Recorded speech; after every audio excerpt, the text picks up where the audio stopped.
Hello, this is a guy who likes fanfiction and is too lazy to read, so here is Gladiator in audio form. Check the description for the links to the author. Chapter 81, Touring the Fire Nation 1. Suki stretched and sighed heavily as she got ready to climb off the bed again. There was nobody in the room with her right now, so she decided to try this once more, before Zuko arrived. Well, if he came today altogether, that was. She wasn't so sure he would, not after what had happened between them a couple of days ago. But Zuko's absence or presence wouldn't keep her from doing this anyways. She gripped the edge of the bed tightly with her hands as she swung her legs over the border of the mattress. Once her feet touched the wooden floor, she pushed herself up. She started walking through the room, flexing and stretching her limbs while trying to ignore the pain in her ribs. It was growing fainter with every day that passed, and she actually believed the pain might disappear altogether eventually, so long as she didn't put her body through too much strain. She lifted her hands and balled them into fists before delivering 2 weak punches into the air. Her flank hurt a little, but it wasn't unbearable. She smiled, thinking that maybe, just maybe, her fighting days weren't over just yet. She hadn't realized that she had come to appreciate her life as a gladiator until now. Even while in Shuwo, she hadn't realized that, nowadays, she missed her old job. It seemed absurd that she would feel this way, but she did nonetheless. Her entire life had revolved around being a gladiator for almost 7 years. She had met countless people during her days as a fighter, some of them people she had come to admire and respect. She had walked into that ring every time with her head held high, knowing what to do and how to do it. She'd had no doubts about what her role in the world was supposed to be at the time. She had known her purpose, and she had fought to the bitter end to fulfill it. As she was now, though, she had no purpose. She had nowhere to go, no idea what to do. Her goals were gone, all the same as everything she had ever believed in. Her old home, Kyoshi Island, was too far away for her to return to it anymore. Her hopes that Oyoji had been doing the right thing by supporting the White Lotus were now in shambles after what Sokka had told her. Was the White Lotus any better than the Fire Nation? She wanted to believe as much, but Sokka's visit had made her realize she actually knew nothing of the group, let alone understood anything about them. She had accepted Oyoji's request blindly, never suspecting the White Lotus might not be as noble as she had wanted to believe it was. She sighed upon wondering what to do next. She had wanted to leave this room, but for what purpose? Where would she go? Her life wasn't in her hands anymore, but in whose hands was it, then? What was she supposed to do? She felt lost, scared, and insecure. Everything around her was uncertainty, a sensation she was completely unfamiliar with. She didn't want to become familiarized with it, though. She just wanted to figure her life out, for once and for all. She sighed just as the door swung open, and she turned towards it brusquely, almost as though she had been doing something out of bounds, which she wasn't. Yet her eyes widened when she saw Zuko standing on the room's threshold, looking at her with surprise. "Suki," he whispered. You're up." "Yeah," she said, smiling a little as he walked towards her, a grin on his face. "I figured it was about time I tried to stand on my own." "Well, it's great, but you're not forcing yourself, are you?" Zuko said, worriedly. "If you don't feel up for it yet, then maybe." "I don't feel up for a lot of things," she confessed, surprising him. "But one of those things is staying locked in this room forever. I just feel like getting out, if only for a while." "Well, that would be great," Zuko said, smiling again. "If you want, I can show you Mai's house. Or just this floor, maybe, if you don't feel like going downstairs yet. Or, well, you decide." "Never mind me."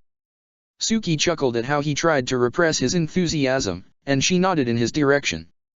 Zuko smiled again, blushing a little. "I'd like to see the house, yes," she said, and his smile brightened more. Suki's footing was somewhat uncertain at first, but Zuko stood by her side to let her know he would help her if she needed it. She smiled at him warmly before stepping through the threshold and finally leaving her haven for the first time since being brought into it. Zuko pointed at each room and told Suki what their purposes were, and the girl surprised him by taking the initiative and looking through the door each time. She wanted to see them for herself, since she was curious about everything in the house. Despite having left her room, the sensation of being in a safe place still lingered. She didn't fear this house. She was convinced that nothing would hurt her here. Zuko was taken by surprise again when she told him she wanted to go downstairs. He nodded and walked alongside her on the way to the first floor, keeping a wary eye on her.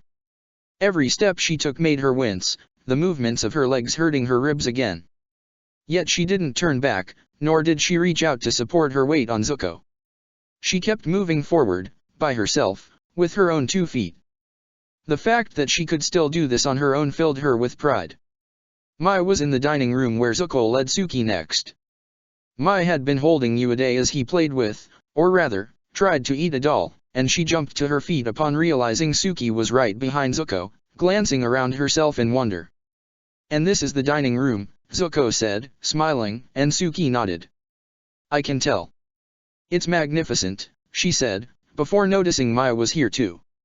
"Ah, hey, Mai." "Suki," she said, looking at her in surprise as Uade tried to reach for the doll, which had fallen to the floor when his mother had stood up brusquely. "You're up." "Yeah, finally," said Suki, smiling. "So, this is Uade?" "Oh, yes," said Mai, nodding and only noticing now that Uade was still squirming, trying to reach his doll. Zuko stepped forward to pick it up, and he handed it to the kid, who smiled at him and hugged his doll tightly. Mai smiled at Zuko as well. "Thanks for that," she said, before turning towards Suki. "Are you feeling better, then? Or is it you needed something and—" "If anything, I needed to get out of my room for a while," said Suki, shrugging. "You have a beautiful house. It's truly magnificent, I've never been anywhere like this."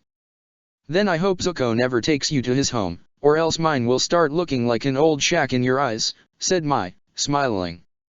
"Is there anything you need right now? I could arrange a proper bath for you, seeing how you've finally left your room." "Maybe later," said Suki. It didn't seem appropriate to take a bath while Zuko was here. "I just wanted to look around right now, actually." "There's an inner garden in the house," Zuko said. "Maybe you'll want to see it. It's quite nice to look at." "Really?" said Suki, looking at Zuko with interest as he led the way from the dining room and towards the garden. "Good, then. I'll bring some tea for the two of you," Mai called out, and Zuko smiled and nodded in her direction. "Thanks, Mai," he said, before sliding open the door towards the garden. It was a small, but beautiful, enclosure. It was lined by bushes with blossoming flowers, while in the center of the garden stood smaller plants, some of them with small fruits growing on them. Suki stared at the garden in amazement as she sat on the small veranda where Mai and Ruongjun often sat as well to admire their garden. Zuko smiled at the look in her eyes before taking his seat next to her, keeping proper distance to avoid startling her. "It's beautiful," said Suki, beaming. "If only I'd known it was such a wonderful house I would have left the room sooner." "Heh, yeah," said Zuko, smiling before sighing. "I hadn't really paid much attention to the garden the last time I sat here. It really is nice, huh?" "Yeah," said Suki, before looking at him in curiosity. "When was the last time you sat here, then? I mean, if I may ask." Just this one time I had a talk with Mai about a few things," said Zuko, grimacing uncomfortably. "Huh, secretive, are we?" Suki asked, chuckling. "Well, if you don't want to talk about it, it's fine. I guess you and Mai are close, huh? Seeing how you thought I was her husband, you must have assumed we are," Zuko said, with a weak grin. "Well, if you want to know the truth of it, maybe I could have been her husband." Suki's eyes widened at that, staring at Zuko in surprise as he looked at the garden. Instead of feeling anger upon saying those words, this time there was a different sensation within Zuko upon speaking about this. He had no idea what it was, but he was relieved to find that, at last, he really felt no bitterness about not having married Mai, or not being Uade's father. "Really?" Suki asked. "Then I wasn't that off base, was I?" "No, I guess not," said Zuko. "Still, you assumed it right away, without even knowing we had been, well, together, sort of, before I was banished." "You were 13 back then, weren't you?" Suki asked, with a smile. "You must have been cute at the time." See cute? Zuko asked, blushing. Well, maybe. I didn't have a scar yet, so I guess I was better looking than I am now. Suki froze at that, worried about having entered dangerous grounds with their conversation. She bit her lower lip and looked at him guiltily for a moment. That scar. You've mentioned a few things, but you never really said how it happened. Why, you don't have to tell me, of course, but, was it while you were banished, then? Or shortly before that? Zuko gritted his teeth and lowered his gaze. He took pride in not feeling bitter about Mai anymore, but the same couldn't be said about his father, or about what he had done to him.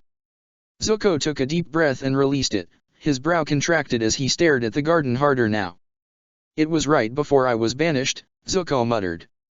Exactly when I fought an Agni Kai with my father, after which he sentenced me to travel the world searching for the Avatar. Suki's eyes widened. She had heard about Agni Kais. According to some rumors, Combustion Man, the top-ranked gladiator of the Superior League, had made his way through life by fighting Agni Kais against powerful firebenders. The duel of fire was considered far nobler than gladiator fights, but clearly, Combustion Man hadn't fought them for noble reasons. Why would have Zuko dueled his father, though? I didn't think I'd have to fight my father, Zuko admitted, rubbing his temples with his fingertips. As soon as I saw him, I just shrunk where I was and refused to fight. He grew angrier every time I told him I was sorry for what I'd done, and that I was his loyal son, that I wouldn't disrespect him ever again. But none of my pleas accomplished anything. He just attacked me and burned me. When he saw that I wouldn't fight back even after that, he stopped fighting. I knew he was ashamed of me, but I didn't think he would be as angry as to cast me out and declare that, to regain my honor, I had to return to the Fire Nation, bringing the Avatar with me. And I didn't do that. I never found him, as you already know. But Suki said, her eyes wide. Why did he? Just because you didn't fight back? He thought he had to banish you for that. Well, the whole reason the Agni Kai was taking place was because I'd disrespected him by speaking out of turn in a war meeting. What? You spoke out of turn in a war meeting and because of that he decided to fight and banish you? Suki asked, scandalized. Isn't that too extreme? Maybe, but I guess not, said Zuko, shrugging. His father was harsh and ruthless to him as well. My uncle often told me that my father cared about me, and that his harshness was the only way my father knew how to make me a better Fire Lord when the time came. I always figured that made sense. He has never been so harsh on Azula, always on me. I guessed it was probably because he might have held bigger expectations for me, since I was his firstborn. I still don't see how it makes sense, said Suki, frowning. But I guess I don't understand Fire Nation traditions, so I might not really know what I'm talking about. Don't beat yourself up over it, Zuko said, smiling a little at her. I hardly understand it myself, but I guess my father has his reasons to do everything he does, no matter if I don't understand them. I hope so, said Suki. Still, well, it may not be much use for me to say this, but your scar really doesn't, well. What? Zuko asked, raising his only eyebrow. Why, you seemed to think you would have looked better without it, and I don't know, maybe that's true, Suki said, shrugging. But while I can understand it's a reminder of an awful experience, well, it's also the first thing I noticed about you. Zuko frowned at that and Suki flexed her legs, crossing her arms atop her knees. I'd seen people dressed up in odd get-ups in the arena many times, so seeing a guy with a dark hood covering his face wasn't that unique. But when I bumped into you, I saw your face and what I saw in you was different than I expected. It wasn't really the scar, but just you. I hardly even realized you had a scar to begin with. But it's the same scar that made me recognize you when you walked into my room for the first time. And, well, it must have hurt, and it might still hurt, but by now I'm sure you've proven that you're more than just a scar, Zuko. Zuko blinked at her, surprised, as she smiled at him. She moved closer to him, and his eyes widened as her hand reached out towards his face. Her fingers trembled a little upon touching the damaged skin around his eye. It was only a light touch, a subtle grazing of his face, yet it was almost electric for both of them. It made Zuko's heart beat faster, and a smile spread on Suki's face. For she had touched him, despite her fears. She had managed to overcome them, if only shortly. "See," she said, before pulling away. "It's not cursed or anything.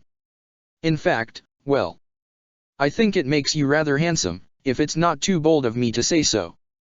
"Be bold, well," Zuko said, blushing more intensely now as Suki laughed. "It might be a little bold, why yes, but I appreciate it anyways. Nobody had ever touched my scar before, other than me." "Really?" Suki asked, surprised. "Well, mostly because I didn't let them," Zuko said, smiling weakly. "Yet you let me," said Suki, raising her eyebrows. "Yeah," he said, as they both smiled earnestly. It was then that Suki first realized she wasn't the only one who was trying to move on from a dark past. Zuko carried his own burdens with him, and it seemed that, by helping her overcome hers, he was starting to overcome his own as well. Yet their gazes broke when a small hand dropped on Zuko's lap, with a happy laugh. He was startled by it, but he smiled and looked at Uday kindly. Suki grinned at the child as well as Zuko lifted him and placed him on his lap. "I guess you want me to introduce you," said Zuko, smiling. "Uday, this is Suki. She has been living in your house for quite a while now and you never knew it. How surprising is that?" Suki chuckled and Uday stared at her with curiosity. She greeted him with a weak wave and Uday stared at her for a little while longer before growing bored and deciding to climb off Zuko's lap. He crawled towards his back and pulled hard on his long ponytail. Zuko grimaced and groaned in pain, turning to look at Uday accusingly while both Suki and the child laughed. "What was that for?"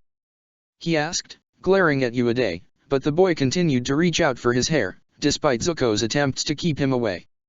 Mai held a tray of tea in her hands and she watched Uday's torture of Zuko with amusement. Yet what amused her most was the brightness on both Zuko and Suki's faces. Zuko had been making efforts to see his life in a better light for quite some time now, and Mai knew it, but he was making no efforts anymore. He wasn't forcing himself to be happy. Now, his joy was natural and true. He was actually enjoying himself, and so was Suki. "Maybe I ought to make another bet with Ty Lee," she whispered to herself, smiling as she stepped forward to hand both Zuko and Suki the tea she had brought for them. The royal barge waited by the docks yet again, and Sokka stared at it with mild confusion as he made his way towards it. He still failed to understand what the point of this new trip was, but at the same time he actually felt good about it. Maybe Azula had been acting a little strangely lately, but he was confident this trip would make things better somehow. Most their journeys had something crazy about them, but Sokka had realized they always ended on a good note. Surely this one wouldn't be the exception, right? He climbed up the ramp to the ship's deck to find sailors and soldiers still walking back and forth hastily, trying to get the barge ready right away. Clearly, they were in a rush, and Sokka wasn't surprised they were. They had unloaded the barge only a few days earlier, and now they were restocking it for a long journey Sokka didn't know the full details of just yet. He wandered the deck for a while, waiting for Azula to show up until she finally did, on the back of her dragon. Xian Long descended on deck quite heavily, startling the sailors, as ever. Azula climbed off his saddle and walked up to the captain, who was in charge of keeping tabs on the ship's preparation. Sokka stared at Azula from the rim of the ship, eyeing her with curiosity and trying to figure out why she seemed so tense. He resolved to talk to her as soon as she was done with her conversation with Ruishi, but before he could continue analyzing her, Xian Long decided to poke him with his horned head. "Hey, what's with you these days?" Sokka asked, as Xian Long prodded him more. "Come on, stop that, there are lots of other people you can mess with, it doesn't have to be me." But as Sokka tried to fend Xian Long off, he caught sight of something on the dragon's saddle. He smiled brightly and turned to look at Azula, who had walked up to them once she had finished talking to Ruishi. "What's going on here?" she inquired, looking at Xian Long, and Sokka shrugged. "Ask your pet," he said, earning himself a glare. "He's the one who's trying to pick a bone with me or something. If you call him pet, is it really any surprise he's picking anything with you?" Azula asked, rolling her eyes, and Sokka smiled. Maybe not, he said, as Xian Long finally left him alone and instead pressed against Azula. Sokka's eyes were on the saddle again and he pointed at it before turning towards Azula. I see you did bring Wolf's Bane this time. I take it we'll be training again, then. Maybe we will be, Azula said, enigmatically. You did want a sparring session the other day, but the weather didn't allow for it, so. Sokka frowned. It really hadn't been just because of the weather that they hadn't done it, but he decided to let that slide. Well, I figure we'll have plenty of chances to fight one another on this trip, whether with swords or without them, he said, beaming. It's our routine after all. Pretty much, Azula admitted, with a weak grin. Anyhow, where are we going, exactly? Sokka asked, raising his eyebrows. You've been awfully secretive about this trip, so unless we're off on some crazy mission to catch weird brigands again, you might want to tell me what we're up to. We're not up to anything, Azula said, shrugging carelessly. It's only a trip through the Fire Nation's arenas, no more than that. We'll start at the Black Cliffs. There's an arena there called the Dragon's Pit. We've never been there, so I figured it was about time we saw it. Then we'll go to the Ember Crater again, after that to the Ring of Ash, and lastly to Udeo, to the Golden Eye again. That's it. Really? Sokka asked, raising an eyebrow. So no hidden motives for this new journey, Azula? Not even the smallest little thing. And why would I need a hidden motive for this? Azula asked, rolling her eyes. She would have to start doing things without hiding her true intentions more often. She was growing sick of being asked the same question by so many people. Because it's just so sudden, said Sokka. And it's unlike you to do stuff like this just because you feel like it, unless you wanted a vacation. A vacation? Seriously? Azula asked again, actually starting to be amused by Sokka's questions. Well, maybe you do, said Sokka, shrugging. I mean, after your birthday you might not be getting along so well with your dad, so I figure you might be trying to avoid him. Is that it? That, no, not really, said Azula, though she frowned. The matter of the ceremony was still pending. She had informed her father about this new trip, and he had promised that, by the time she returned to the mainland, the sages would be ready to brief her about what she'd have to do during the ceremony. Thinking about that subject still left a sour taste in her mouth, though. Well, you're not being honest, princess, said Sokka, and Azula scowled. As if you could tell whether I'm being honest or not, she grunted. Normally it's harder than this, said Sokka, smiling. Come on. Is something wrong with your dad? Wasn't he glad to hear about the Dai Li and Long Feng? No, he actually took that really well, Azula said, crossing her arms over her chest. It's just, well, something else I'll have to deal with when we get back. It's not anything you need to worry about, but something I'll need some time to digest. So, we're taking off on this trip to give you time to digest it? Sokka asked, surprised. Well, can't say I mind, if that's all there is to it. Anyhow, though, if what you want is time, then maybe. Maybe what? Azula asked, raising an eyebrow as Sokka tapped his chin with a finger. Well, it's such a sudden trip indeed, he said. So I figure you won't mind if I make a sudden request. Azula's eyes widened. Her mind quickly was filled with thoughts of what his request might be, and she froze in her spot, wondering if he'd really ask for what she feared he would. Did he actually have the nerve to do such a thing? A sudden request. She repeated, with raised eyebrows, as her hands went to her hips. And what might that sudden request be, then, if you'd be so kind as to explain? Said Sokka, grimacing at the hostility he started feeling from Azula. Just a little request, nothing big. I mean, I'd get it if the ship isn't equipped for it, seeing how you must have calculated carefully what we'd need for the trip already. Right, Azula said, trying to remain calm. Maybe it can't be done indeed, but do tell, what exactly is it you wanted, Sokka? Well, he said, biting his lip. I kind of hoped, seeing how we're going on a long trip, all the way to Udeo, even, that we'd be able to stop at Shujing. Azula had already been composing an elegantly harsh way to refuse Sokka's request in her mind, for she had only expected to hear one thing from him, one thing that had nothing to do with what he had actually requested. She froze again and looked at him in confusion. "Shujing," she repeated. "What for?" Well, things have changed a lot since we were last there," Sokka said, sighing. "We didn't even know anything about the White Lotus back then, remember? Now we know a little more, though, so I guessed maybe we could figure out more things about Piandao and the White Lotus in Shujing now. Maybe there's a secret river hidden underneath the mansion or something of the sort, like in the palace, It could be how Piandao disappeared so suddenly without anyone seeing him. We know that's how they wanted to sneak their agents out of the capital, so who knows?" "I doubt that," said Azula, relief and confusion washing over her at once. Sokka's request was far better than she had expected it to be, but it had taken her off guard completely. "What do you hope to find, though? You don't think Piandao will be back, do you?" Well, if he were it would be nice," said Sokka. "I'd like to have a good talk with him, but I actually doubt he'd be there at all. Still, I think maybe we'll find some things we've overlooked. There have to be more leads and clues about the White Lotus somewhere, and that would be a good place to look, now that we know what we're looking for, right?" "Maybe that's so."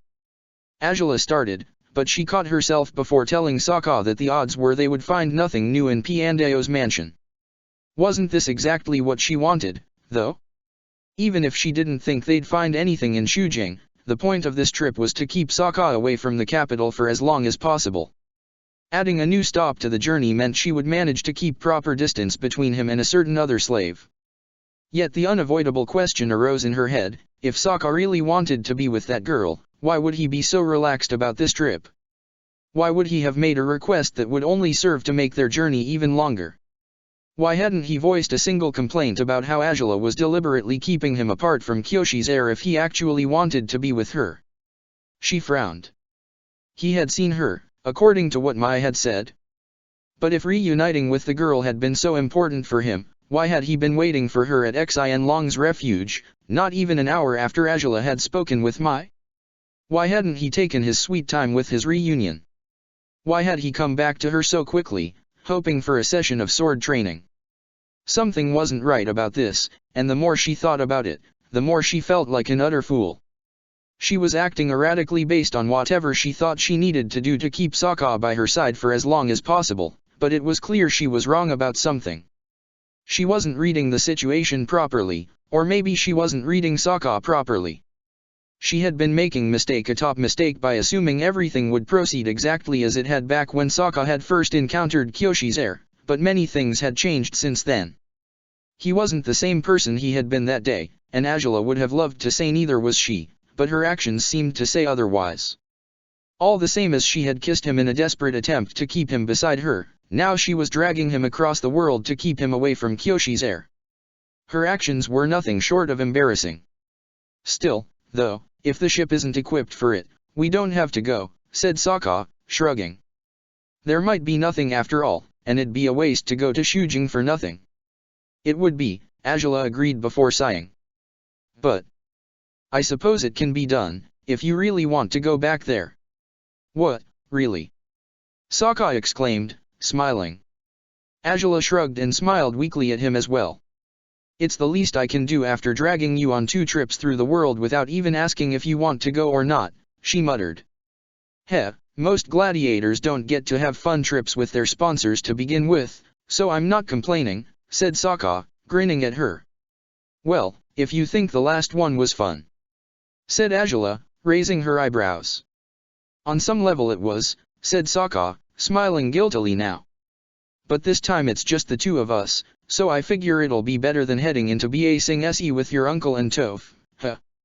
"Yeah, it should be," Azula muttered, nodding weakly. Guilt was starting to seep through her now, though, despite Sokka's cheerfulness. If he came to understand why she had dragged him away on these 2 trips, he surely would stop smiling as much as he did now. Sokka frowned upon the way Azula was acting now. After her prior hostility now she was coy? Uneasy? He grimaced, wondering why it was so hard to make sense out of the princess. Every time he thought he had figured her out, the rules of the game changed, and he was back in square one. But it didn't matter how many times he had to start all over again, he would reach the finish line eventually, if getting there meant he would make her happy at last. So, he smiled and dropped a hand on her shoulder, startling her. "Well, thanks for accepting my request. I know it might be useless in the end, but I'm glad you agreed to do it regardless." "No need to thank me, Sokka," Azula muttered, solemnly, and Sokka chuckled before letting go of her shoulder. "If you say so," he said, smiling kindly at her. "Well, I figure I'll just go take a nap now in my cabin. Afterwards we can train for a while on deck, just like old times, eh?" "Old times indeed, that feels like 100 years ago," Azula said, and Sokka chuckled. "Well, then. Wait just a moment, though," Azula said, and Sokka stopped on his tracks. "What?" he asked, wondering if she had something to say to him. She didn't look so coy anymore, rather, she finally looked like herself again. There was a judgmental look on her eyes, and a smirk threatening to appear on her lips. "You're not going to take any naps, is all," she said. "Or else it'll be the shortest nap you've ever taken." "Why?" Sokka asked, surprised. "Well, you see, the Black Cliffs are only a few miles away from the Great Gates of Azula," Azula said, with a smile now. "So getting there is only going to take 2 hours, at most." "Really?" Sokka asked, eyes wide. "Really," replied Azula. "Once we're past the gates, you'll get to see the Black Cliffs looming ahead. I'm sorry I didn't give you any prior warning about having a fight right away, but the point of the trip is for you to fight, after all." "Huh, no kidding," said Sokka, grimacing. "Who am I going to fight, then? Is it someone higher or lower than me in the ranking?" "Higher," Azula admitted. "A firebender, actually. A female one, too." "Huh, so a bit like you?" Sokka asked, smiling. "Most unlikely," Azula said. "Nobody is a firebender like I am." "I've heard that quite a few times, and I know all too well it's true," Sokka said. "Well, I sure hope she's not that dangerous. I'm feeling much better nowadays, but it might help if I don't fight anyone too strong anyways." "Huh, well. I don't know how strong she really is," Azula said, frowning. Again, she acknowledged, if only to herself, that hadn't been thinking straight by accepting challenges at random as she had. She shouldn't have been as reckless as to do that. The ship started moving then, after the ramp was lifted. Xian Long groaned as the barge began moving slowly, leaving the dock and sailing through the bay at steady pace while leaving a trail of white foam behind it. The great gates of Azula appeared before them after a short while, and Sokka stared at them in wonder and curiosity. It looked like a wall of fire loomed before them, and it took Sokka an instant to see it was actually a net, lit up with flames to keep any unwelcome visitors from entering the Fire Nation's capital. "It's a good defense mechanism, I've got to admit," Sokka said. He detailed the statues where the nets were suspended. "Is that your grandfather, then?" "Well, his statue," Azula said, smirking. "He wasn't that tall." "Aren't you funny, princess?" said Sokka, and Azula chuckled. "Why is it there are dragons there, spewing fire onto the nets? Wasn't he the one who wanted the dragons obliterated?" "It's a symbol of how he enslaved them, actually," Azula said, crossing her arms over her chest as she frowned. Xian Long, behind her, growled at the statue. "By Azulan's command, these lowly dragons are forced to protect our nation, pretty much." "Weird," said Sokka, frowning. "Here I thought your dad had built it like that to make it ironic." "My father didn't build it," Azula said. "My grandfather did, and he was the one who decided to make the statue to his likeness. Most the Fire Lord statues throughout the Fire Nation were supposed to be of Azulan, including the one you knocked over in Fire Fountain City, but my father changed most of them into statues of himself instead. In the Fire Nation we seek to advance and progress through time, so worshipping old Fire Lords, or old deities, is useless, or so my father believes. Therefore, he'd rather the entire nation reveres and fears him, and that's why Azulan's statue in Fire Fountain City was replaced by that of my father. Azulan's old statue only had him bending through both his hands. My father's statue had 3 different fire outputs, as though to make it clear who was the better bender. So, yours would have to release fire from 4 different places. Sokka asked, smiling, and Azula raised an eyebrow. Just asking, since it seems to be a theme that you're all better than your fathers, yours would be one strange statue, though. You'd have to release fire through all your limbs, so you'd be lying on your back, with your legs and arms stretched out above you. Azula's eyebrow twitched at Sokka's description of her alleged future statue, and he squirmed as he tried to mimic what the statue would be posed as. He smiled brightly at her while she stared at him, aghast, before shaking her head. Why, yes, Fire Lord Azula will be most impressive, lying on her back like a beetle that got turned on itself, she said, rolling her eyes as Sokka chuckled. See, you have no artistic sensibility whatsoever. That's why I'll never let you paint my portrait for the Royal Gallery. Oh, come on. I'd do a better job than whoever painted those creepy things you've got there. Sokka exclaimed, as Azula looked at him with disbelief. Really? After what you just said, you think you'd do better than the court painters? Honestly, Sokka. Why, yes, I think so. Sokka stated proudly as Azula shook her head and chuckled under her breath. You're crazy, she muttered. The net at Azulan's gates was lowered into the water again, so the barge could pass through the barrier. There was a mild fog before the gates, but as soon as they had passed it, it began to dissipate. After sailing through a few more miles into the ocean, a small island appeared on the horizon. Is that it? Sokka asked, and Azula nodded. I hope you're ready, she said. I know it's all quite sudden, but no, there's no pressure on you. If you win this fight I'll be pleased, but if you don't, you're free to blame it on me for making this happen so suddenly. I don't really want to blame you for anything, Sokka said, smiling. At least, not yet. Do you think she can beat me, though?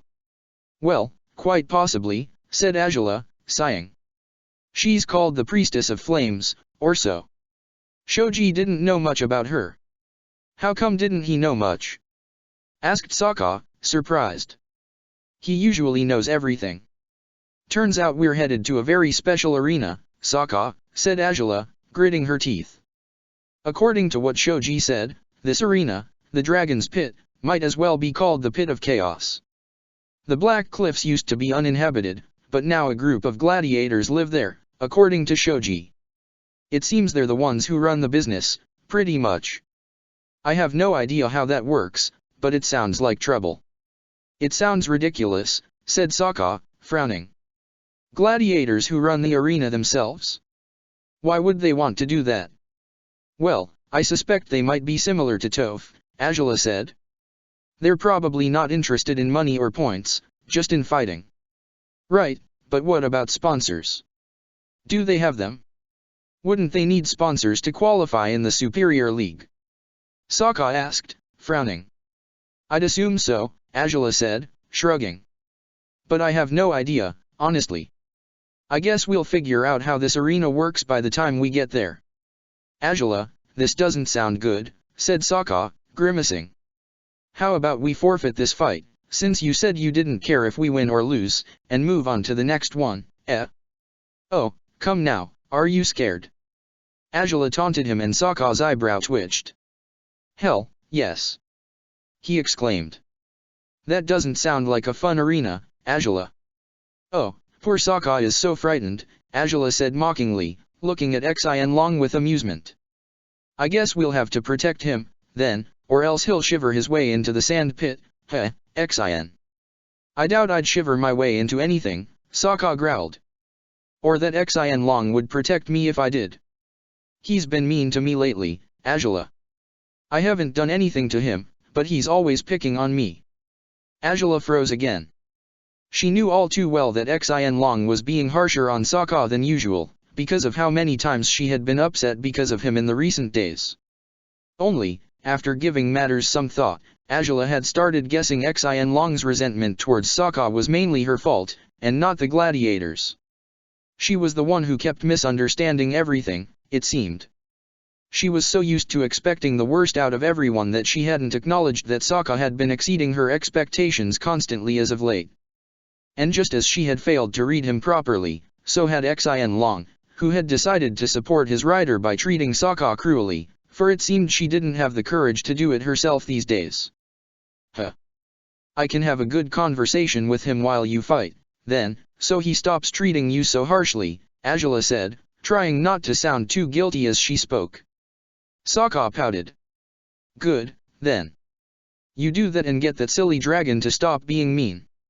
Sokka said, before staring at approaching the island again with an insecure frown. Well, here we go, huh. Just don't get yourself killed and everything will be fine, Angela said, eerily, and Sokka grimaced. Why you think they could kill me in there? I have no idea what happens in there, Sokka, Angela confessed, shrugging. Not even Shoji does. So, who knows? With another gulp, Sokka decided to think about this more enthusiastically. It was only another gladiator fight. He'd had his fair share of those, and several of them to the death. Why should this one be any different? Once he entered the dragon's pit, he was quick to understand what the difference was. The barge had been docked at the island's bay, and Angela and Sokka had been the only ones to disembark it. The entrance to the arena was through the bay itself. A tunnel had been carved into the black, tall rock on the base of the island. Xian Long had been curious about an arena called the Dragon's Pit at first, but upon seeing he'd have to go through a tunnel to enter it, he decided it wasn't worth it. He wasn't about to immerse himself in darkness willingly. So Angela and Sokka walked through the bay and into the tunnel together. There were few lanterns to lead the way through the island, but almost none of them were lit. It was up to Angela to procure blue blazes of her own, so they could walk through the tunnels without tripping on loose roots or rocks. Several other tunnels started opening up in different directions, but it was hard to get lost when the unmistakable sound of a crowd was looming up ahead. Angela frowned at the sound, though, for it sounded like the most vicious public she had ever heard. What the hell is that noise? Sokka asked, grimacing. Angela, don't you think maybe we ended up in the wrong place? I'm pretty sure we're in the right place, for better or for worse, she replied, gritting her teeth as she continued onwards, with Sokka following her and casting glances over his shoulder once in a while. There were more noises through the other tunnels, noises that made his hair stand on end. They reached the last stretch of their tunnel, though, and the creepy sounds from the other tunnels were soon forgotten by Sokka as he gazed down at the dragon's pit. His first thought was that he was in an amateur arena. His eyebrow twitched as he stared at the rabid crowd, and he grimaced as he watched how 5 gladiators were currently pounding one another in the sand. Well, there wasn't much sand, in fact. Only a few mounds of filthy sand could be seen atop black, uneven rocks. The stands were positioned circularly around the ring, but there was no sponsor's balcony, let alone one for the judges, in sight.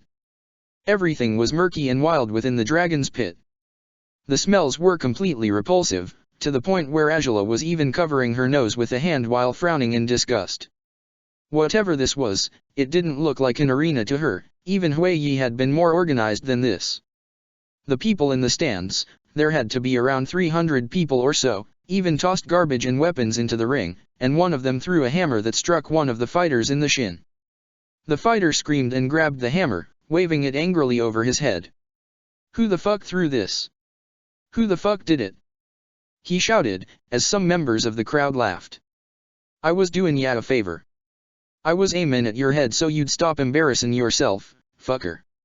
Retorted another one, and upon that the gladiator in the ring threw the hammer right back at him, but his aim was off, and he hit another man on the knee, one who was sitting on the row right above the hammer's owner.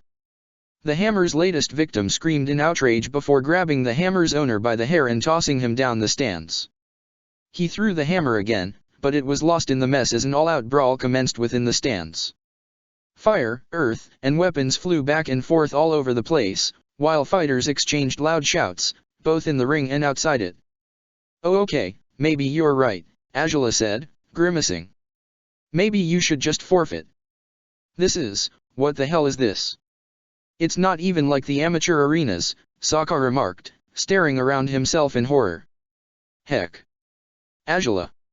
You said this place was uninhabited except for gladiators. Yes. Then all the people in the stands? Sokka asked, frowning. Most of them be gladiators, boy, all the same as ye are, said a voice from behind them, startling them both. Gladiators old and new, but also warriors that never joined the league, all came here to look for a good fight. The owner of said voice was a man in his 50s, with thick arms, a large mustache and an even bigger smile. He was thick and burly, but he had quite a big belly too. His head was almost bald save for a few white hairs here or there, and he was dressed in an old armor that seemed too small in many places. Sokka blinked at the sight of him, staring at the number of scars on his face and arms. He looked like a man who had spent his entire life fighting. "I take it you're the Blue Wolf, boy, he said, smiling. "We'd been expecting ya, but the boys like a good fight even if it ain't one for the books. Just gimme a sec, I'll stop there playin', And with that, the man started walking through the stands, separating the fights wherever he went. Sokka and Azula watched him with interest, though they were also partially confused by how the man resorted to knocking the fighters out with his huge fists to stop the brawl amongst the gladiators. Those who noticed he was approaching would cease fighting right away, but those who didn't would soon fall prey to his strength. It was clear he was a figure of authority in the arena, most likely, the only figure of authority in it altogether. "Okay, so I guess I've really got to do this, said Sokka, grimacing. "What are you going to do? Is there any place you can sit at without being in the line of fire?" "I don't think I want to sit anywhere around here," Azula replied, staring at her surroundings with disgust. "And for that matter, I'm pretty sure anywhere within the ring's area would be within the line of fire. This is madness." "Truly," said Sokka. "No dragon's pit would be this messy, not even Xian Long's old lair. Xian Long's cave was full of animal corpses and it didn't smell as bad as this," Azula grunted, as more waves of revolting sense hit her. "So, for this to be called a dragon's pit is actually an insult to dragons. All right. Come on, Wolf." The man called out, jumping into the ring and ushering Sokka to join him. Sokka swallowed hard and looked at Azula with worried eyes. She tried to give him a confident look before patting his shoulder. "Seeing how things are handled around here, it seems I'll be able to jump in there if you need any help," Azula said, and Sokka smiled a little. "But try not to make me do that, will you?" "I won't," he said, nodding towards her before starting down to the black ring. He had a hard time passing through the mumbling gladiators at the stands, who were judging him with harsh glares as he passed by them.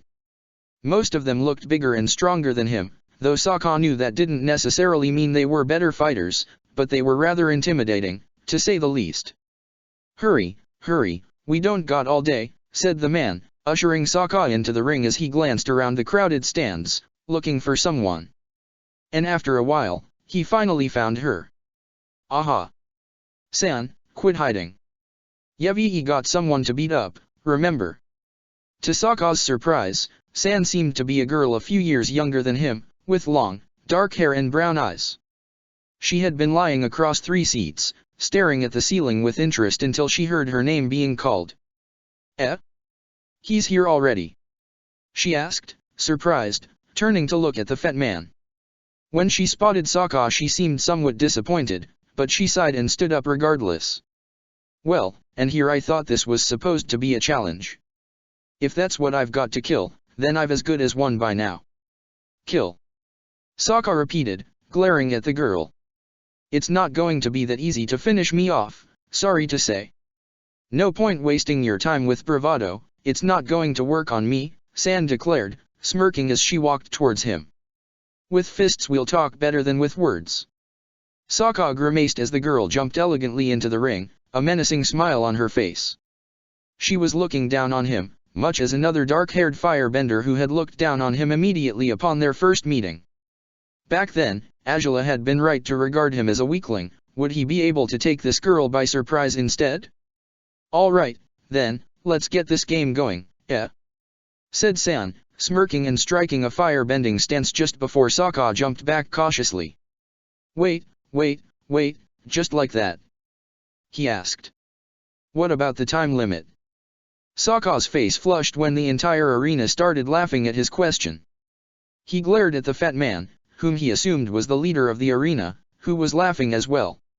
"No time limits here, boy. Here we've got different rules, he said, smiling at Sokka. "Just how different, exactly?" Sokka asked, worried. Half the people here aren't even registered in the ranking, San said, rolling her eyes at him. And those who are registered usually have sponsors we only see like once every 100 days. They send us food here, sure, but they don't stick around here because what happens in the pit is none of their business. We go fight outside whenever they want us to, but if we don't have to do that, then we stay here and kick each other's asses all day long, no strings attached. Wait, but that makes no sense, said Sokka. Why would they sponsor you at all if they're just dropping you guys off here to beat one another up? Ah, that's because some of us threatened them into sponsoring us. We wanted good fights, and there was no better place than this one to find them, San said, smirking before pointing at the fat man. Gang Hong here takes care of all the bureaucratic nonsense, the rest of us get to beat one another up as we see fit. We do as we wish, and there's nothing wrong with that. It's not like we're ever going to get some superior league jackass snooping around our turf. They know better than to come here to tell us what to do. I used to fight in the league too, said Gang Hong. Then my sponsor passed away one day and I ended up getting all his money, so I built this place because I couldn't sponsor myself now, could I? So, here we all fight because we want to, not because we've got to, Some of us joined the league long before Gang Hong got this place running, said San. That's why we still have sponsors who come drag us to their fights whenever they want, but not too often or else we'll kill them and get rid of them for good.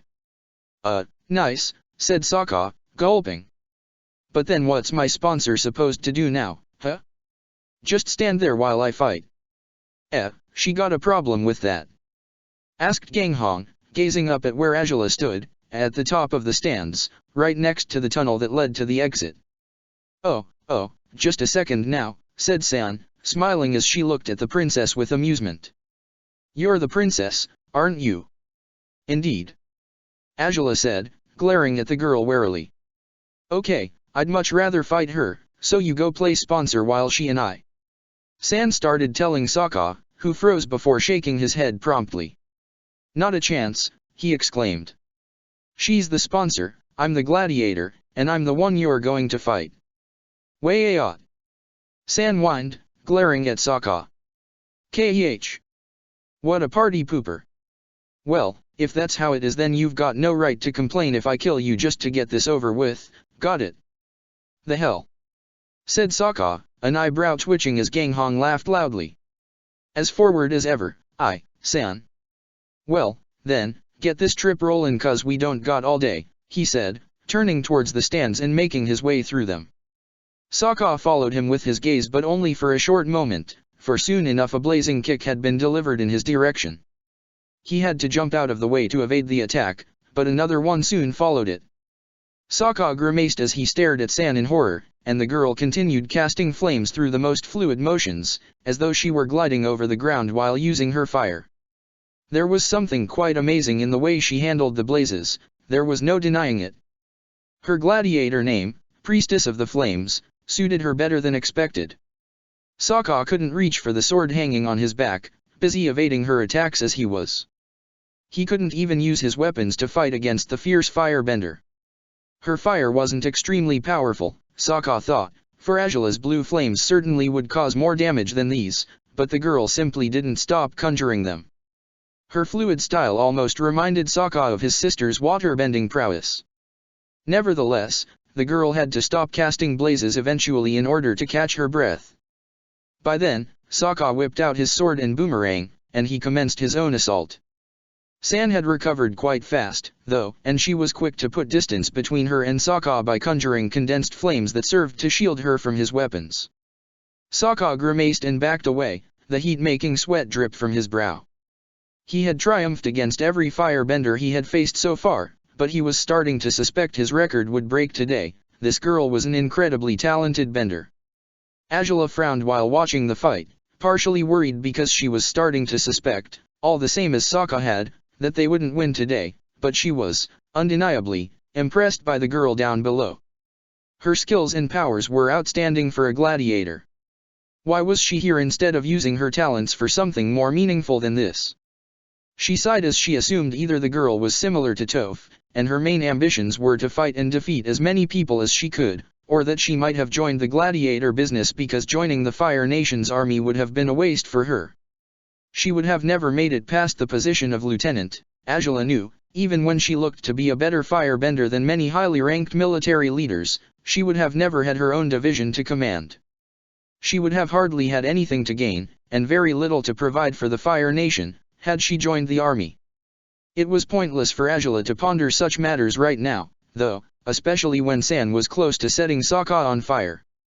He was running erratically now, trying to evade all her attacks while looking for the right angle from which he could throw his boomerang at her. But the girl was smarter than he expected. She kept him on his toes by predicting where he was more likely to move next, and she shot fire through both her hands towards the two directions he was prone to run to. In short, she kept him trapped, almost effortlessly. "Come on, you came all this way just for this." The girl laughed. "Well, whatever. Once I'm through with you I'll fight your sponsor next. Stop getting ahead of yourself." Sokka shouted back, dropping flatly to the ground. Another array of flames flew over him, and Sokka feared it might scorch his hair, but it didn't matter. The girl would soon aim at the ground where he lay, so he had to move fast before she did. He tossed his boomerang powerfully from below, and it soared under the flames that were now starting to dissipate. The girl had been getting ready to attack with her right hand when the boomerang struck her shin guards. She broke her stance, gritting her teeth in pain upon the blow just as Sokka darted forward again, swinging space sword towards the firebender in an attempt to deliver some real damage. Yet the girl only needed to punch the air before her to conjure a fire blast that would have burned Sokka's face hadn't he ducked in the last moment. The girl's legs hurt now, but not to the point where she couldn't fight. She delivered a kick towards Sokka and struck him on the jaw. He dropped on the ground, a hand on his face as he reached for his fallen boomerang again. Yet the girl bent down to pick it up first, and she tossed it away into the crowd with a swift movement. Sokka grimaced in horror upon that, fearful of losing his precious weapon amongst the masses. "No!" he shouted, as the boomerang fell on one of the audience's gladiators' head with a loud clunk. San smirked, but it took Sokka a moment to realize she wasn't happy over what she had done to his boomerang. Her amusement came from the fact that now the people in the crowd had started fighting over the boomerang, and soon the fight would extend into the ring. It seemed she was one who enjoyed the all-out brawls, such as the one that had started when Sokka and Angela had arrived in the arena. Angela frowned and glared at the area of the stands where the girl had tossed the boomerang. She wasn't about to let one of her fighter's trademark weapons to end up lost in this lair of misfits, as it surely would get lost at this rate. The entire crowd was now bursting into another massive fight, and she would lose sight of the boomerang if this got any worse than it already was. Inwardly cursing herself for having accepted this ridiculous challenge, she started towards where Sokka's boomerang had wound up at. The worst of the brawl was taking place there, so she assumed they were struggling to decide who was the boomerang's new owner now. The priestess of the flames had only stopped focusing on Sokka for an instant, and she had returned to her merciless fighting style quickly enough, keeping Sokka on his toes until she realized the princess was no longer standing at the spot from where she had been watching the fight. With a wild smile she gazed around the stands to find Angela was making her way towards the brawl, and with that, San struck a proud fist into the air. "Hell, yeah. She's joining in," she exclaimed before pulling away from Sokka, who had almost sliced her hand off when she had gotten distracted. Yet the one distracted now was Sokka himself, who had failed to notice Angela wasn't where he had last seen her until now. When he saw she was heading towards where the brawl had started he grimaced, but his eyes lit up in hope. She must have gone to get his boomerang, surely. While he stared at her, San was happily smirking at how the brawl was getting worse. Pairs of struggling fighters had fallen into the ring, punching each other for no reason other than wanting to. And Gang Hong wasn't pleased by this sudden turn of events. It seemed he would tolerate brawls in unofficial fights, but not in those that actually counted in the league. "Oi, San. The fuckery ya, trying to pull air. I told ya this was a serious fight, Oh, come on, don't be such a party pooper, gang," she said, smirking at the man now. "The more, the merrier. Fuck that, this was a real challenge," Gang Hong exclaimed, standing up and glaring at San. She was now being attacked by Sokka again, who had decided to make the most of the girl's distractions. "Oh, boo-hoo. What are you going to do, eh? I screwed you over, gang, sure did. She exclaimed, ducking, and using condensed flames to shield herself from Sokka's flurry of attacks. It seemed nothing he did could take her off guard, even though she was scarcely paying attention to him by now. What's so bad about that? I'm not scared of you, big guy. Gang Hong had been quite a jovial and cheery man until just now. He gave San such a fierce glare that Sokka stopped fighting against his opponent over astonishment. The priestess of the flames didn't seem to care, though, for she smirked again and looked at the arena's leader with defiant eyes. Not scared, Gang Hong exclaimed, cracking his knuckles. Alright, then, you're getting the beating you wanted, San. Come on, let's see if ya last 10 minutes today. Let's see if you last more than 5. The girl retorted, and with that, she jumped towards Gang Hong, who climbed down the stands while kicking gladiators out of his way in order to reach the girl. Sokka was left standing in the ring as more fighters dropped inside of it, all of them invested in their own fights. One of them ran towards him, gripping an old knife in his hand, but Sokka was quick to disarm him and knock him out by striking his temple with the hilt of his sword.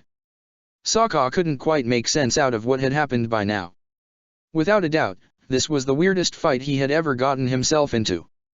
The dragon's pit was utter chaos, no more than that. He had no idea who would be declared the legal winner of his fight, not when his opponent was currently sending a barrage of fire at Gang Hong. How were the results of the fights in this arena conveyed to the Grand Royal Dome, when chances were all fights would develop as nonsensically as this one?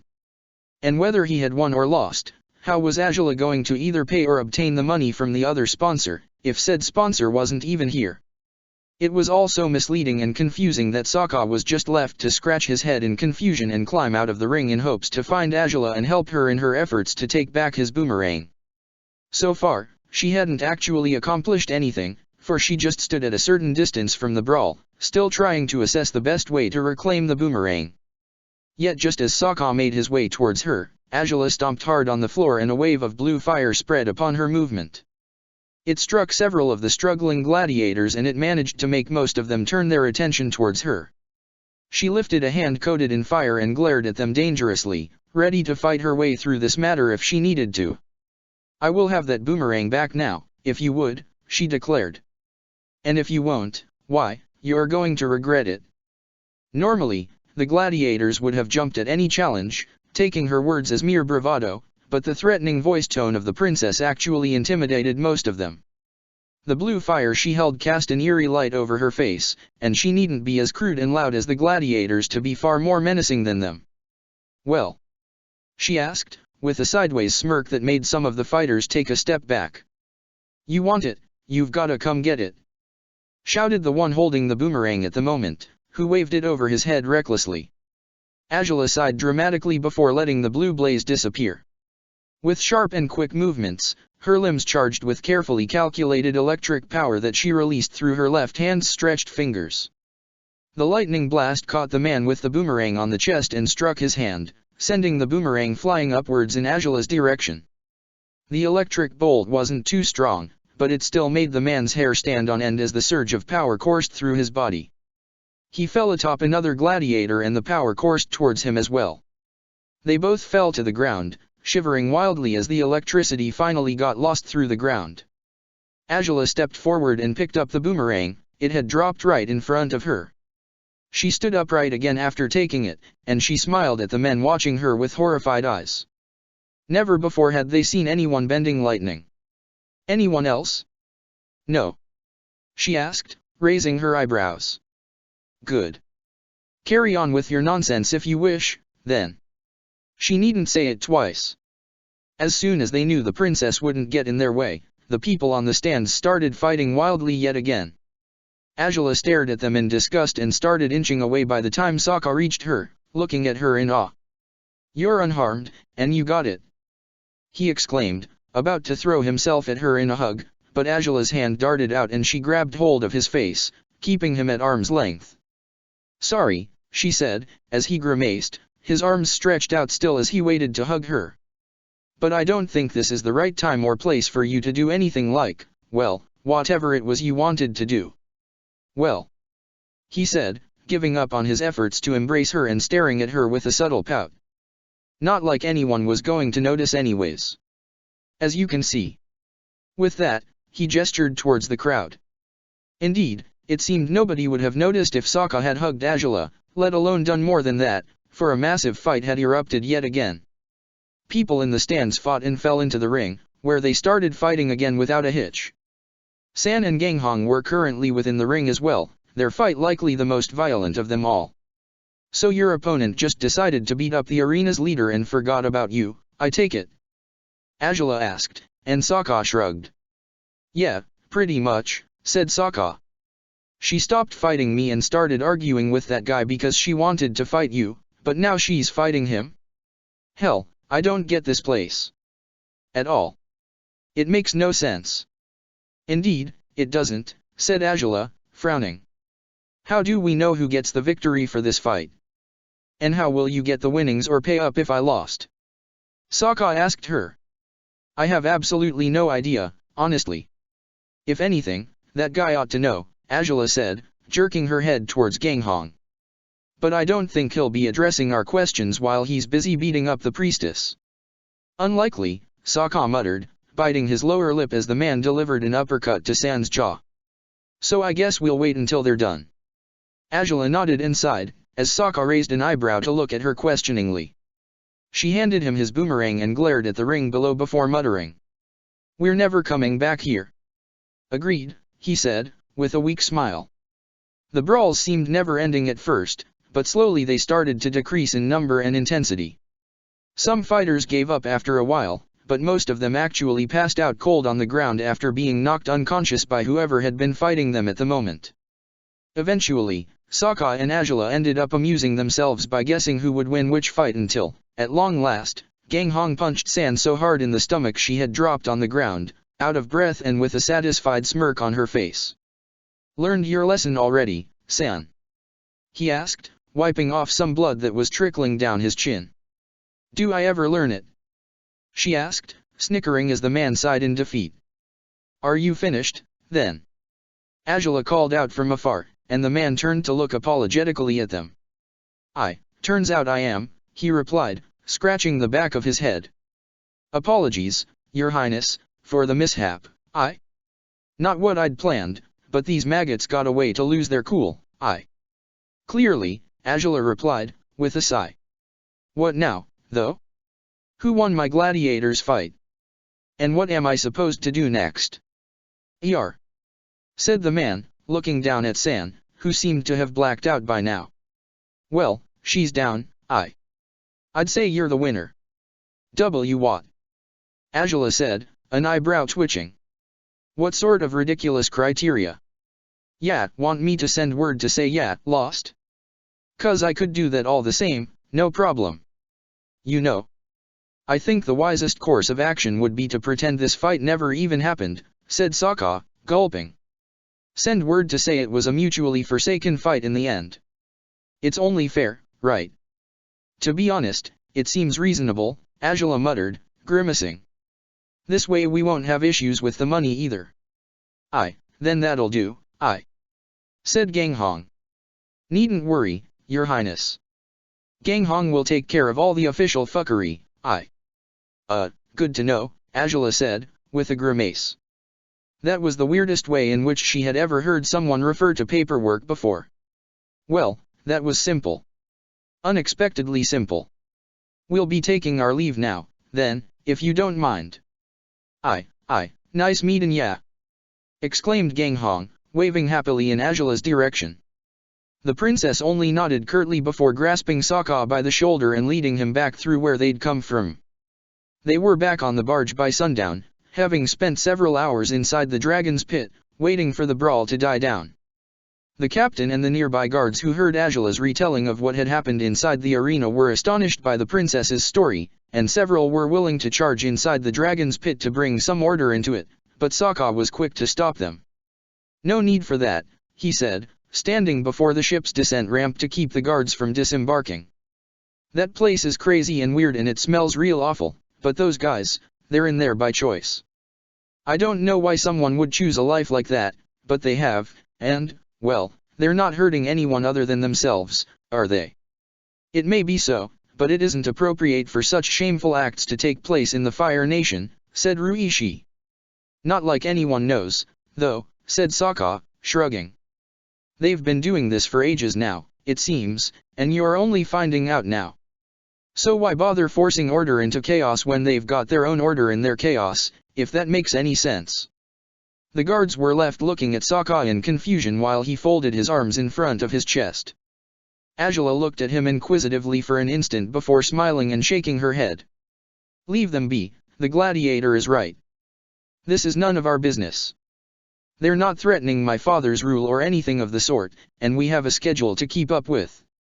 I'd hate to stray from it just because we've found a group of mad people who like to beat one another up. It's their problem if they murder each other in there, not ours. But the captain started before sighing in defeat. If he had learned anything in the past year, it was that he was better off not rebuffing any of Angela's commands. Very well, then. Let's set out again, shall we?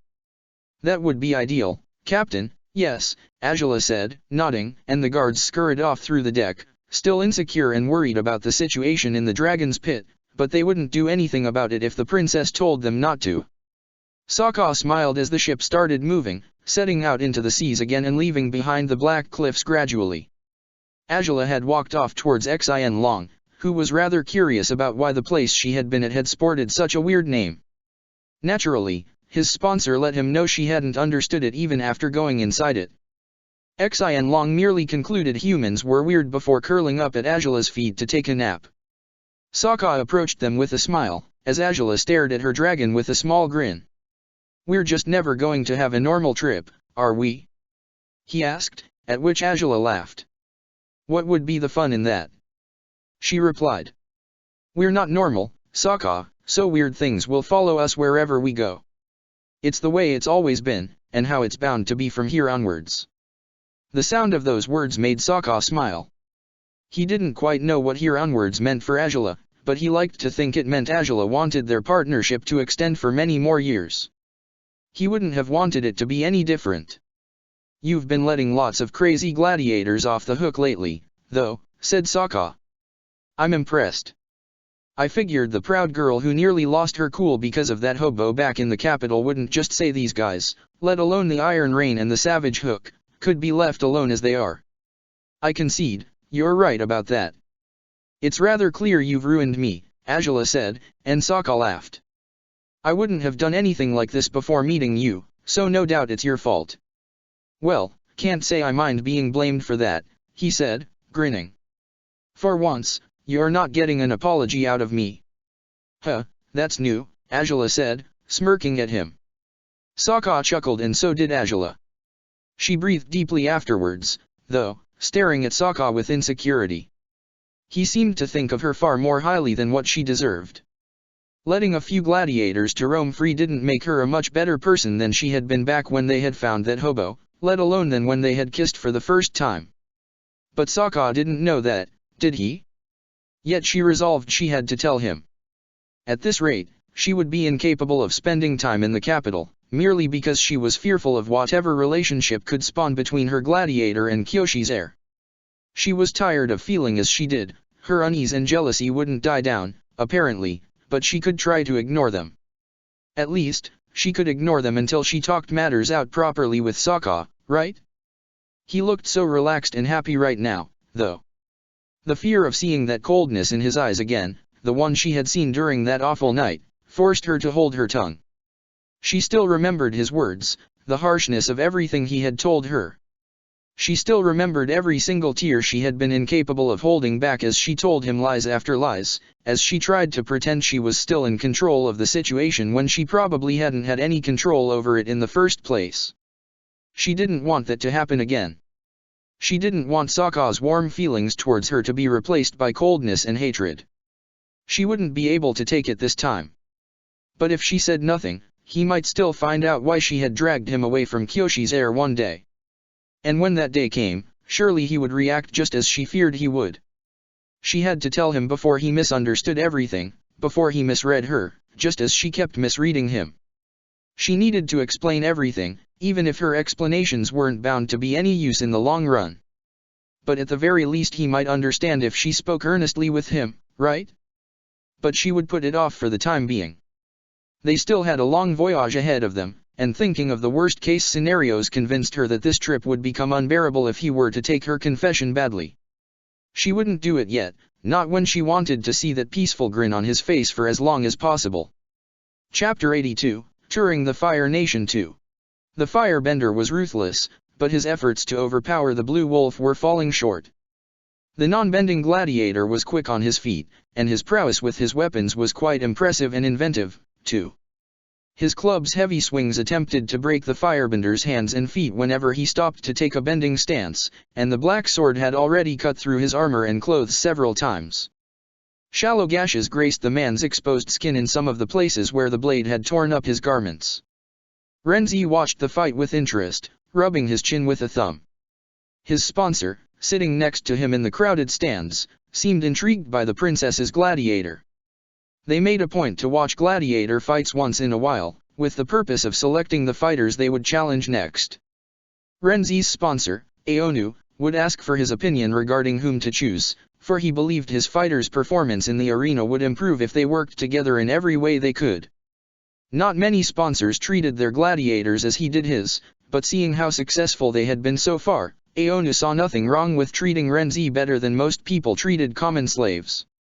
Truthfully, Renzi wasn't just a common slave, born a powerful firebender in the colonies. Renzi's abilities had been kept a secret by parents who had supported the Earth Kingdom through the war. Not long after his father's demise in the battlefield, his mother was forced into slavery and so was he. Renzi almost got himself in trouble once, when he showed his fire-bending skills to defend himself from an unpleasant man mocking him in Udeo's slave market. Aonu had witnessed his display, and decided to buy him. Renzi's sole condition was that Aonu had to buy his mother as well, and Aonu complied. Renzi's mother passed away a few years after they entered Aonu's service in his family's household, a short time after her son had started to fight in the Superior Gladiator League. Kid's better than I expected. Didn't look so tough back then. Renzi muttered. Aonu frowned. Then you're certain this is the guy you met? He asked. Yep. Positive. I told you I remembered his name, Blue Wolf. And you had no idea you were talking to the princess's gladiator. He didn't tell me who his sponsor was. The boy had a cut on his face and he looked kinda confused about how anything worked. But he did want a medical check, and mentioned how the princess had made it so they would be mandatory. I laughed because we didn't have those back then. I just figured he was some newcomer from the capital. I didn't guess he'd be, well, who he was. You might want to pay more attention to the newcomers, then, especially those with important sponsors, said Aonu, as the Water Tribe gladiator evaded another blast of fire and struck his opponent's elbow with his club. The injured man roared in agony, spewing some fire in the Blue Wolf's direction. Common noblemen are prone to choosing ridiculous gladiators because they look strong, but that's not the case for military figures such as Zhao, for instance. I guess so, said Renzi, frowning. Throughout his years in the Superior Gladiator League, he had lost in 51 opportunities. All of them had been against the league's best fighter, the one Admiral Zhao sponsored, Combustion Man. When I heard the princess was joining the league, I knew she wouldn't choose a common gladiator, despite what the rumors claimed, said Aonu. She chose a gladiator with awful odds and turned him into a fighter that can even triumph in pairs tournaments, as he did in Ba Sing Se. Well, for all we know, his partner's the one responsible for that. The blind bandit's famous too, you know, said Renzi. You think this one had nothing to do with it, Renzi? Haven't you been paying attention? Aonu asked, gesturing at the fight. Again, the Blue Wolf was getting the upper hand against Lang of the unyielding flames. He had put away his club and was now attacking his enemy with his boomerang. I'm only saying, it might not have been all on him, he said, shrugging. Well, I'd say you're wrong, said Aonu, smirking. I haven't seen a non-bender like this before. When was the last time you fought one of those? Meh, I don't really remember, said Renzi, scratching his head. One would think the Millennium Dragon would have better memory than this, said Aonu, looking at him with raised eyebrows. The Millennium Dragon has fought plenty of times by now. He loses track of when each fight happened. Can't blame him for that, can you? I can, actually, said Aonu. Your last non-bender was the Med Alchemist. An interesting fight, but not all that important. You defeated him, after all. I beat pretty much anyone. Except for Combustion Dude, said Renzi, with a sigh. Then you probably could beat this boy, too, said Aonu, smiling. Heh, I might, said Renzi. But the wolf boy lives in the capital. He's not going to stay here long enough for me to fight him, and last I knew, you didn't like traveling to the capital. Aonu frowned and nodded. He had come to greatly dislike the capital over time, mainly due to the unpleasant behavior of some noblemen towards a man of mixed heritage such as himself. He hadn't chosen to be born in the colonies. Aonu had always been a perceptive person, even as a child, and he was quick to identify the meaning of the stares high-born people sent his way. He knew what disdain was and he wouldn't put himself through it in the capital if he could avoid it. So, unless you just shoot a challenge to the princess and hope she'll stay for a couple more days to fight us, I don't see how we're going to fight them, said Renzi, sighing and stretching. In the sand pit, the blue wolf jumped out of the way of another fire blast that his opponent had cast with his uninjured hand. But the wolf retaliated by throwing his boomerang expertly through the blazes. The weapon heated up as it soared through the flames, and it caught a startled Lang on the bridge of his nose. The man fell to the ground, unconscious. The crowd cheered the successful gladiator, and Aonu clapped politely along with them. Renzi raised his eyebrows and nodded in approval. That final move had been quite unexpected. There's another alternative, though, said Aonu, smirking. You can face off against this boy, and not in the capital. If his sponsor is as proud as she must be, considering it's the princess, she's not likely to refuse the challenge I have in mind. He glanced up towards the sponsor's balcony. Princess Azula was smiling approvingly down at the pit. Her gladiator had lost a fight by a small margin in the Ember Crater, but he had triumphed overwhelmingly in the Ring of Ash. His success in Eudeo's golden eye naturally pleased her. Wait, said Renzi, as Aonu stood up, ready to leave. You mean, the slate? We're going to challenge them in the slate. Aonu smirked and looked at his gladiator with malice. His shaggy brown hair fell unceremoniously over his bright green eyes befitting the earthbender he was. Indeed, Millennium Dragon, he said. The slate it is. Renzi swallowed hard but nodded. He would fight wherever his sponsor decided he should, it wasn't his call. Still, this wasn't bound to end well for that boy. Not a single non-bender had survived a fight in the slate. The princess's gladiator might be stronger than most non-benders, but that didn't mean he would stand a chance in the slate, not if he fought against the second-best gladiator of the ranking. Are you sure about this, then? Suki asked, biting her lip as she glanced at the scissors on the table. Last chance to back down. Should I want to back down? Zuko asked, trying to mask his insecurity as he took his seat, a cloth covering his body. Well, I already told you I've never cut hair before, Suki said, smiling weakly. But I do need a haircut, said Zuko, sighing. You're good with swords, so why shouldn't you manage to cut my hair? His reasoning seemed unreasonable, even to him. Yet he was right about how much he needed a haircut. Suki had been the one to propose to cut his hair for him, seeing how Uade kept yanking at his long ponytail whenever he could get his hands on it. For Zuko's sake, it was better to cut it to keep the child from pulling out his hairs from the root. Both Suki and Zuko had taken to watching over Uade together ever since Suki started wandering around the house. She hadn't yet left the place, but she was taking things one step at a time. Yesterday she had stood at the front door and gazed at the familiar city from the threshold. She hadn't known just how much she missed seeing the red roofs of the capital and the intimidating, looming shape of the palace in the center of the city. She never thought she would feel any relief upon being at the core of the Fire Nation, but to her surprise, she did. Mai was with Uade right now, while Suki and Zuko were back in the girls' room. Uade had pulled out a grand total of 7 hairs from Zuko's head quite painfully today, and that had prompted Suki to make her proposal, which the prince had accepted without a second thought, so Suki had found scissors and a cloth that she had wrapped around Zuko's shoulders once they were upstairs. Zuko hadn't cut his hair since his banishment. Back in the day he had shaved most of it, save for his ponytail, but he gave in to despair eventually and stopped shaving. His hair had grown messily after that. He didn't believe he would find the Avatar, and he had thought he would roam the seas forevermore, for he didn't wish to return home empty-handed, so he had stopped paying attention to his hair altogether. He had let it grow out without a care, and while it hadn't bothered him before, now it certainly did.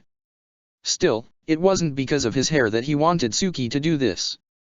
He knew she hadn't picked up anything that could be used as a weapon in a long time, despite she wished to do so. She missed her days as a fighter, but she couldn't quite return to them, and it was, partially, because she didn't trust herself with blades as she was. She feared she might not be up to her old level of skill anymore, or that she might hurt herself or whoever she was with. Zuko wanted her to cut his hair to show her that, even if she didn't trust herself, he did. He didn't think he'd care about what the result of this operation would be, so long as it helped Suki to feel comfortable with herself again. Of course, he didn't want her to cut his face or anything, but he was willing to risk it if need be. He doubted there would be much of a risk, to begin with. Nevertheless, Suki did. Her grip was a bit shaky as she picked up the scissors. What was she supposed to do, really? She didn't know how to cut hair. It shouldn't be harder than gutting koi fish, but she still worried. She sighed deeply and bit her lower lip again, taking Zuko's ponytail in her hand. "I'll cut off most of it," she told him. "But not all. That way you can still tie it up if you want to." "Sounds good," Zuko said, smiling a little even though she wouldn't see him. Her hands still trembled as she touched his hair, her knuckles grazing the nape of his neck and his back. She had dared touch him a few times during the last month, ever since she had first reached out for his scar, but the contact between them was still nerve-wracking for her. "Okay, then, here goes nothing," she said, gulping and cutting his ponytail at shoulder length. The hair she had cut dropped on the floor in a disorderly fashion, and Suki breathed deeply. The first step was over now, but the next ones were the ones that would prove more difficult. "Well, that's a start," she said, and Zuko nodded weakly, resisting the urge to reach back to touch his hair. "Okay, now you ought to stay still, or else I might end up cutting too much, or I might even end up cutting something other than hair." "You won't," said Zuko, smiling a little. "But if you do, try to make it my burned ear. It's already so bad it won't be much of a loss." "Huh," said Suki, grimacing. "Is it you can't hear properly?" "No, I can," said Zuko. "The damage to my ear was mostly on the outside. My eye, though." "You have trouble seeing?" Suki asked next. "Yeah, with the burned eye," said Zuko. "It's not that bad, it's not like I can't see through it at all, but it's always a little blurry. There are times where it dries up, too. It can still produce tears, but at times it doesn't happen unless I yawn or cry for real, not that I cry that often." "No," said Suki, chuckling a little. "I wouldn't think less of you if you did." Zuko gulped and figured that was a good thing, but he would rather keep her believing he wasn't much of a crier. He remained still, waiting for Suki to continue with her feat, but she didn't. Zuko turned to look at her, and found she stood in place, biting her lower lip while holding the scissor. "You all right?" he asked, and she smiled and nodded promptly. Yeah, I'll get back to it now," she said, and Zuko turned around again. "So, Zuko muttered, hoping that a conversation might help her relax a little. Still, he had no idea what to say. "Had a good breakfast?" The randomness of the topic took Suki by surprise, but she smiled all the same. Her free hand moved up to his hair again and undid his shortened ponytail, allowing his dark hair to fall over his shoulders. "Yeah, no peaches, though," she said, smiling, and Zuko blushed. "I talked a little with Mai. She told me more about you too, you know, back when you were younger." "You seem quite interested in that," said Zuko, raising an eyebrow, and Suki chuckled. "Can you blame me? It's not every day that you get to hear the childhood stories of a prince, is it?" "It's not, I suppose," Zuko said, smiling a little. "I really didn't know you two were that close, though," said Suki, taking a chunk of hair between two fingers. Talking served as little distraction, for her hands still trembled, but she could pretend she was alright while talking, even when she wasn't. "Well, we weren't close right away," Zuko said, as he heard the sound of the scissors closing on a strand of his hair. He could only hope she knew what she was doing. "She was Angela's friend from school, and I didn't enjoy spending time with little girls back when I was a little boy myself.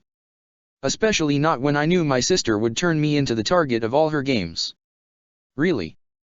Suki asked, as she moved over to the next strand of hair, in hopes to keep it on even length with the one she had only just cut. "Yeah, Angela wasn't exactly the nicest sister growing up. Well, I've already told you she's a pretty difficult person, overall," said Zuko, shrugging, and Suki winced. "Don't move," she muttered, and he gulped. "Sorry." Yeah, anyways, she's not exactly easy to get along with, especially when she realizes you're fun to torment," said Zuko, sighing. "But, she's not all bad." "Not really. For quite some time I thought so, but she actually isn't." "I suppose it's harder for a big brother to tell," said Suki, smiling. "I never had any siblings, but plenty of girls back in Kyoshi Island did. Some of them were always arguing and fighting with their brothers and sisters, while others got along with them without a problem." "Well, Angela and I would be of the first kind," said Zuko. Well, I guess we don't understand each other all that well. And spending 10 years without seeing each other didn't help. I thought deep down she was the exact same 11-year-old I'd left behind 10 years earlier, but then, well, she proved otherwise." "How?" Suki asked, raising an eyebrow. "Well, by hiring her Gladiator," said Zuko, and Suki froze for an instant, recalling Sokka's visit. She hadn't told Zuko about it. She didn't know if she was supposed to, but maybe it would be a good idea to mention it now. Something about their relationship is just weird, at a lack of a better word. "I already told you so, didn't I?" "Yeah, you mentioned Ty Lee and Mai think she's in love with Sokka," said Suki, frowning. "Do you think so too?" "Well, I don't think they're involved or that they would want to be," Zuko muttered. "It's too inconvenient. But even if it's not love, whatever's going on with them is weird. They took off on another trip not long ago, right after arriving from Ba Sing Se. I have no idea why Angela would keep traveling, but she took him with her again. They're together all the time, pretty much. So, whatever's going on. It's something big, huh?" said Suki, thoughtful, as she continued to cut Zuko's hair. Sokka had been quite defensive of Angela during their last encounter, actually. She remembered what he had said about the White Lotus, and about their attempt to kidnap the princess.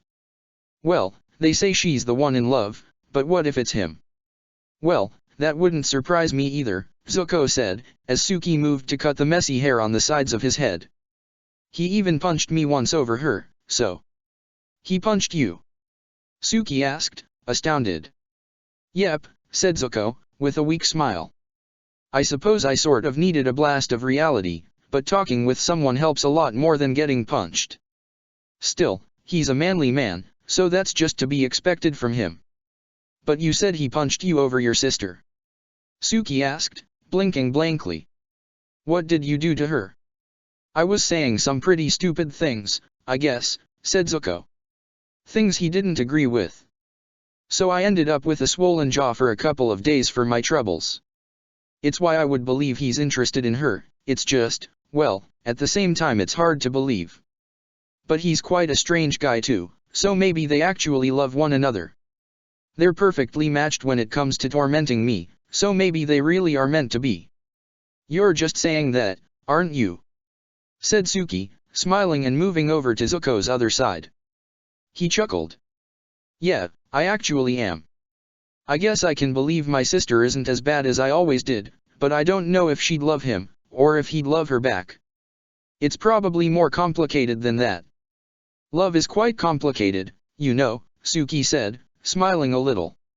"So as far as complicated goes, they might as well be in love." "You just think it's romantic, don't you?" said Zuko, smirking at her, and Suki laughed. "Romantic? I don't know, I don't even know your sister, so I shouldn't say anything about her," she said. "I still have no idea why she had Ty Lee save me, even after." "After what?" Zuko asked, raising an eyebrow as Suki bit her lower lip again and cut another strand of hair. Well, I didn't tell you about this, but Sokka came to see me some time ago. Wait, what? Zuko asked, turning to face her and freezing in place when he found the scissor at level with his good eye. He moved away a little while Suki jerked away instinctively as well. I told you not to move for a reason, Zuko, she said, huffing, and he blushed. Sorry, he mumbled. But, really? When? I didn't even catch a glimpse of Azula, she was in town for 2 days or less than that. It was about a month ago, I think, said Suki, shrugging, before placing a hand on the top of Zuko's head and forcing him to turn around again. There. That's better. Anyways, there's not much to tell. He showed up for a little while, asked a few questions and then left. A few questions? Zuko asked, as Suki cut the last strand of hair on this side and made sure it looked even. I hope he didn't come to ask you out. You hope? She asked, smiling as she stood before him now. Why would you hope that? Well, he'd just have to be as stupid and insensitive as I think he is to do something like that to you right now. Zuko muttered, his face flushing once more. Or is it you wanted him to ask you out? Heh, sure, said Suki, her eyes widening as she looked at his bangs, placing them over his face. Well, close your eyes and let's hope I don't mess this up. Zuko obeyed and Suki started cutting, trying to focus on his hair rather than on his face. She swallowed hard, her hands trembling slightly again now. She frowned upon realizing she had hardly shivered at all as they talked. She had almost forgotten about how close she was to him, or that she was doing something that could be dangerous if she messed it up. Even now, when Zuko turned around towards her, she hadn't hurt him, not even by accident. With a smile on her face, she dared reach down to grab his chin in one hand, lifting his face. Zuko gulped, not used to having his face touched. Suki had reached out for his scar not long ago, but this was quite different. Her hand wasn't as insecure this time as it had been when she touched his scar. Okay, now, don't move. For real, she said, and Zuko smiled a little. I won't, he said, as Suki stopped holding his face and started working on his hair again. She bit her lip as she cut the hair, smiling a little as Zuko twitched when the shorter hairs fell on his face and tickled him. Nevertheless, he didn't move until she was done. I wouldn't have accepted going out with Sokka, considering that I haven't left the house yet, she said, trying to relax again by talking. I hadn't even left my room back then, to begin with. So, going out would have been impossible, quite literally. But I guess I wouldn't have wanted to do it anyways. Not when you'd already warned me that there's something weird with him and your sister. Then you rejected him.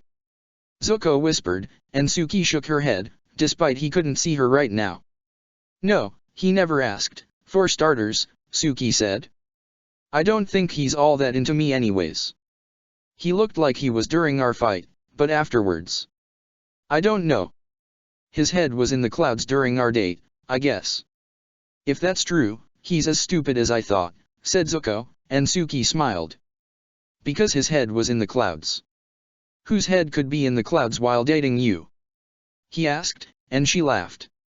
You're too sweet. With that, his cheeks reddened for what felt like the millionth time during this conversation. Suki smiled at that and placed the scissors on the nearby nightstand. You can shake off the loose hair now, she said, and Zuko was quick to obey, rubbing his face repeatedly to rid himself of the prickling feeling. Once he was done with that, though, Suki moved close to him again and leaned down, looking at him closely. Zuko's blush had been fading but it returned when he found himself looking directly into her eyes. She didn't seem to be affected by the closeness, and was pulling on the hair on the sides of his face to make sure it was even. Well, I guess it's not that bad, she said, with a guilty smile. But I don't know if that's what you wanted, so you ought to have a look in a mirror. I think there's one here. She walked towards a dresser in the room and opened a drawer. After rummaging through the content for a moment, she procured a small mirror and handed it over to Zuko. He gulped before looking at his reflection in the glass, and when he saw it he raised his sole eyebrow with interest. Huh, not bad, he said, moving his head to the side to see the other angles of his hair. Better than I expected. So you expected me to mess it up? Suki asked, and Zuko chuckled. No, I'm not saying that. I'm saying I actually look decent, for once, he said, smiling, and handing her the mirror again.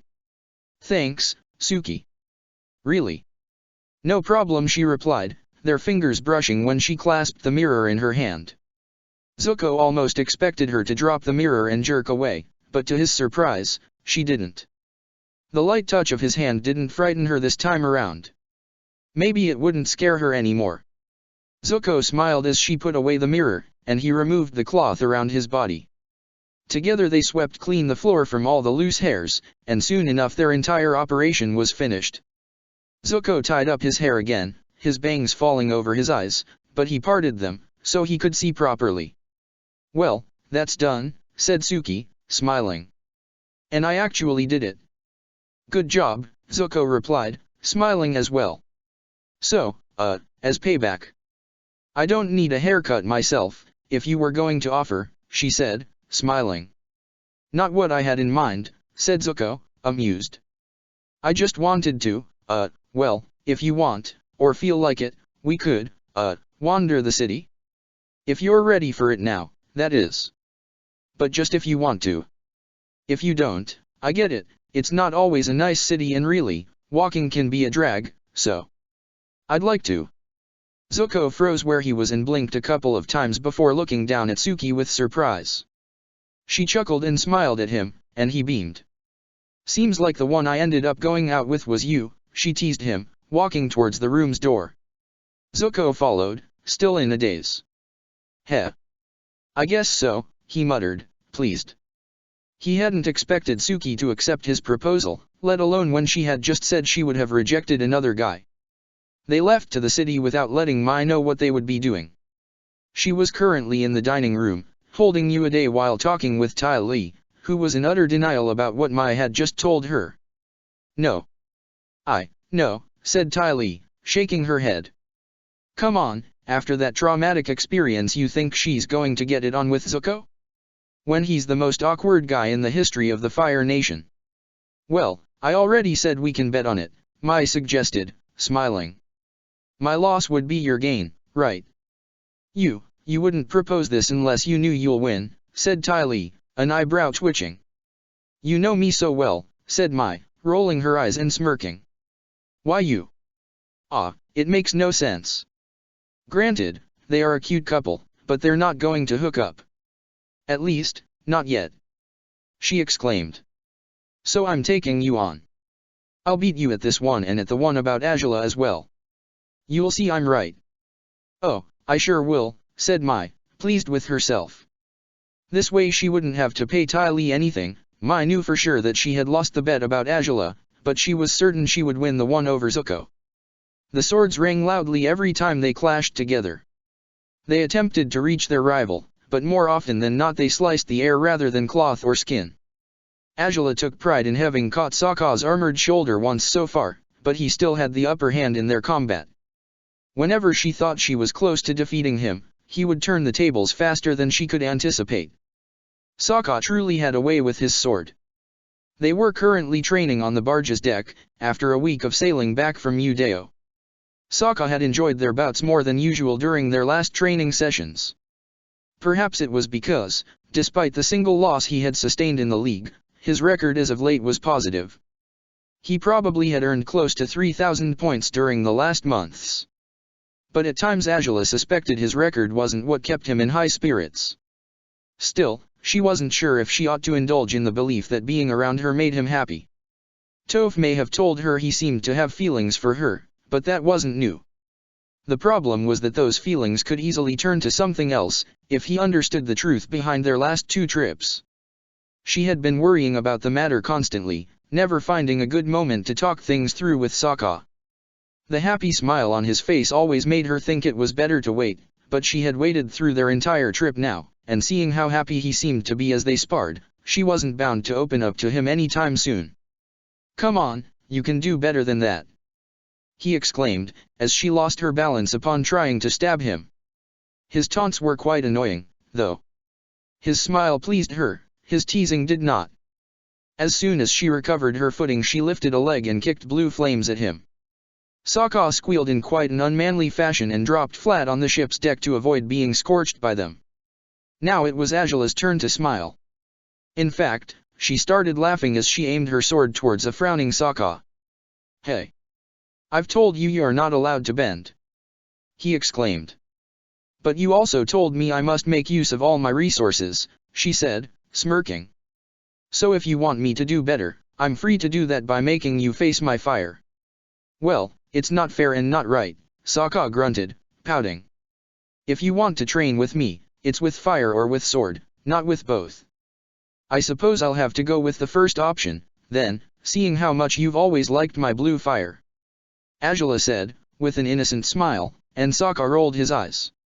Yeah, I just love your blue fire," he said, finishing the sentence quickly. Something on the back of his head had almost made him end that phrase differently. "And the blue fire loves you back," Angela said, smirking again before blasting flames at Sokka, now through her fists. "Wait. I'm not ready," he exclaimed, trying to sweep the fire away with his sword. "Ah, but a good warrior is always ready," Angela mocked him, and Sokka ended up breaking into a sprint, fleeing from her and her dangerous flames. "Quit making fun of me," he squeaked, and Angela threw another fistful of fire towards him before stopping altogether, too amused by him to bend properly anymore. Sokka glared at her and stomped towards her, a heavy frown on his face, as Angela laughed. Yeah, how neat is it that you never fail to cheer yourself up at my expenses," he exclaimed. "It's not fair, you know." "Are you honestly going to complain at this point in time?" she asked. "I've been doing it for ages. You should just get used to it." "Not happening," he said, folding his arms across his chest. "I will never surrender to wicked princesses who don't play by the rules." "Well, that's your problem. It only means you are always going to get your butt burned for your stubbornness," Angela said, shrugging with a teasing smile on her face. Sokka rolled his eyes, which made him glance at the horizon, if only accidentally. "Hey, there's an island there," he said, stepping towards the rim of the ship. "Is this the Fire Nation already?" "Of course," said Angela, her good mood dampening slightly. "We're bound to arrive at the capital in 2 or 3 days, depending on how long our next stop takes." "You mean Shujing?"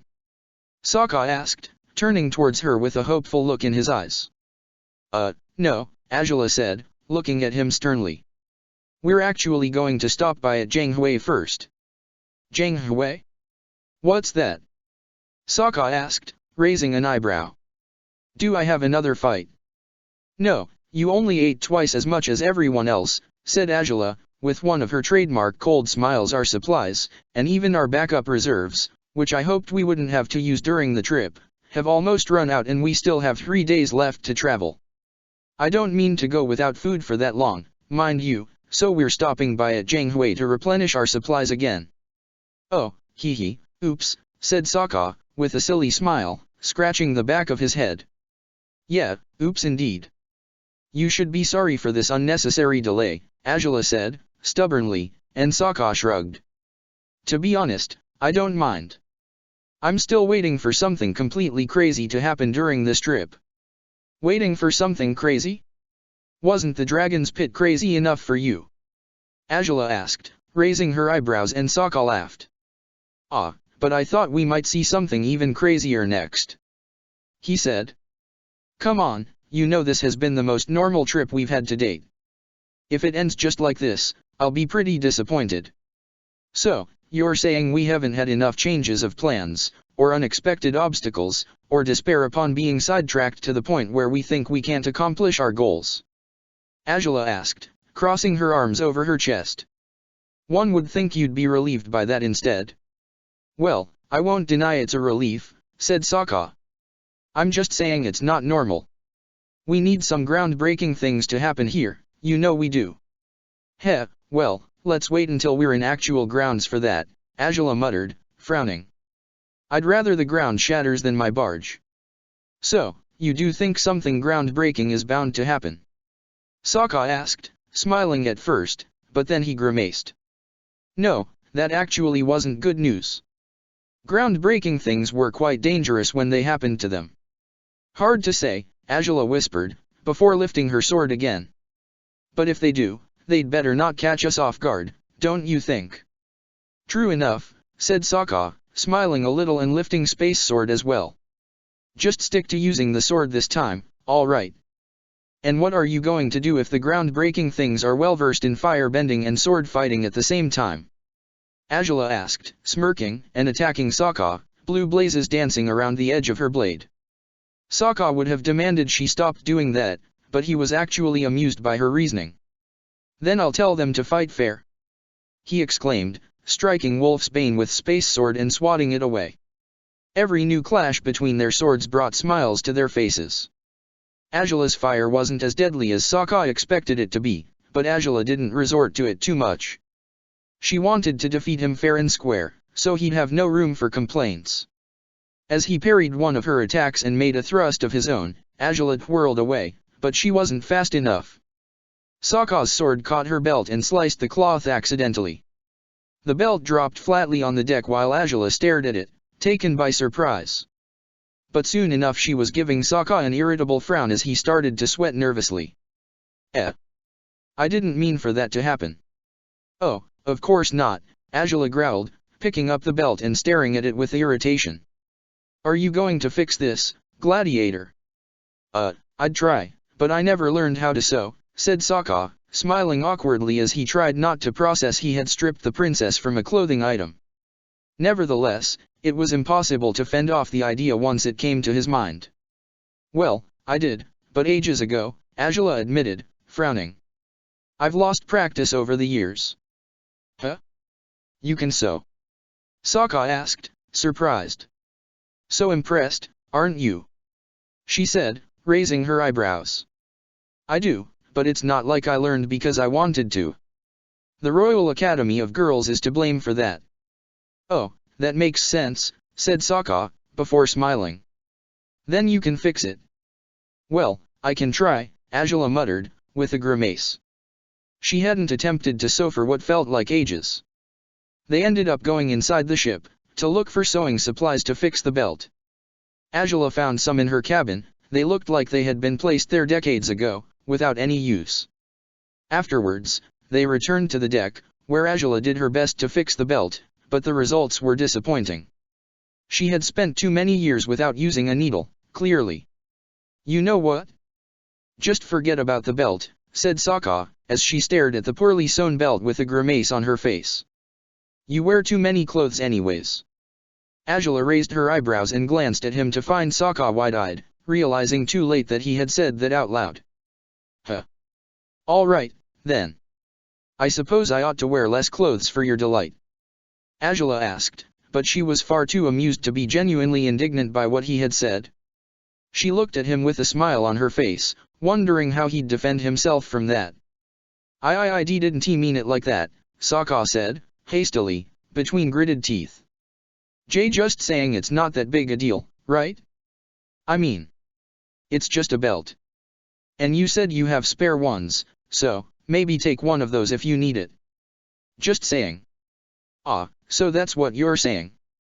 Angela asked, still smirking. Well, what else could I be saying? Sokka squeaked, his ears redder than the Fire Nation's emblem by now. Beats me. I'm just surprised by how bold that comment was, she said, smiling as she dropped the belt on her lap along with the thread and needle. But I guess you're right. This is going to get us. She wrinkled her nose suddenly, their last conversation forgotten quickly. Something smelled really bad. She stood up from where they had been sitting on the deck and glanced over the rim of the ship, a heavy frown on her face. Beside her, Sokka was also confused by the stench as he stood up as well. Angela's eyes widened when she noticed the barge was navigating through dark, muddy water. It hardly looked like water at all. She frowned and stared ahead, noticing they had entered Zhang Hui's area just a moment ago. The island had an internal river, a river they were going to navigate in order to reach the village. But nobody had warned her about how filthy the waters would be. What in the name of? Sokka said, staring at the river with as much confusion as Angela did. As they watched the river, Xin Long descended on the ship. He had been flying on his own accord now that they were close to the Fire Nation, looking for prey. He made his way towards Angela and rubbed his face against her shoulder. She turned to him, patting his head and asking him if he knew what was happening to Zhang Hui's river. The dragon replied by saying he didn't understand what had caused it, but the entire area was deserted. There were no animals for him to hunt, neither in the filthy river nor on the grounds.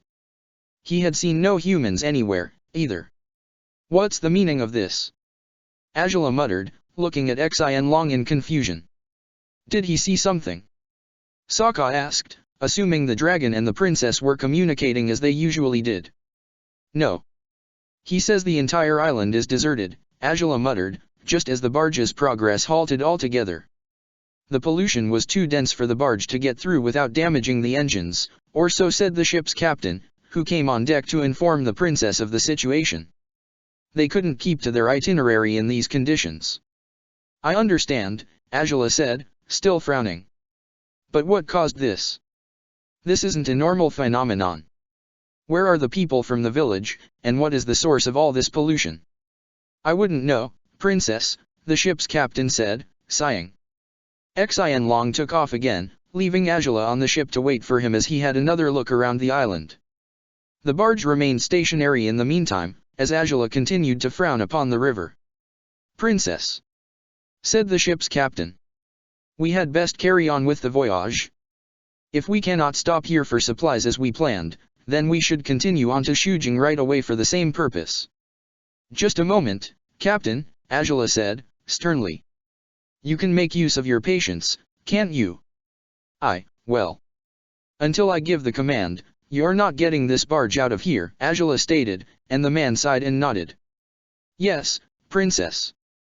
With that, the ship's captain left her again, and soon enough it was her royal guard's captain who stood beside her on the deck, along with Sokka. Princess, he muttered, as she folded her arms over her chest. Captain, she replied. What do you believe might have caused this? I wouldn't know, Ruishi said, earnestly. It's a surprise for me as well. Nevertheless, I believe a large factory was stationed someplace in these islands, if I'm not mistaken. I'm not certain on which one it is, exactly, but it might be the source of the pollution. Perhaps, Angela said, closing her eyes and seeing through Xian Long's own. The dragon glided through the skies and glanced down below. There was an abandoned, modern building at the top of the island's hills, the factory Ruishi had mentioned. Down in the river were wooden structures that looked old and broken. They were abandoned, all the same as the factory. There's nothing left but pollution, Angela muttered, between gritted teeth. How did this happen? Why? If there's a factory, chances are they were dumping the waste into the river, Sokka muttered, swallowing hard. It had been a while since Angela had been in a bad mood by now. Was this the groundbreaking event they'd have to face on this trip? It looked more like a depressing event instead. That might be what. It could be, but this amount of waste is simply beyond reason, said Ruishi. That factory has been in place for over 15 years, Angela muttered. If they've disposed of all their waste through the river since then, it's really no surprise this is the result. But where are the people? Did they leave, or did they die? Ruishi clenched his fists at the princess's question, as she breathed out heavily and shook her head. Sokka looked at her, worried. All these factories, and all these advancements, for what? She grunted. Let us turn the Fire Nation into the greatest of all nations, no matter if we destroy it in the process. I'm certain it wasn't your father's intent for this to happen, said Ruishi, biting his lower lip. No, most likely, muttered Angela, bitterly. He wouldn't have wanted the factory to stop operating, no matter the circumstances. Ruishi froze at that. Was that defiance?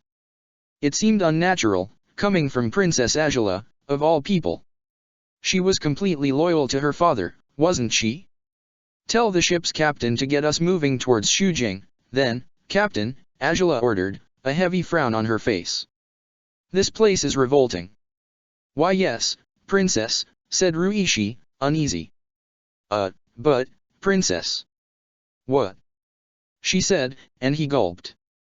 You're not wearing your belt. She had forgotten about the matter completely.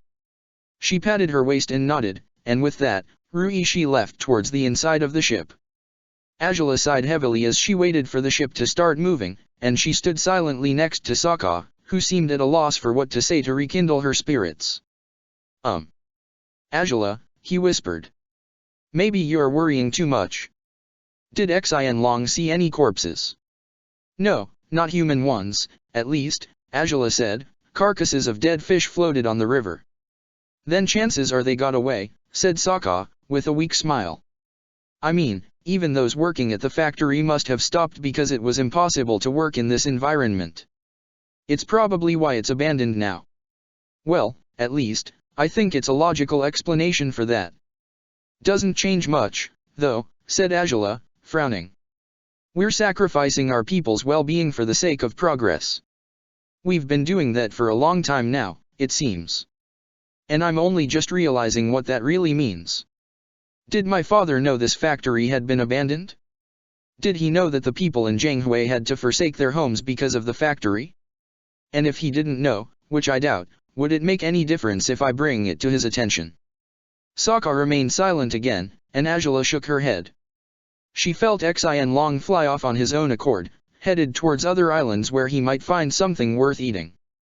He has been setting up plans to install a new factory near the capital, said Angela. And he also refused to shut down a refinery that was polluting another river, and even causing the death of children from farming villages. Why would this one make any difference, if that one didn't matter at all? The answer is, it won't.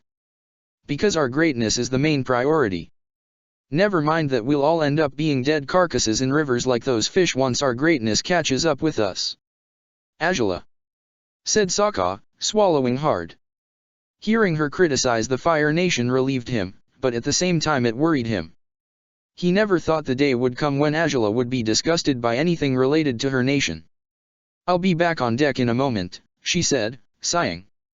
I'll go find another belt. Okay, said Sokka, and she walked away with that, after picking up the first belt from the ship's deck. Sokka watched her walk away, guessing she wanted a moment by herself to think about what she had just seen through Xianlong's eyes. That she would be shaken up by it was understandable. In fact, it was the only way Sokka would have wanted it. The Angela he had met back in the South Pole probably wouldn't have cared for the abandoned village altogether. She might even have complained over why the factory wasn't functional. But she wasn't that girl anymore. And while Sokka didn't want to see her in grief, he was glad she didn't approve of what her father was doing. Angela remained in her cabin for a while, sitting on her bed after fastening another belt around her waist. She held her face between her hands and tried to breathe calmly. Life had been so much easier when she had accepted her father's beliefs without questioning them, when she had believed in him irrevocably. As she was, she needed to get back to his good side, and she had wanted to accept his request about the ceremony to please him, but how was she supposed to earn his approval when she wasn't sure she wanted it anymore? He surely knew about Zhang Hui's condition and had done nothing about it. Was he as great a Fire Lord as she had always wanted to believe he was? Did she really want to be like him when she became Fire Lord? She returned to deck by the time the barge docked in Shujing, to find Sokka hadn't moved from where she had left him. Ready? He asked Angela, walking towards her as the soldiers lowered the ramp. I ought to be the one asking you that, she said, and Sokka grimaced. Yeah, probably, he said, but he smiled weakly. I'll be fine if we don't find Piandao or anything new about him, though. Don't worry about me. I'll try not to, said Angela, gesturing at him to climb down the ramp.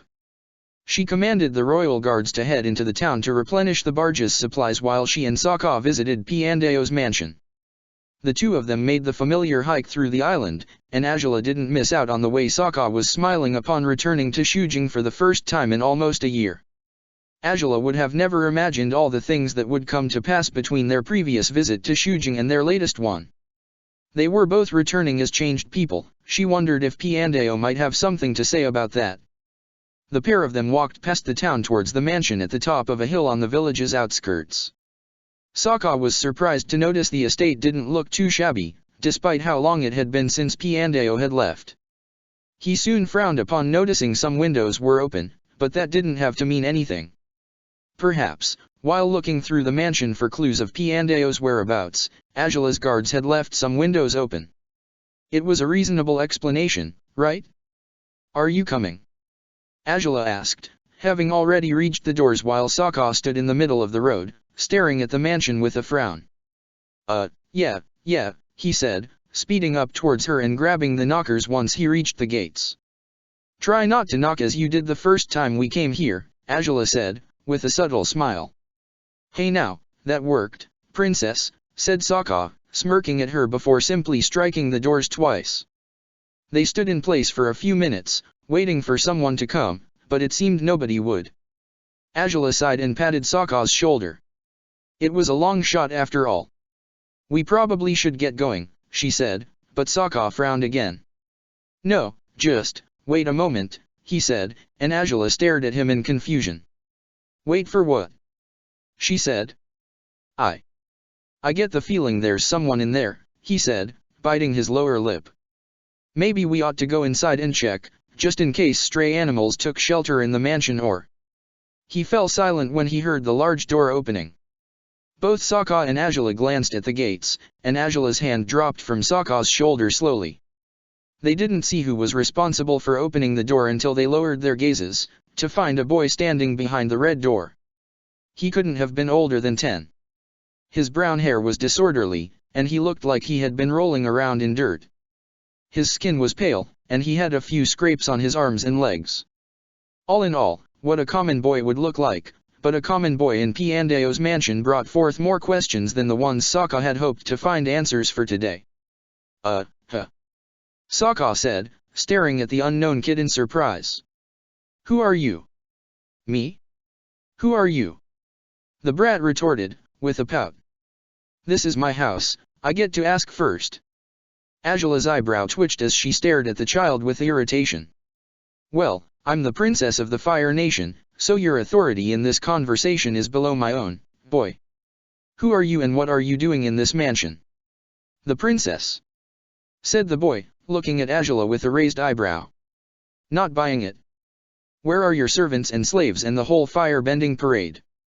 I didn't bring any of those things, and what right do you have to question me, brat?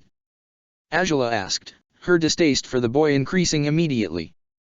Don't you know what the hairpiece I'm wearing means? Why would it mean anything? Said the boy, stubbornly. Well, it means she's a princess, so it does mean something, said Sokka. I'm her gladiator, Sokka. Nice to meet you, kid. Who are you, then? Angela glared at Sokka, wondering why he was playing along with the child. He shouldn't have given away who they were, not when this kid, who could only be a trespasser, had no right to question why they were visiting this mansion. The boy wasn't about to comply with Sokka, though. He simply looked at him with the same judgmental stare he had given Angela. You're making that up, he exclaimed, shaking his head. Hairpiece, schmearpiece. It means nothing. You little. Angela started, clenching her fists, but Sokka stretched a hand before her, stopping her from assaulting the child. Now, no need for violence, said Sokka, with an uncomfortable grimace. He's just a kid, okay? Why, yes, and that's exactly why we have a problem, Angela growled. Make him get an adult, or I just might burn down the doors and frighten him enough for him to wet his pants. Okay, calm down, said Sokka, looking at her with surprise. Geez, woman. I don't wet my pants, said the boy, angrily. Heh, we'll see about that, Angela replied. Bring it on. I'm way braver than your half-bald minion, you'll see, said the boy, and now Sokka took offense as well. What the? I'm not half-bald. I shave, I'm not bald, he exclaimed, and Angela smiled, pleased to see she wasn't the only one losing her patience with the child. Whatever you are, you look weird, the boy exclaimed. If we're really going to get started with how weird people look, then maybe you ought to look in the mirror so you... Angela said, but Sokka gave her a pleading look for her to shut up.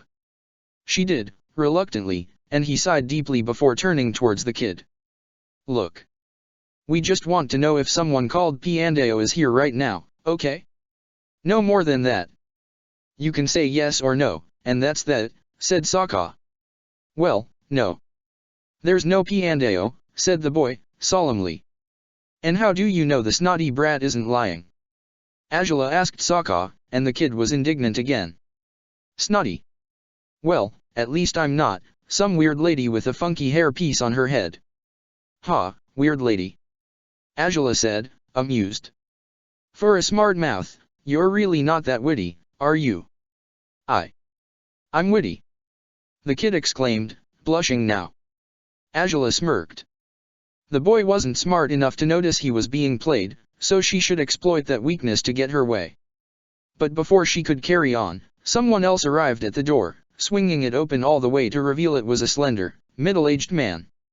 Both Sokka and Azula stared at him in surprise, and he returned their looks in the same fashion.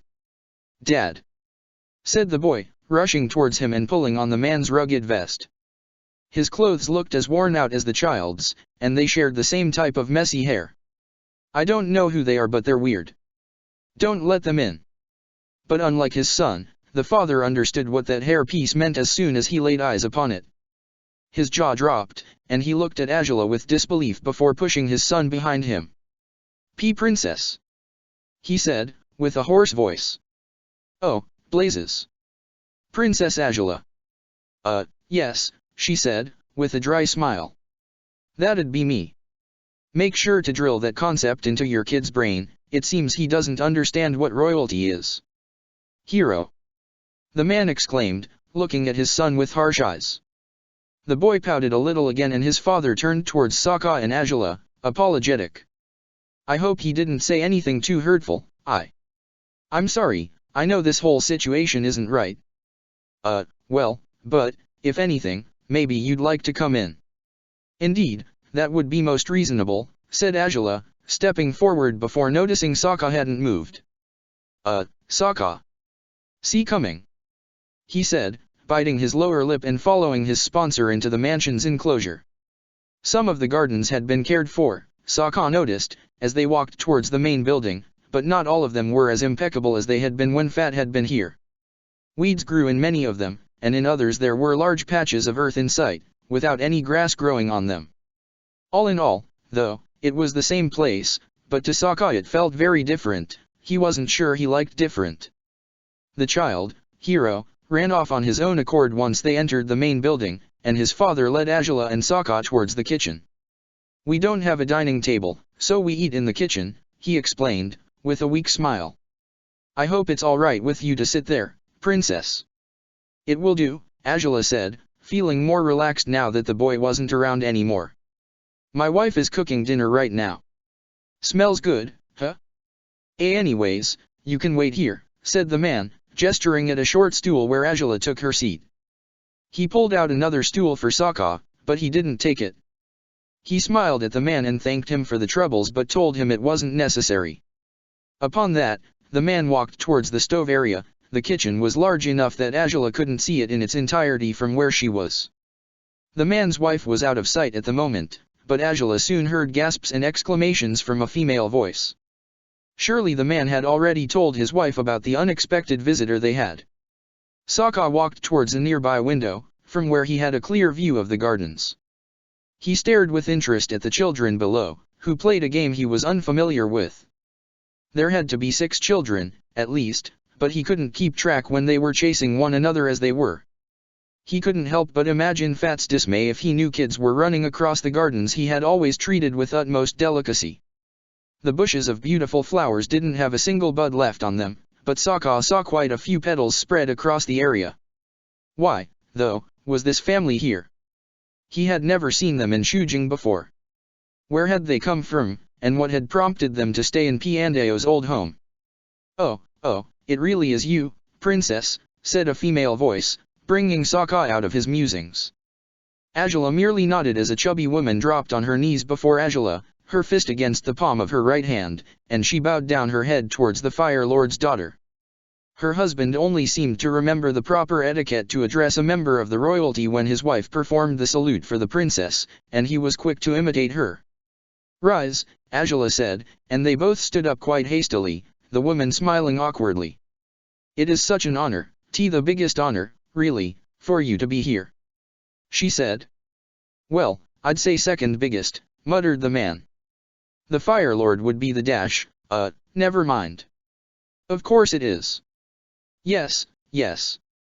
Angela raised an eyebrow, somewhat amused. These two commoners had never expected to meet a member of the royal family in person, clearly. "In any case, welcome. It is our pleasure to host you," the woman said, smiling. "Well, I'd hope so," said Angela, nodding. "Hero was saying some unkind things to you earlier, wasn't he?" the man asked, grimacing. "The boy needs to be taught some manners, we know, but he's a wild thing. Never worry, though, we'll make sure he learns to respect royalty." "Ah, Hero," said the woman, shaking her head. "He's our oldest, and he's a handful. But he's got a good heart. Whatever he said to you, Princess, don't take it too seriously." "I didn't, no need to worry," said Angela, shaking her head. "Still, your oldest? How many children do you have?" "We're a family of 10, actually," said the man, and Angela's eyes widened. "We've had more kids than we should be able to raise, yes. But we weren't always like this, Princess," said the woman, looking at Angela with pleading eyes now. Angela was taken aback by her sudden shift of behavior. She had noticed both the woman and her husband were shaken up by something, but she had assumed they were just nervous to deal with a princess. Now it became apparent that their turmoil went deeper than that. "My husband had a great income only a year ago, but he was fired from his job, and we were left indebted. Supporting our family became very difficult," said the man, sighing. 8 children were always a handful, but it got worse. We had to sell our house to have enough money to buy food. We used some of that money to travel to Shujing, it's one of the cheapest villages in the nation, and then we came across this mansion. It was empty, and spacious, perfect for our family, and you're living here illegally," Angela finished, and both the man and woman grimaced. "No wonder you look so troubled." "We didn't intend to do this, Princess, I swear," said the woman, pleadingly again. "No need to worry, though," said the man, grabbing his wife's hand. "I think I'll find a job soon, near the capital. An aircraft factory is almost finished there, and I was told I could apply for a job there once it was functional. If I do get it, we'll be able to move into a house of our own, legally. But for now, Princess, I understand you must have come here to make sure the laws were being followed, but I beg you to make an exception with us, just this once." Angela frowned at that. Did this man believe she was a law enforcer? The look on her face made both him and his wife grow paler. "So, you plan on finding a steady income in the capital," Angela said, crossing her arms over her chest. "How long have you been living here?" "A month, Princess," said the man, and the princess nodded. "I see. And so far, you've made a living off the money you used to sell your house."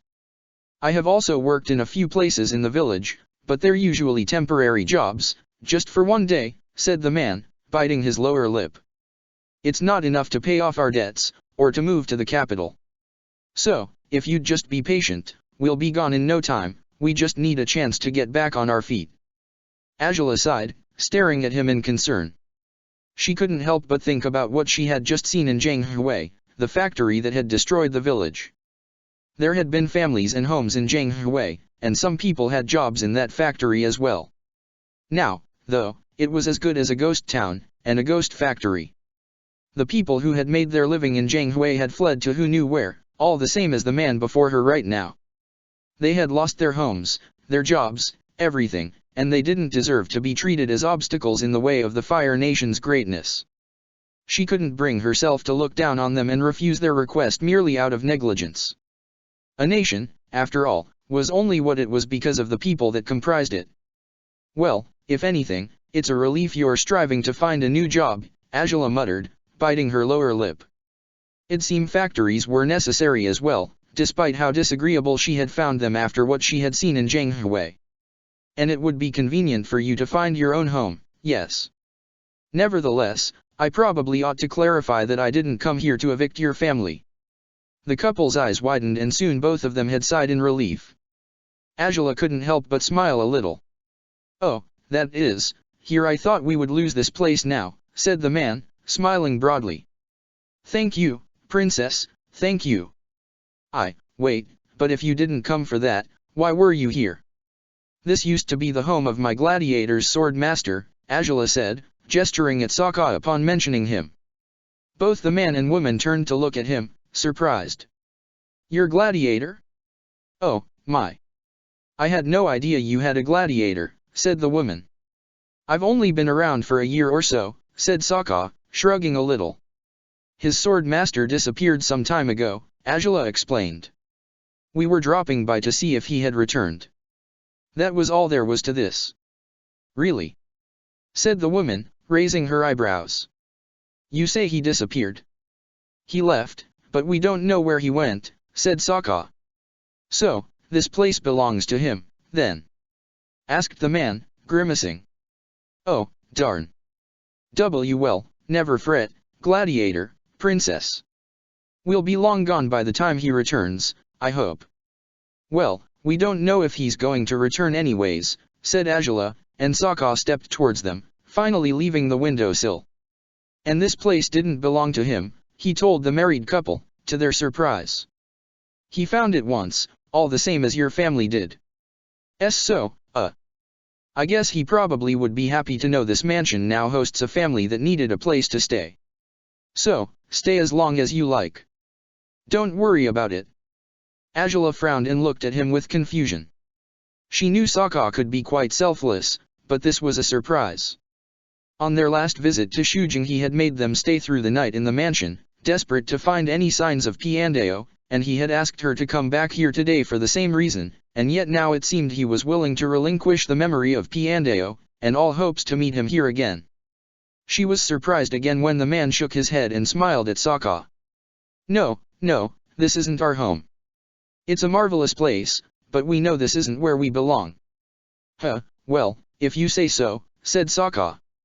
Still, don't worry about leaving this place right away. He's not bound to return anytime soon, so no pressure. Thank you, said the woman, grinning at him. The kids like it here, after all. But we'll leave when we're ready, yes. In any case, if you need any assistance finding a job, perhaps I could help in some way, Angela suggested, but the man shook his head again. No, I wouldn't impose upon you like that. It wouldn't be right, he said. The honorable thing to do would be to find a job through my own efforts. Angela blinked a few times before nodding, and Sokka smiled a little.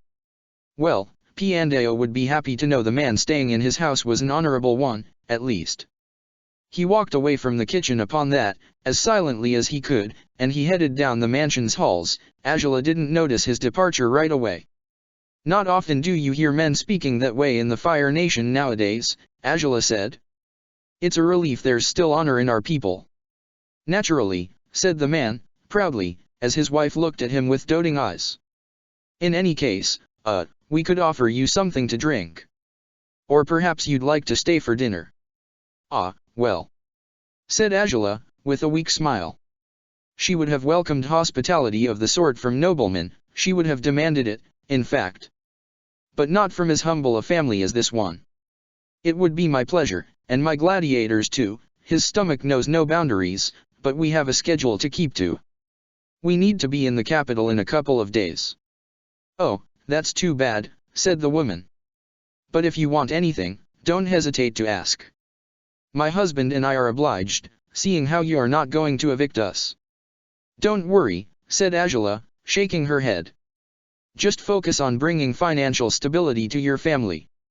That's what your main priority ought to be, not pleasing me. But, said the man, surprised, but Angela stood up. Good luck finding a job, and raising all those children. Seems like you'll need it, she said, with a warmer smile now. We'll see ourselves out, then, so. It was then that she noticed Sokka wasn't nearby. She frowned, wondering if he had left on his own. He went down that hallway, said the woman, smiling. The stairs are that way, so he might have gone to the roof, perhaps. Angela raised an eyebrow, wondering if Sokka had a tendency of heading up to buildings' roofs whenever he was troubled. It seemed to be a pattern with him. Well, I'll go fetch him, then, she said. Take care of your family, and make sure that boy doesn't get into too much trouble. Oh, we will, said the man. Thank you so much, princess, said the woman, smiling gratefully. I don't think I did anything, Angela said, raising an eyebrow. So I'm not certain the gratitude is necessary. That's precisely why it is, though, said the woman, still smiling. Angela nodded, despite being confused, and she gave the woman one last grin before turning towards the hall and to the stairs.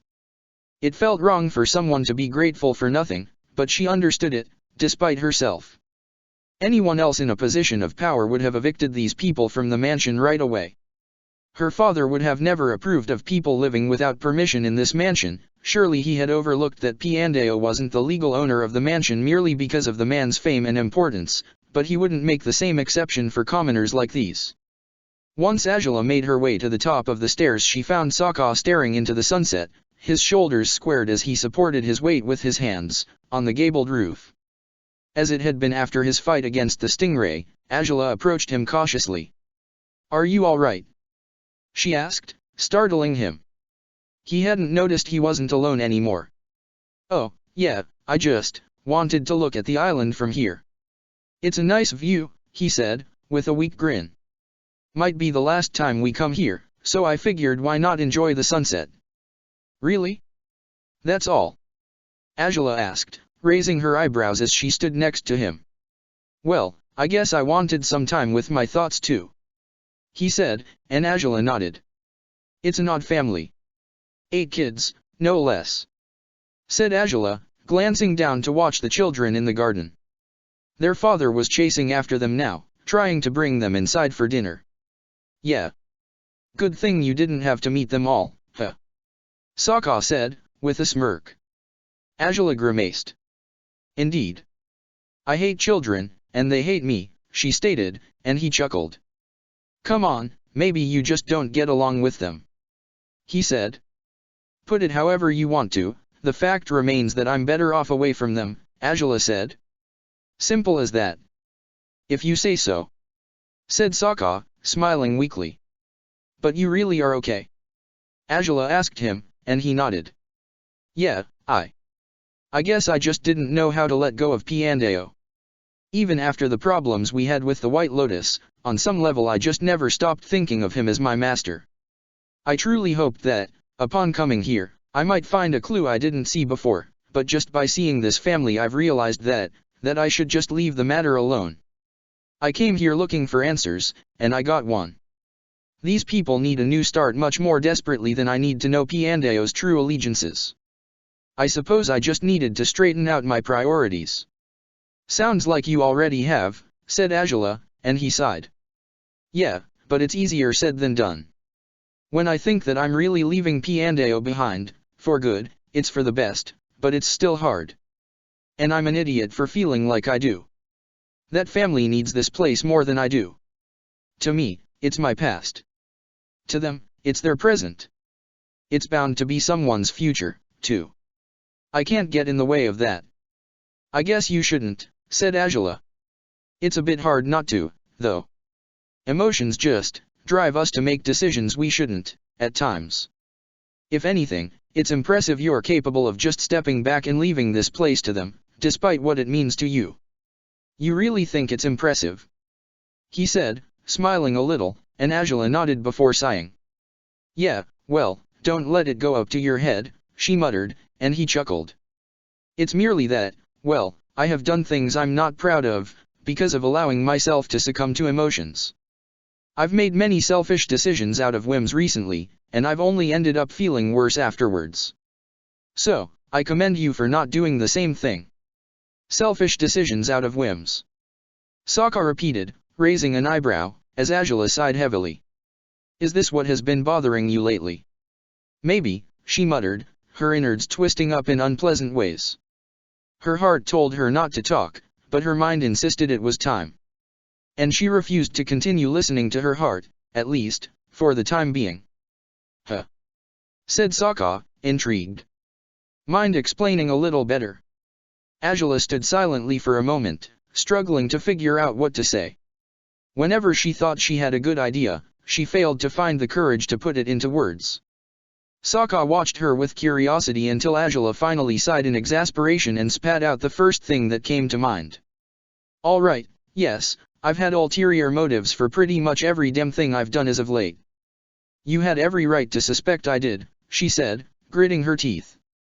"Yeah, I figured as much. What are those motives, though?" Sokka asked, raising his eyebrow. "And why didn't you tell me about this before?" "I didn't tell you because I was ashamed, partly," she muttered. "But before being ashamed, I guess I was merely angry. I just thought, well, never mind what I thought. It's not of consequence. The point is, I dragged you all the way to Ba Sing Sen through this tour because I sent Ty Lee to do something for me." "Oh," said Sokka, smiling. Azula stared at him warily upon his reaction. "Oh," she repeated. "What's that supposed to mean?" "Well, that I know what you sent her to do," he said. "She told me, when I went to see Suki." Azula's blood seemed to slow down in her veins. So, he had known all along that Azula had been responsible for bringing the girl back to the capital, and he really had seen her already. So far, she hadn't quite digested that fact, not entirely. Sokka's confirmation that it indeed had happened felt like a stab to her heart.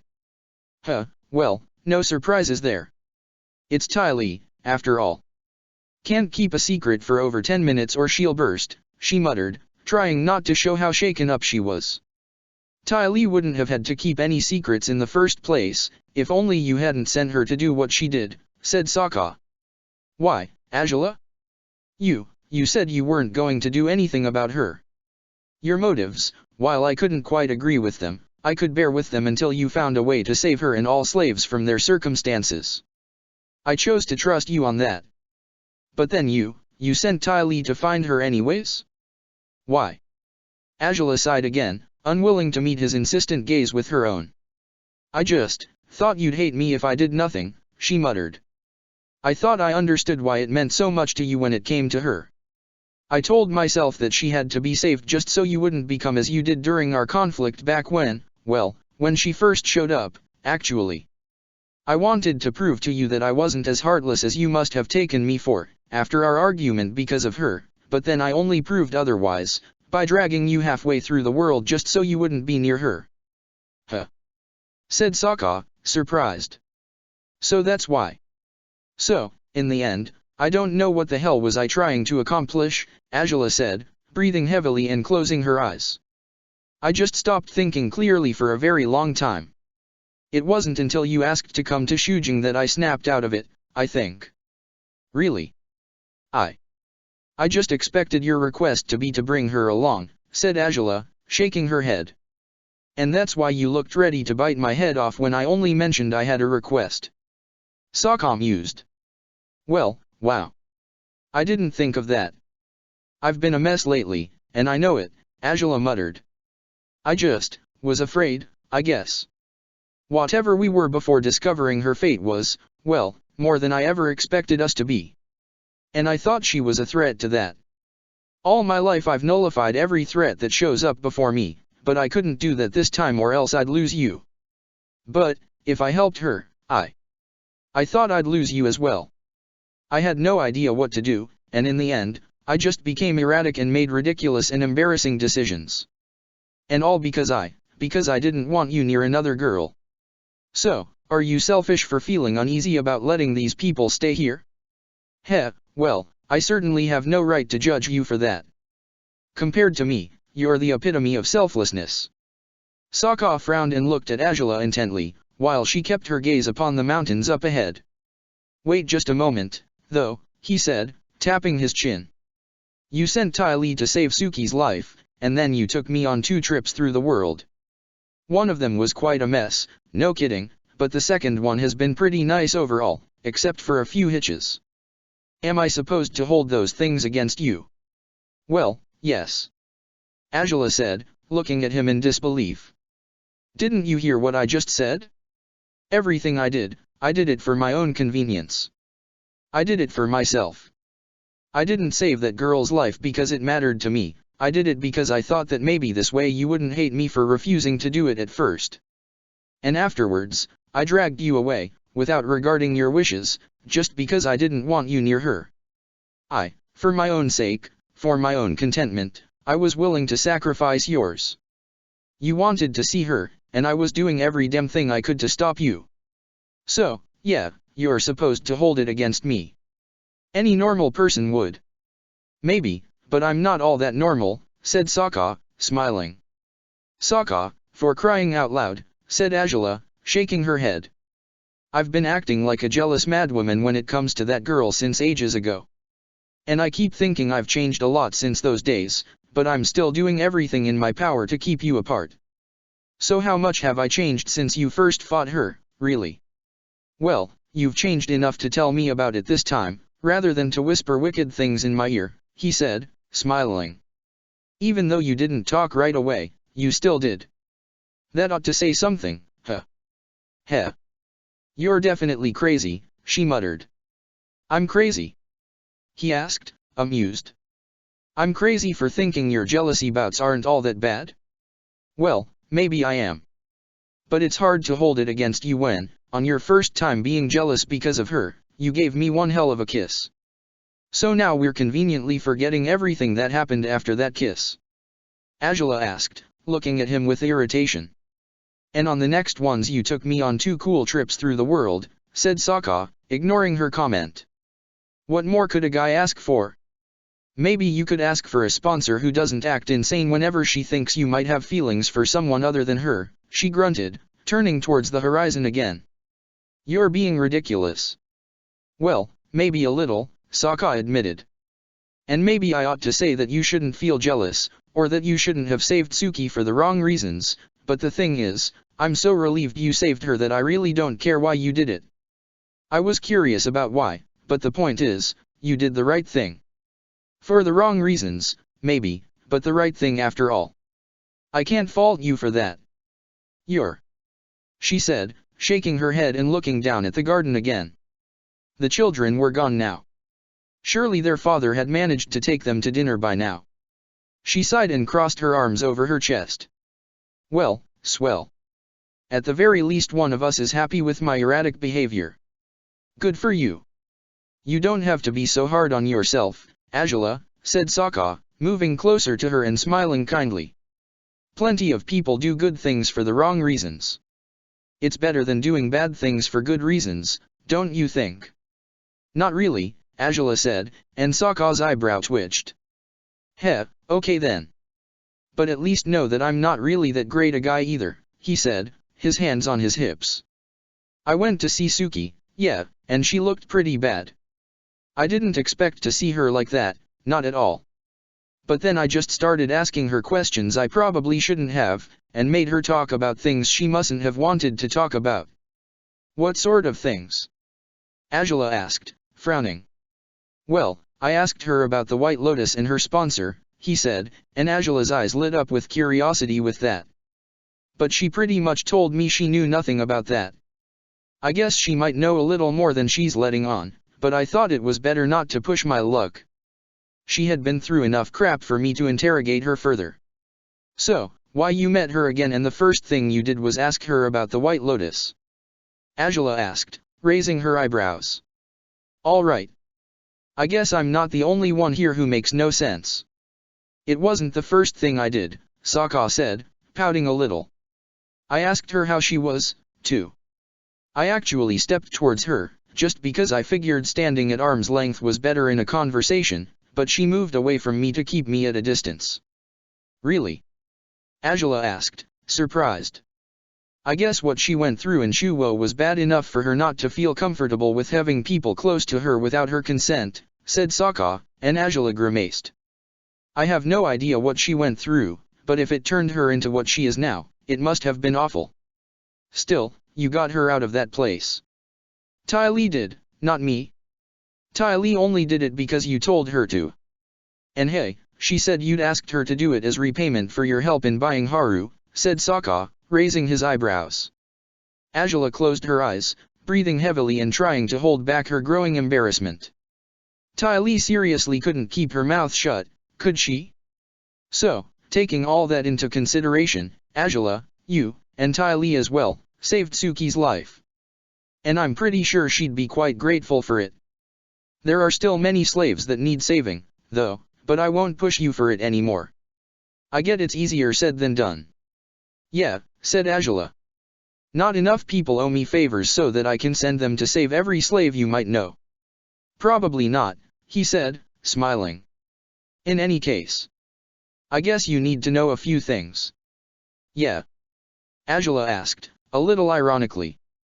I understand why you're so distrustful regarding Suki, but you don't need to be, he said. Not really. I know why you are, but I'm really not interested in her. You're not? Now you're not. She muttered, raising an eyebrow. I get you thought I really was into her because of our fight, said Sokka, grimacing. But truth is, I was just doing that, as I told you in the forest, to stop thinking about you. And clearly, it didn't work. So, you're saying I shouldn't be jealous or worried in any way? Angela asked, rolling her eyes upon how stupid her words sounded after they'd come out of her mouth. Well, no, said Sokka, smiling again. Suki is a nice girl and all. What's the problem with her, then? Angela said, begrudgingly. Just that I'm not interested, not really, said Sokka, sighing. Not when? Not even when she's so pretty. Angela said, raising her eyebrows mockingly. Seriously? Said Sokka, staring at Angela with disbelief. Well, wasn't that what you'd said? Angela asked, looking at him with challenging eyes. Dang, Angela, said Sokka, sighing. Yeah, maybe I said she's pretty, but you're stunning. So, for that matter. He froze and blushed, having talked without thinking for the second time that day. His eyebrows twitched as Angela looked at him with wide eyes. That was something surprising, pleasantly surprising, sure, but it had been quite unexpected. Okay, then, she said, allowing her gaze to drift away from him. His blush didn't decrease its intensity just yet, though. Good to know you think so. Why yeah, well, he said. It's true. You should know it. Angela actually smiled now, surprising herself by how honest that smile was. She hadn't expected Sokka to take this conversation as well as he had, but she didn't think he'd compliment her beauty, on top of it all. The point is, though, that I don't want to get involved with Suki, he said. I haven't wanted that ever since you kissed me. By then I realized that things weren't going to work out between me and any other woman, and true, I screwed up a few times afterwards anyways because I was angry and frustrated, and somewhat erratic as well. And heck, when you're erratic, you take me on crazy, but still fun, trips. When I'm erratic, I ruin our relationship. See why I don't think there's that much harm in what you did this time. Well, it doesn't mean I should have dragged you away as I did, Angela said. You're saying you don't want to get involved with her, but what if you had wanted that? I would have gotten in the way of your happiness, which would have made me unhappy anyways. The fact that I was willing to do that, it speaks louder than anything I've said until now. I kissed you that day to keep you from finding any happiness with that girl, all the same as I dragged you away now, so, see? It's just wrong. Well, if you put it that way, you were pretty mean indeed, said Sokka. But I guess that's the part where we're lucky I didn't want to get involved with her. Sorry to disappoint, but I'm pretty sure I'm not going to find my happiness with Suki. Disappoint? Angela repeated, raising her eyebrows skeptically. Sokka chuckled. Just saying, since you seemed so convinced of that, he said, looking at her with a kind smile. I'm not going to say you shouldn't feel jealous altogether, Angela, I know it's not something you can control, but there's virtually no reason why I'd want to throw myself at a girl I've only met 3 times in my life. No? What about the fact that you could have with her what you can't with me? Angela asked, looking at him sternly. I mean, it can't happen with us. You know that. I know, he said, smiling weakly. But I once made the mistake of thinking the girl in question didn't matter, when it turned out the girl in question was the one thing that mattered. I'm not going to make that mistake again. I'd much rather stay by your side without becoming anything other than your gladiator than to get involved with someone else just for the sake of it. It's not worth it. It's not. Angela repeated, looking at him in disbelief. Sokka, you. Yeah, I'm crazy, he said, rolling his eyes but smiling at her regardless. But turns out that you're a bit crazy yourself, aren't you? You think I'd choose to pursue a relationship with a girl who probably doesn't want me, whom I barely know, over spending time with a certain princess I've gotten to know all too well during this year? Really? Why you should, Angela said, shaking her head. For your sake, you should.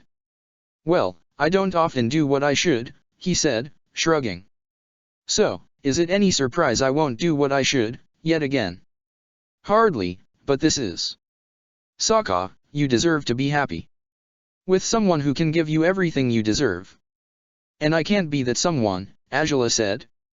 No, turns out with you I've gotten way more than I ever thought I'd deserve, he said, chuckling. So on those regards, yeah, you're too much for me.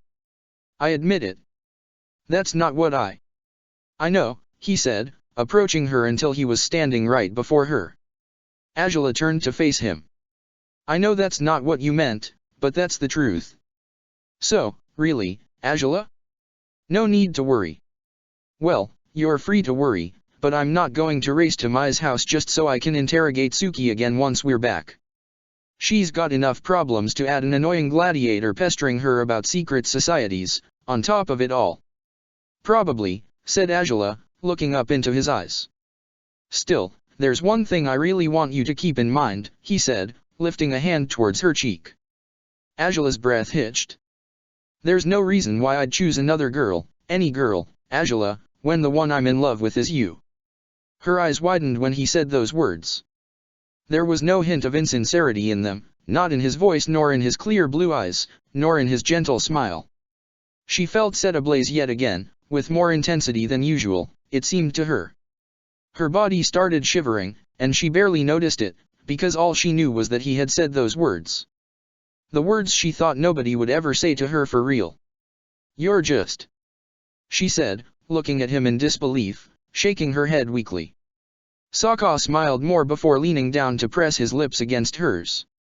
Her enthusiastic response shouldn't have surprised him at all, but it was delightful for her to respond to him eagerly. His arms went around her waist and he held her close, as her shivering hands made their way over his body, reaching up to find his face. He moved his face down to her shoulder once they parted the kiss, and he embraced her tightly for an instant. He could feel her heart drumming furiously in her chest as her arms surrounded him as well. Angela hadn't thought he could come to love her, not truly, despite everything. Hearing him say the words that night in Ember Island had meant a lot to her, but despite it all, she had believed it was just for one night. She had known he liked her, but she didn't feel deserving of his love, not really, yet if he was giving it to her freely, why shouldn't she accept it? Sokka pulled away from her shoulder, but only so he could kiss her once more. Angela cupped his face in her hands, returning his every kiss while trying to show him that he wasn't the only one in love. She probably ought to say it, too, but she wasn't sure she could. Maybe one day, though, surely, one day. He loved her, so he would wait, wouldn't he? His passionate kisses convinced her he would. Of course he would. Locked in a tight embrace with him, while still exchanging kisses, she knew today, more than ever, that he was the one man she wanted to be with. From here onwards, it would be Sokka. No matter if he was a slave or not, for she loved him. And he loved her, too. Her resolve to be with him was true and firm, at long last. They had lost themselves in the moment, and thus they hadn't noticed that somebody was watching them from the doorway that led to the roof. He had come to let the princess know the supplies had been loaded onto the ship already, and that the barge would depart as soon as she and the gladiator boarded it. But now, as he watched them in the middle of their impassioned exchange, he started doubting they would board any time soon. The father of the family, who had been enjoying dinner when the guard had knocked on the door, had told him he might find the pair up on the roof. And indeed, he had found them, but he had also found that, as ever, his job was only going to become even more difficult from here on. Ruishi sighed and shook his head, not feeling anger or frustration. He only wished he hadn't found himself facing the truth of the princess and the gladiator's relationship directly. But now he had seen it, all he could do was whisper a single sentence softly, so the pair wouldn't hear him. I knew it. Chapter 83, The Slate Festivals 1. The hawk's wings flapped gracefully as he took to the skies, setting out to his first mission outside the Fire Nation. His owner watched him with a smile on his face, and the girl who had written the message Hawkeye was about to deliver released a nervous sigh. Sokka patted Song on the back and she smiled at him. "Well, there goes Hawkeye," he told her. "Are you sure he can make it to Ba Sing Se safely?" Song asked, and Sokka chuckled. "Don't worry about him. He's well trained and smart enough to find his way to your mom," he said, and Song nodded, still beaming. "It feels surreal," she said, her eyes gleaming. "I probably won't believe she's really okay until I read her reply with my own eyes, even though I already know she is." "Let's hope that reply comes soon, then," said Sokka, patting her head now. "And that you two can meet again someday, too." "I do hope so. Just as you'll see your family again one day," said Song. Sokka was surprised briefly before giving her a sad smile. "Yeah. I sure will," he said, and Song would have asked him about why he seemed so disheartened by that idea if only she hadn't sighted another figure in the sky, right behind Sokka. "But in the meantime," she said, watching as the serpentine shape flew above them, "you have other things to think about." Sokka frowned for a moment before lifting his gaze and finding what had caught Song's eye. His eyes were the ones to gleam now as he beamed towards the dragon. The royal barge had arrived in the capital only the previous day, after sailing smoothly through Fire Nation waters once they had left Shujing behind. Being around Azula while the guards were present as well made matters a little more complicated for Sokka, and for some reason, there had always been a guard nearby ever since they left Shujing. Nevertheless, as he had told Azula before, simply being around her made him happy. He didn't need to push his luck, let alone near guards, when he knew that was only going to get Azula in unwanted trouble. Still, she had come to see him now by herself, and no guards would keep him in check this time. Not when it was just the two of them. Sokka's blissful smile as he watched Xian Long approach the ground was an enigma for Song. It wasn't unusual for the gladiator to be happy to see his sponsor, but the joy in his features wasn't of the usual kind and Song was quick to notice it. There wasn't much sense in Sokka missing Azula this badly when he had only gone half a day without seeing her, but Song knew better than to pry into this matter. She merely smiled as well and bumped Sokka's arm with her shoulder before entering the house again. She broke his daze by bumping him, though. "Hey! What was that for?" Sokka exclaimed to no avail, for Song didn't reply. Nevertheless, he turned again to find Xian Long was already landing not far from where he stood, in the house's yard. He grinned once more when he saw Azula sitting on the saddle, a stern look on her face until she lifted her head to find him standing not too far from where Xian Long had landed. The expression on her face softened once their eyes met. Sokka's smile broadened as he made his way towards her, and she soon gave him a smile of her own after Xian Long lowered himself to allow Sokka to climb on his back. "I take it he's not mad at me anymore, is he?" Sokka inquired, and Azula raised her eyebrows and looked away from him, a guilty expression on her face. "Huh. I suppose not," she whispered, and Sokka raised an eyebrow. "What's that look supposed to mean, princess?" he inquired, and she smiled again, still not meeting his gaze. "It's merely that he's not mad anymore, no," Azula said. "He hasn't been since, well, since a couple of days ago, when things got cleared up. That's all." "That's all," Sokka repeated, smiling. It seemed Xian Long's attitude had been born out of his wishes to support his rider in her bitterness towards him. He should have guessed as much. "I just said so, didn't I?" Azula replied pointedly, and Sokka laughed under his breath before hoisting himself onto the saddle, right behind Azula. She was taken by surprise when he leaned in and kissed her cheek.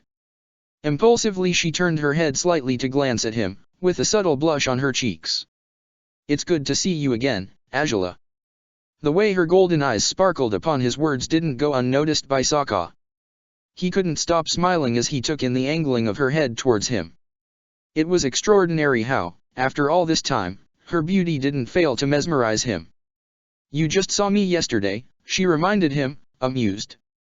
"Well, what can I say? I missed you," Sokka exclaimed, happily. "You missed me," Azula repeated, much like he had repeated her own phrase an instant ago, a smirk on her face. Figures. She laughed under her breath before ushering Xianlong to take into the skies again. The dragon sped his way upwards, soaring above the low, white clouds that hovered above the city. It was only then that Sokka allowed one of his hands to slide over the saddle to find Angela's, to her embarrassment and delight at the same time. "So, what are we up to today?" he asked, placing his chin on her shoulder. "We're just going to the Grand Royal Dome for the time being," she told him, biting her lower lip. "Your schedule is clear at the moment, so we have to decide which of your challenges to accept next." "Huh, sounds good to me," said Sokka, smiling goofily. "You know you can't be this comfortable once we're below the clouds again, don't you?" Angela asked. Sokka smiled and turned his head into her neck, even though her armor's collar was covering most of it. "Well, then, I'll have to make the most of it while it lasts," he whispered, as she intertwined their fingers, his other arm surrounding her waist. Angela took in a deep breath and rested against him just for a moment, merely enjoying the closeness between them. Some time ago they had been flying on Xianlong, just like this, with his head on her shoulder. Back then she had been convinced that their relationship could never become what it was now. Being wrong about something had never made Angela so happy. She smiled and tilted her head in his direction, as his grip around her tightened. This felt right in ways nothing else ever had for either one of them. They flew high above the ground, far out of reach of anything that could possibly hold them back or weigh them down. Nothing could stop them as they hovered in the sky, free of all consequences for their apparent transgressions. Sokka leaned in first, pressing his forehead against Angela's before she sought out his lips with hers. He grinned before reciprocating the gesture, most unlike what had happened that night when he had fallen asleep on her shoulder. Angela smiled as well, basking in the familiar burning sensation inside her. Everything was different now. Everything felt right now. And she couldn't get enough of that delectable sense of fulfillment when she was around him. It was as though she would break if she didn't kiss him, as though she would be set on fire whenever he whispered his blunt but affectionate words to her. She felt as though she could achieve everything she set her mind to, but she really didn't have any ambitious goals in mind right now. All she wanted was to stay with him, to drift through the heavens by his side. Xianlong made a brusque jolt in his flight before changing his trajectory downwards, alerting them of the obvious: they were supposed to return to the ground sooner than later. Angela smiled weakly before pecking Sokka's lips one last time and turning forward again, letting go of his hand and making him release her from his grip altogether. Granted, Sokka was somewhat disappointed that their one private moment in days had been so brief, but he was pleased nonetheless. It didn't matter how ephemeral their time together might be, for every second of it was worth treasuring. "Any ideas on who you want to challenge next?" Sokka asked, climbing off the saddle once Xianlong had landed. "I'm not quite sure, to be honest. I'd like to look at our pending challenges for the time being. If there are none worth accepting amongst them, we can proceed to pick someone out of the ranking," she replied, stroking Xianlong's hair before following Sokka's lead and dropping on solid grounds again. "We won't be long, Xian. Stay put for now, and try not to eat anyone, will you?" Sokka chuckled as Angela spoke to her dragon, who simply shook his head and waved his mane around proudly, at which Angela could only be amused. She had only taken a few steps towards the Grand Royal Dome when she noticed people were approaching Xianlong curiously, all of them awed by the magnificent creature. "You sure he won't eat anyone?" Sokka asked Angela, as they made their way to the doors. "Of course he won't. He loves attention, and eating any of them would give him less admirers, so I don't really fear for their lives," Angela said, with a smirk. But they both were quick to stop on their footsteps as they heard the sound Xianlong always made when he was about to release a blast of fire. Both of them turned around immediately. Sokka was worried, but thanks to her connection with her dragon, Angela knew Xianlong wasn't trying to set anyone on fire even before seeing what he was up to with her own eyes. Xianlong was sitting on the street, casting blue blazes into the air through his nose and mouth, while all spectators stared at him in awe, both terrified and amazed by his display. "Such a show-off," Angela said, smiling, and turning towards the Grand Royal Dome again. Sokka laughed weakly before following his sponsor into the building. There had been someone at Shoji's counter as they approached it, but he moved away soon enough, allowing the young man behind it to notice the princess and her gladiator were coming towards him. Angela frowned when she saw the look on the boy's face. Was she imagining things, or was that dread in his semblance, all of sudden? What's wrong with him? She asked Sokka, who had also noticed Shoji's unusual behavior. Not a clue. Is there something on my face? Sokka asked Angela, and she panicked for a moment, wondering if perhaps Shoji had noticed any evidence of their exchange back when they were still riding Xin Long. Yet she saw no marks of makeup on Sokka's skin that could give away they had been kissing only a moment earlier. Not really, Angela said, frowning before turning towards Shoji again, stepping up to his counter with quick strides. Shoji's expression remained unaltered as the princess and her gladiator approached. He gulped and stood up slowly from his seat, almost as though he felt guilty about something. Angela's frown deepened as she and Sokka reached him. What is the meaning of that look, Shoji? She asked, unyielding, and Sokka cleared his throat to earn her attention. Maybe you should have greeted him instead of asking that right away, you know. Would have been nicer. He whispered, and she scowled at him. Maybe I would have greeted him, if he didn't look like he's about to tell us we have to drop out of the league or something of the sort. What's the matter, Shoji? With that, she turned towards the young man, who hadn't said a word yet. He was fidgeting, and he looked at them with worried eyes before sighing deeply. Well, there's something here for you, is all, he said. A challenge. And that's such a worrisome matter because? Angela asked, raising her eyebrows as Shoji walked towards the drawers where the challenges were stacked. You'll see for yourself in a moment, Shoji replied, looking through the folders until he found the challenge form in question. Sokka exchanged confused glances with Angela, and she merely shrugged in his direction before Shoji placed the challenge on the counter. The first thing about the paper that drew Angela's eye was that the borders of the challenge were dark red, while normal challenges didn't have their borders highlighted in any way. She frowned at that, but soon enough her eyes widened, and her eyebrows rose as she read the name of the gladiator whose sponsor had decided to challenge her. Wait. She said, as Sokka's jaw dropped when he read the gladiator's name also. And no, you've got to be kidding me, he said, as Shoji swallowed hard again. The Millennium Dragon. Yeah, the Millennium Dragon, Shoji repeated, nodding. This makes no sense, Angela said, shaking her head, incredulous. Why would the Millennium Dragon, of all people, challenge us? We're not even in the top 100 fighters yet, are we? Nope, not just yet, Shoji admitted. Then why in the name of? Angela said, as a hand moved up to her mouth and she looked at the challenge in confusion. There were more things about it that brought questions to her mind, but right now, the one thing she could think about was that the second best gladiator of the ranking had decided to send them a challenge. That's not really all there is to it, though, said Shoji, biting his lower lip and pointing now at the location of the fight with his index finger. Angela nodded. The slate, it says, Angela read aloud. What's that supposed to be? I'd never heard of it before. You hadn't? Shoji said, surprised. Was I supposed to hear about it if you've never mentioned it before? Angela asked, raising an eyebrow. Shoji grimaced and nodded. Right, makes sense, he said, nervously. Well, you see, the slate is actually a special arena. Only 2 fights are allowed to take place in the slate on a yearly basis. Only 2? Sokka asked, frowning. Why's that? The slate is located in an island of difficult access, so only a handful of people have the guts and resources to travel there, said Shoji, biting his lower lip. It's in an active volcanic island. People used to live there over 100 years ago, from what I've heard, but nobody lives there anymore.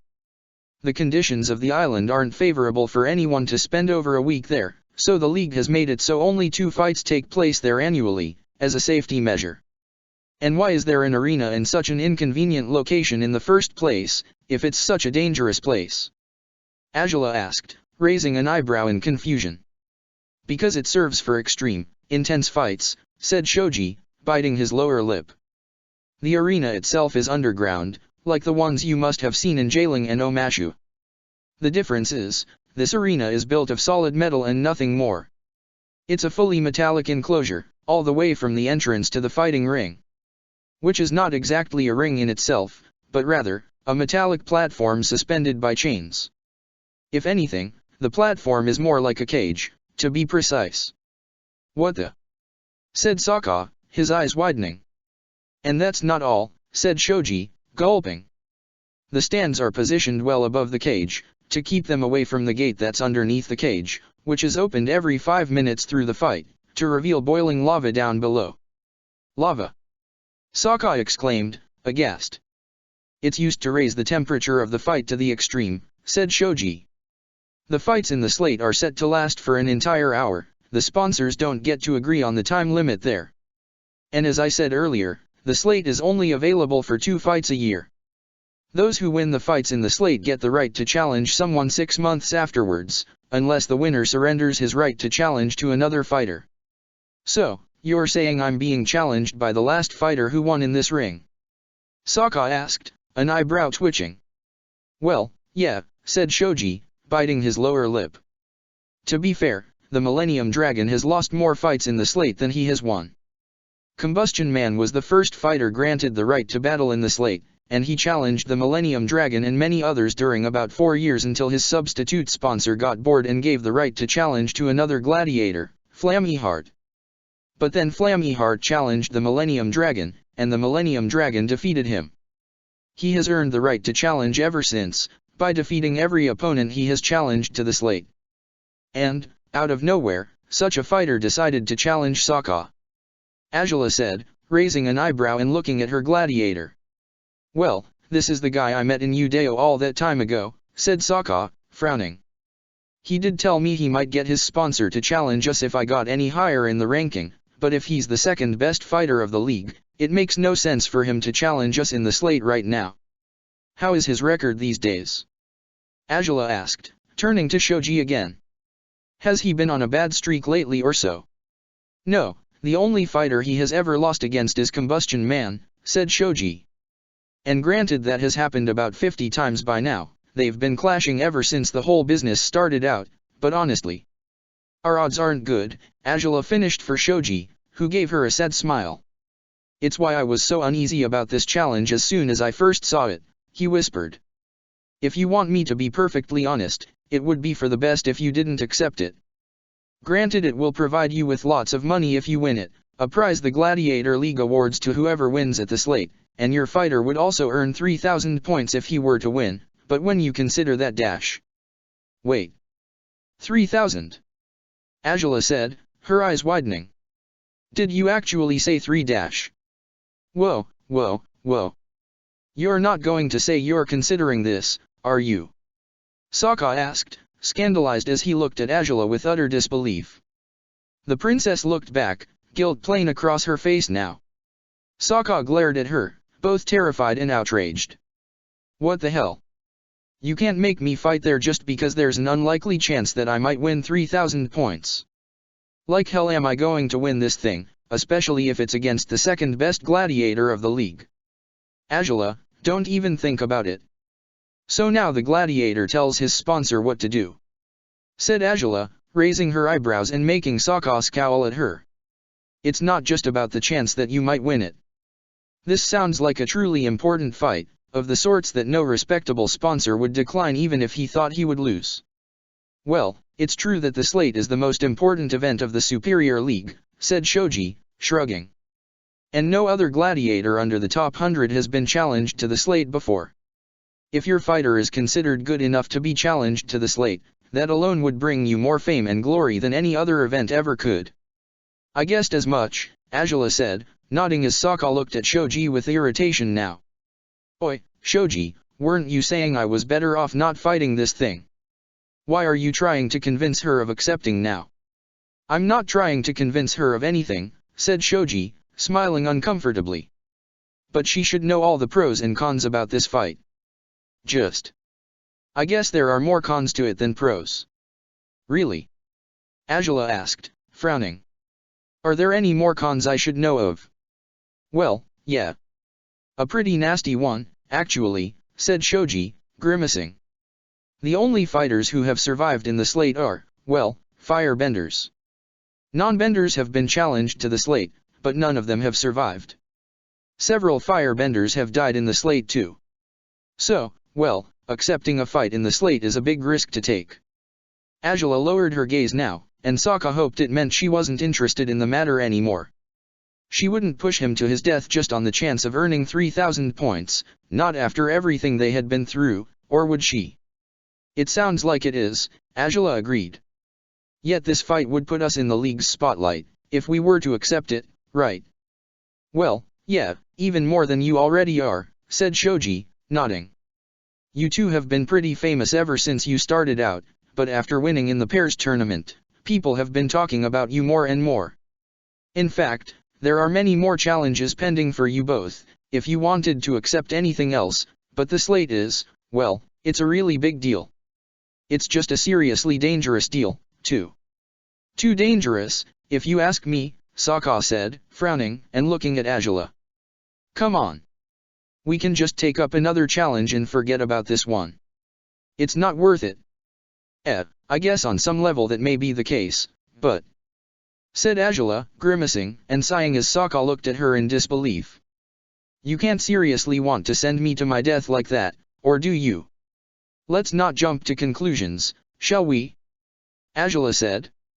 Your pessimism is astounding, truly you really think this fight could only possibly result in your death? If it's as bad as it sounds, I doubt it'd be otherwise, said Sokka, frowning. Seriously, Angela, we're talking about the second best gladiator of the league. I'll be toast. You'd need quite a lot of training to fight him on even terms, granted, said Angela. But you haven't fared that badly against firebenders. It will be very difficult for you to win if the conditions are as extreme Shoji described, but I think there might be a chance for you to. Like hell there would be. Sokka squealed, and Angela rolled her eyes. No. I'm going to get burned to cinders. This is completely crazy, Angela. You can't have me do this. 3,000 points aren't worth this bother, we can get that same amount through regular fights all the same. Sure, in about a year's efforts or more, perhaps, Angela said, frowning. You earned about 500 points in your last tour, said Shoji, looking at the ranking, and Sokka nodded vigorously. See? 500 points, no less. 5 more tours like that and we'd get 3,000 points indeed, without putting my life at risk. Mind you, I'm pretty certain that, by this point in time, your life is at risk more often than it isn't, Angela stated. You're already in the upper half of the ranking, the competition is only going to become more vicious from now on. You only won twice in this tour, and you were fighting against gladiators near your level, save for the priestess who was well above you. So, if you really think you'll earn 3,000 points that quickly, think again. And if you really think I'll earn 3,000 points when my foe is going to be the Millennium Dragon, you might need to think again too, Sokka said, an eyebrow twitching. You just said it yourself, that priestess girl could have beaten me if she hadn't lost interest in our fight as she did. Do you really think I could do better when I'll be fighting against the second best firebender in the league? If you train properly, then yes, I think you could, Angela replied, with raised eyebrows before turning towards Shoji.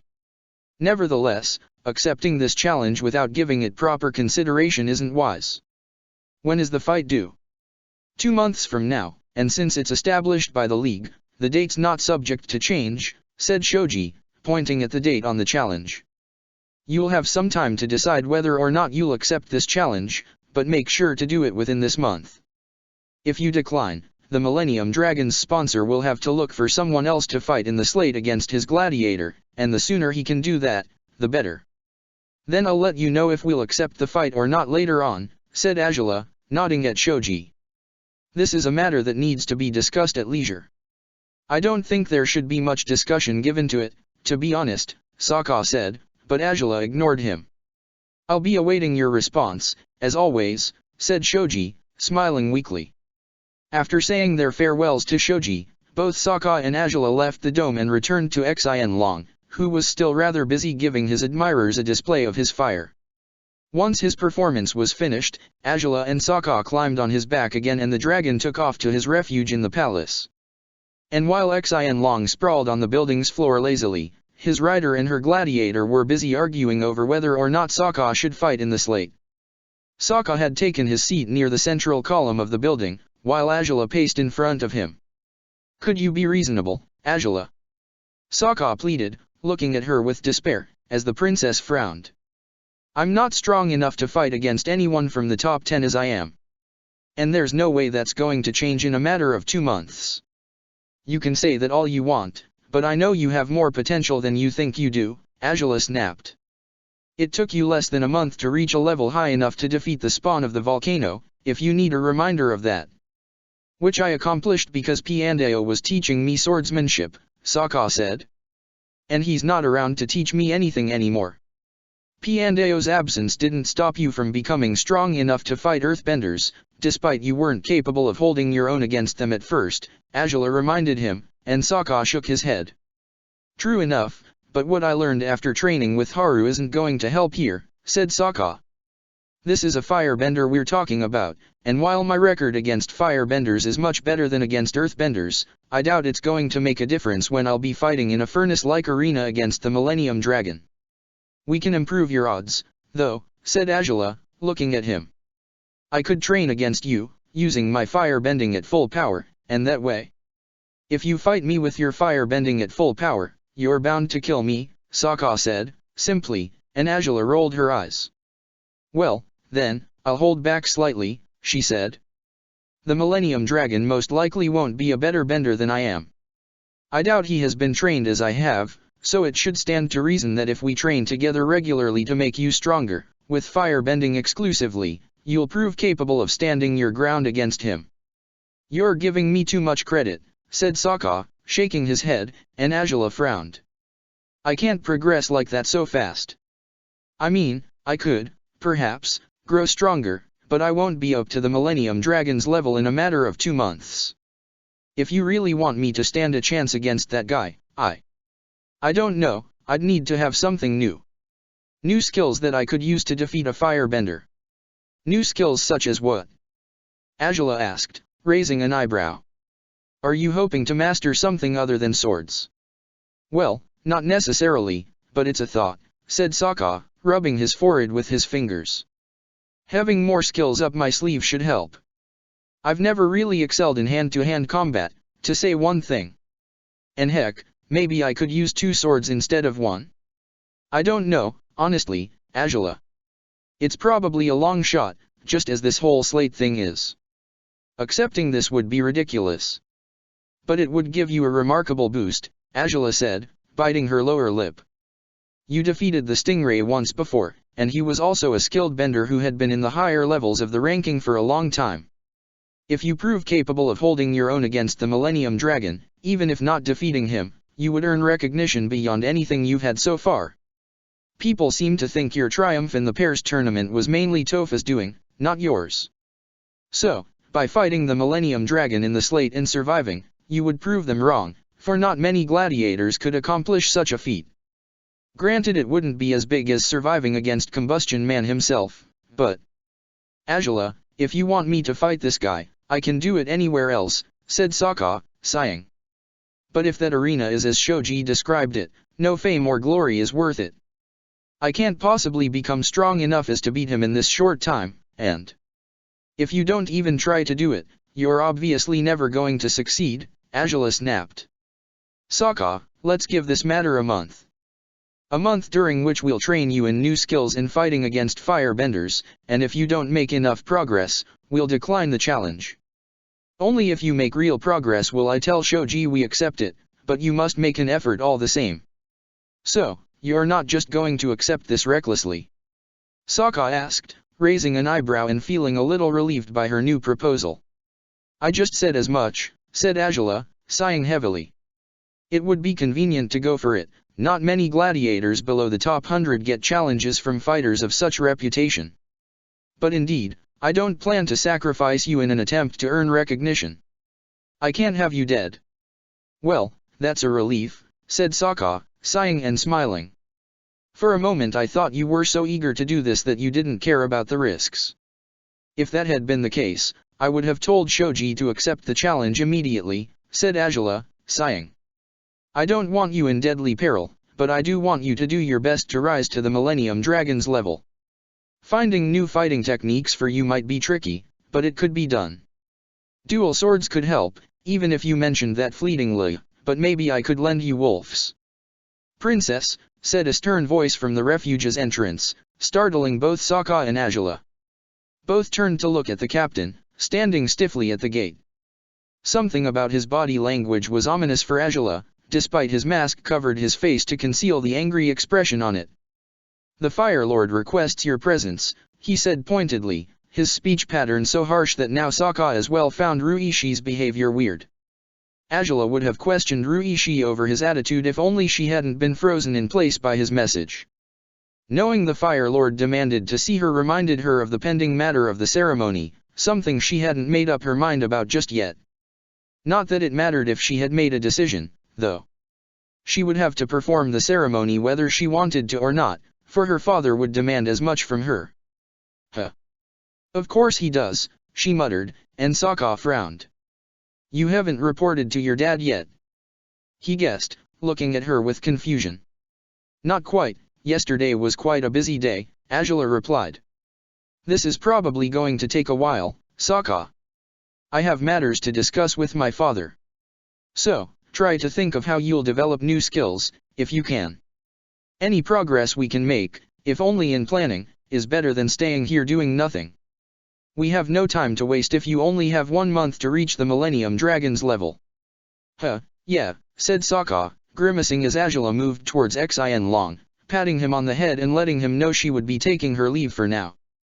The dragon groaned a small goodbye before settling in his napping position again, and Azula walked towards the exit with steady footing, her head held high and her brow slightly creased.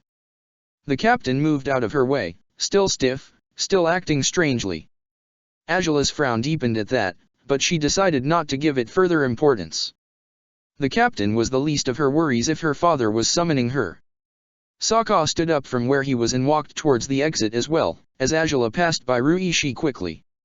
The sight of her was still mesmerizing even when his heart was troubled as it was, but once she faded from view, Sokka took a deep breath and looked at Ruishi with inquisitive eyes.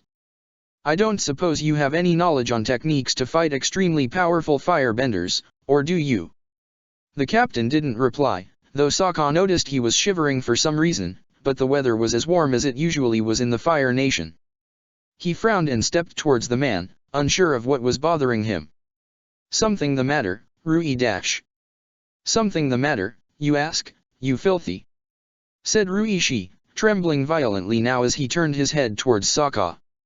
Again, as it had happened once, Sokka could see the hatred in the man's golden gaze through his mask. It took him aback, all the same as being called filthy by the man.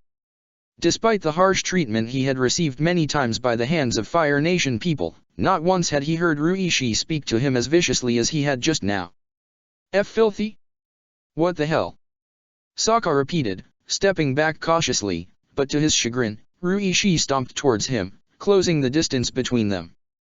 Quit acting innocent, you wretched gladiator, he growled, forcing Sokka to continue walking backwards. I always knew you were up to no good, but I held on to the naive hopes that perhaps there was a shred of honor or dignity within you. But I was a fool for thinking as much. What? Sokka said, staring at Ruishi in confusion and disbelief. What are you even talking about, Captain? And would you move away? This is starting to get really uncomfortable, so maybe just. But the captain continued to walk forward until Sokka had his back against the refuge's threshold. The man's amber glare bore into Sokka's head, as though he believed it would combust if he glared at him hard enough. You know all too well what I'm talking about, he snapped. The princess, you've compromised her integrity, her chastity. And don't pretend it's otherwise, because I saw you both in Shujing with my own eyes. And because of that, I now know what I wish I'd never come to know. So don't bother lying, Sokka. I already know the truth of it. Wait, said Sokka, raising his hands defensively as his mind raced, his innards twisting in panic as he realized what a precarious situation he was in. Why, you saw us in Shujing, you said? Yes, I did.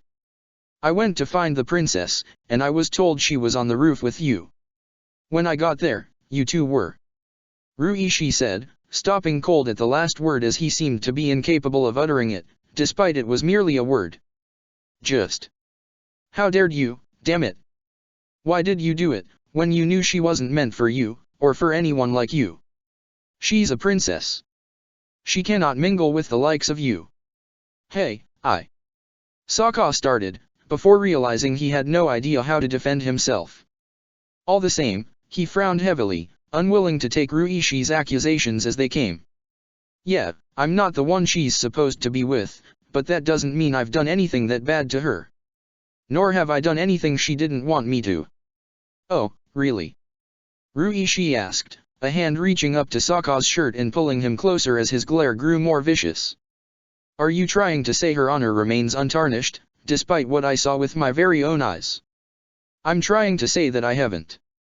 I haven't done anything that can't be taken back. Sokka said, pushing Ruishi away, and glaring at him.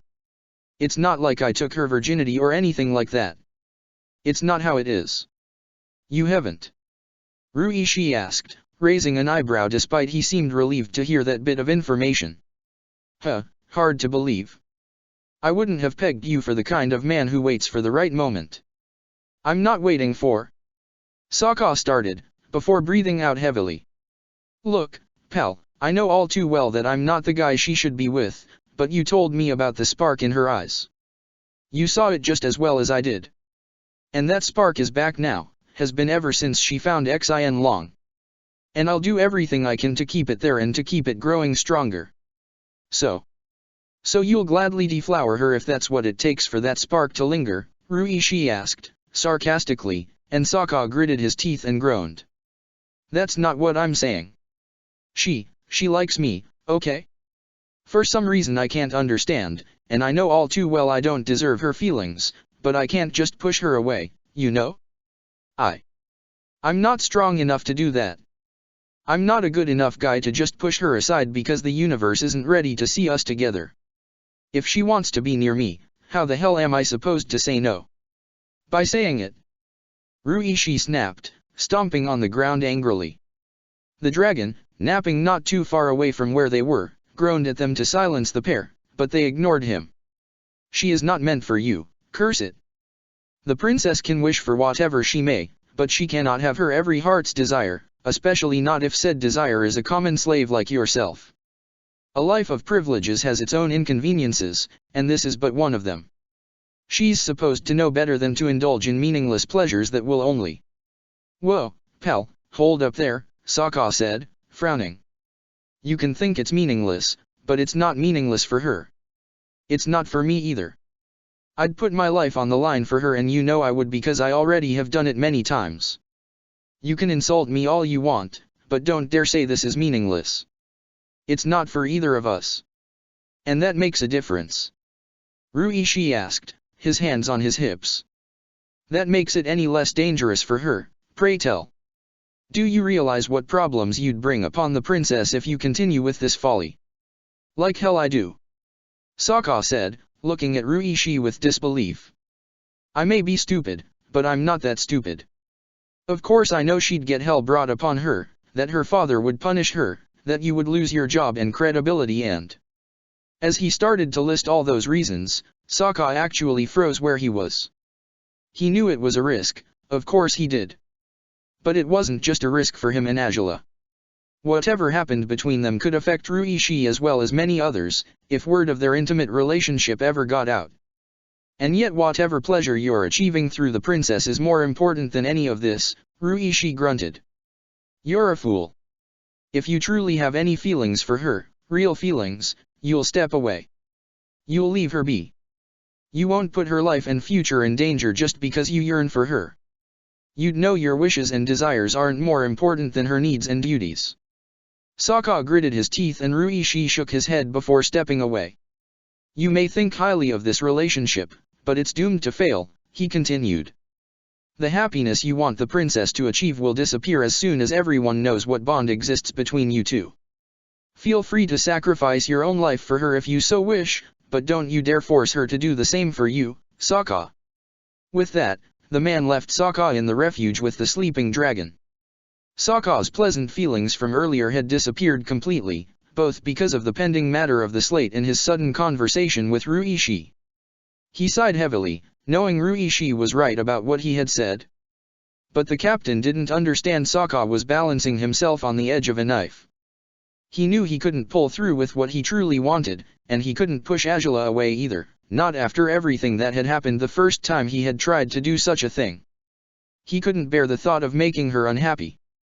Perhaps that made him selfish, but he couldn't forget about Azula's joy and focus only on her well-being.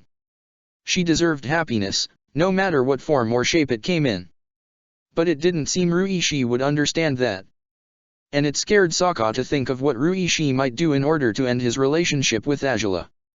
He wouldn't dare tell Oze, would he?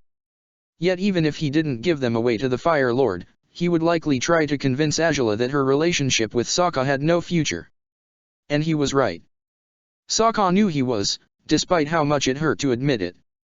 Ruishi was a practical man, and matters of emotions and feelings wouldn't sway him. He didn't care if Sokka had the best of intentions towards Azula. The captain had wanted Sokka at proper distance from the princess ever since he had first heard her. And now that he knew for certain that Sokka was in what he would consider an affair with Azula, all sympathy he had ever held for Sokka had fizzled out of existence. No chance for him to help me master new fighting styles, huh?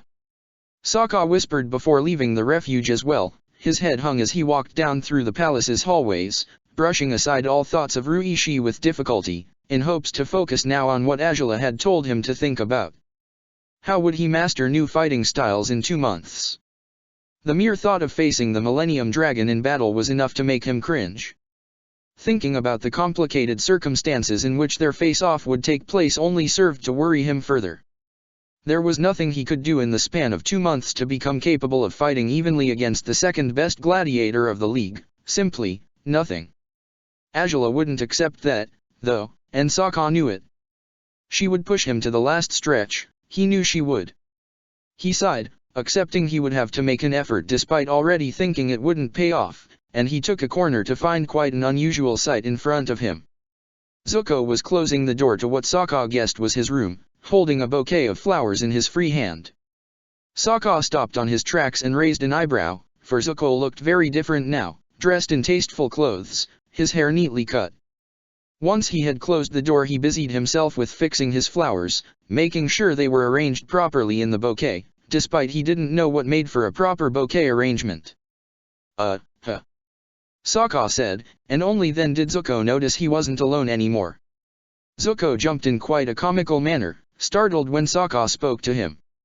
He scowled at the gladiator, moving away from him as to protect the flowers. What are you doing here? Weren't you on some trip with Azula? Zuko asked. We got back yesterday, didn't you hear? Sokka asked, eyeing the flowers with interest. Well, maybe you didn't hear after all. Looks like you've been busy, huh? I wasn't. Zuko started, not quite knowing what prompted him to hide the truth of what he had been up to the past few days. Quit prying. This doesn't concern you. Now, no need to get defensive, said Sokka, smiling. It's great that you have a girl now. Or at least, I'd assume that's what this is about, unless those flowers are for something else. I'm not. It's none of your business what I'm doing with these flowers, okay? Zuko snapped, and Sokka grimaced. Man, aren't you volatile, he said, and Zuko glared at him. You know, I'm not always like this, he grunted. But for some reason you always bring out the worst in me. So, excuse me, but I'd rather not be at my worst today. I have important things to do. Huh, do you? Sokka asked, as Zuko turned on his heels and attempted to walk away from Sokka. Well, mind if I tag along?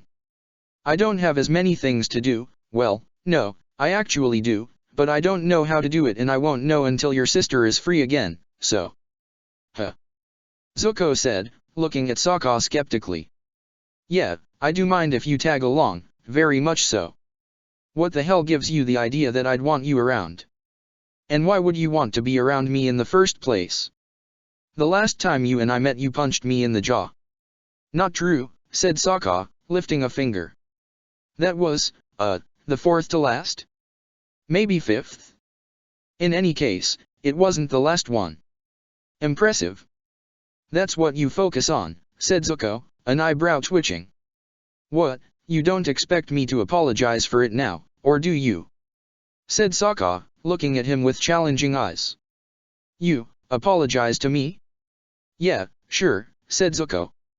I don't think that's within your capacities, so no, I don't expect you to say sorry for anything. So don't expect me to ever do it for you, either. I wasn't about to. What would you be sorry about anyhow? Said Sokka, shrugging. I can't think of anything you'd be sorry for regarding me, personally. The long hallway winded up on another corner before leading up to the front door. Zuko frowned and glared at Sokka, wondering if he really would continue to pester him for the rest of the day.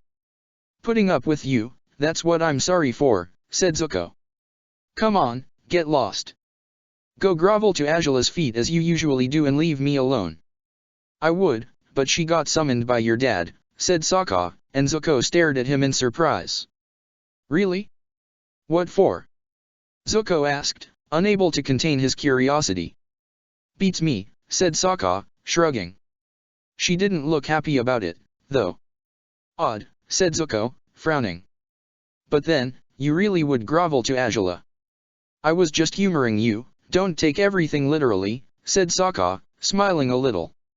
Yeah, sure, that's all it was, said Zuko, sighing heavily as they both climbed the steps down to the palace's main walkway. Anyhow, go away. I'm not going to have you clinging onto me all day just because Azula's not around. No need to be so harsh, Zuko. In all honesty, I actually have wanted to talk about a few things for a while, said Sokka, at which Zuko frowned more. Yeah, I doubt that's going to end well. More than half of the times I've talked to you I've ended up wanting to set you on fire, so. Funny, your sister surely thinks the same way, said Sokka, smiling, and Zuko glared at him. Okay, I just wanted to say I was surprised by what you did for her on her birthday. Pleasantly so. Maybe I was too quick to judge you after all. You might not be as bad a person as I'd thought you were that night. She told you about the knife? Zuko asked, frowning. Why would she do that? Well, why wouldn't she? Said Sokka, blinking blankly, and Zuko glared at him. Maybe because that knife was something important for both her and me, said Zuko. And you never had anything to do with it. So I don't know why she'd tell you about it. Well, that. Said Sokka, lifting a finger as though he were about to deliver a big explanation for why Azula trusted him, but his mind was completely blank. He couldn't come up with any ways to excuse their closeness to Azula's brother. My sister isn't the kind of person who opens up to any random someone, said Zuko, frowning. It's weird she would with you, of all people. And what is that supposed to mean? Sokka exclaimed, as they crossed the palace's gates. That you're not the type of person I would have expected Azula to share her secrets with, Zuko stated. But I guess I've misjudged you too. You were right about a few things you said that night. I barely know my sister, let alone do I know what sorts of people she'd want around her. If anything, it makes perfect sense that she'd grow close to the person who pisses me off the most. Whoa, really? Said Sokka, raising an eyebrow. Huh. Considering how easy it is to piss you off, I should be flattered that I'm the one who. It wasn't a compliment. You sure it wasn't? Sokka asked, chuckling a little. Zuko groaned with irritation. Still, I'm glad you did what you did for her. Zuko's displeasure didn't decrease at that, despite he was somewhat relieved that Sokka approved of what he had done during Azula's birthday. Even if his relationship with his sister didn't seem to have undergone significant changes recently, for she had barely interacted with him at all after that, it was good to know that at least Sokka seemed to think he was on the right track. Azula's opinion was the one that mattered most, but Zuko felt somewhat hopeful after hearing these words from the Gladiator. Maybe his gesture towards his sister wouldn't go to waste. Regardless, it was hard to focus on the good things when he realized Sokka was still walking with him by the time they reached Mai's house. Zuko froze a few steps away from it, a frown on his face, as Sokka continued to ramble. In any case, don't feel so bad if she's still aloof and mean, said Sokka, smiling. She doesn't know how to react when people are nice to her for no reason. Which is a bit sad, but understandable considering her position and the way she's always treated most people. Anyhow, you did a good thing, and I'm glad you did. Even if we're always fighting, I guess you're a better person than I. Sokka stopped walking when he noticed Zuko had stopped as well. He turned around to look at him, noticing he seemed uneasy all of a sudden. It was only then that Sokka paid attention to his surroundings and realized they were on a familiar street, and in front of a familiar house. His gaze flickered towards Zuko's flowers, and his eyes widened as he looked at him in horror. Oh, no, he said, and Zuko blushed. Why, you were on your way to Mai's house. What's the problem if I was? Zuko asked, glaring at him. Get lost, I said. It's none of your business what I'm doing here. Like hell, it's not. Sokka exclaimed. You know, I was just talking about how nicer a guy you are than I gave you credit for, and yet here you are, bringing flowers to a taken woman. Taken woman. Zuko repeated, his eyes widening. What the? Hey, what's with that sudden possessive attitude? She said there was nothing going on between you two. Between me and Mai? Of course not. Sokka exclaimed, and Zuko's jaw dropped. She's married, for crying out loud. I barely know her. Why would I ever get involved with her? The hell? Zuko muttered, as Sokka stepped forward and clasped his shoulders. Snap out of it, Zuko. She's married, she has a son, she's happy. You can move on and find someone better, stop trying to go after a girl who's out of your reach. It's done, you can't. I'm not trying to go after someone who's out of my reach. Zuko exclaimed, frowning. I'm not bringing anything to Mai. Now just go away, okay? You said what you wanted to say, there's no reason for you to stick around anymore. Just then, the house's front door swung open, and Zuko gazed at it instinctively before his blush intensified. His grip on the flowers tightened as his golden eyes met a violet gaze. Zuko, said Suki, her face the epitome of confusion. I heard raised voices, and it sounded like you, but, wait, Sokka. Sokka frowned and dropped his hands, looking at Suki in surprise. He glanced back at the prince for a moment, finding Zuko was very nervous all of a sudden. You two know each other? Sokka asked, looking at Suki again. Yeah, we met long ago in the dome. He's been coming to visit for a while now, said Suki, smiling as she made her way towards them, passing through the gravel pathway that stood between the front door and the gateway that led into the house. What are you two doing together, though? That's quite a rare sight. Tell me about it, said Zuko, sighing in irritation. I kept telling him to get lost, but he wouldn't listen to me. I think he's just lonely. Really? Suki asked, smiling, and Zuko took a deep breath before extending the flowers towards her. Suki's eyes widened, a subtle blush on her features. What's this for? Well, it is moving day, right? Said Zuko, biting his lower lip. You don't have that much to take with you to Ty Lee's place, so I figured I'd bring something nice for you, well, if you think it's nice, that is. Flowers are nice, clearly, said Suki, beaming and taking them into her hands. Thanks, Zuko. They're wonderful. The prince smiled happily at that, and Sokka was left raising an eyebrow as he glanced between the pair. He still didn't quite understand what was going on, but he could only think Azula might be amused to hear of what was brewing between her brother and the former gladiator. Moving to Ty Lee's? Sokka asked, startling Zuko, who had as good as forgotten Sokka was still there. What's that about? Well, it was Ty Lee who bought me, said Suki. Mai had been looking after me while my wounds healed, but now that I'm better I decided to stay with Ty Lee from now on. Is that wise? Sokka asked, with a crooked smile. I'm pretty sure she's more than comfortable with Haru. Oh, well, it would seem so, said Suki, chuckling. But I've imposed upon Mai enough as it is. She has a son to take care of, too, so it's better if she doesn't have too much to deal with. And since Mai said the princess didn't need anything from me, which I still can't quite understand, then going to Ty Lee's is the best thing I can do. Huh. Well, sounds reasonable enough, said Sokka, nodding, as the three of them walked inside the house. Have you packed everything already? Zuko asked, pointedly ignoring Sokka again as he looked at Suki. Yeah. It's not much, but it's all upstairs.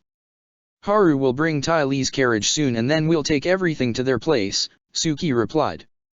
They both moved towards the staircase and left Sokka behind on the vestibule, right after he closed the house's door. Weird as hell, he said as he watched them climb the staircase, but he was smiling all the same. He truly had judged Zuko wrongly. He stood in place, knowing better than to follow them upstairs.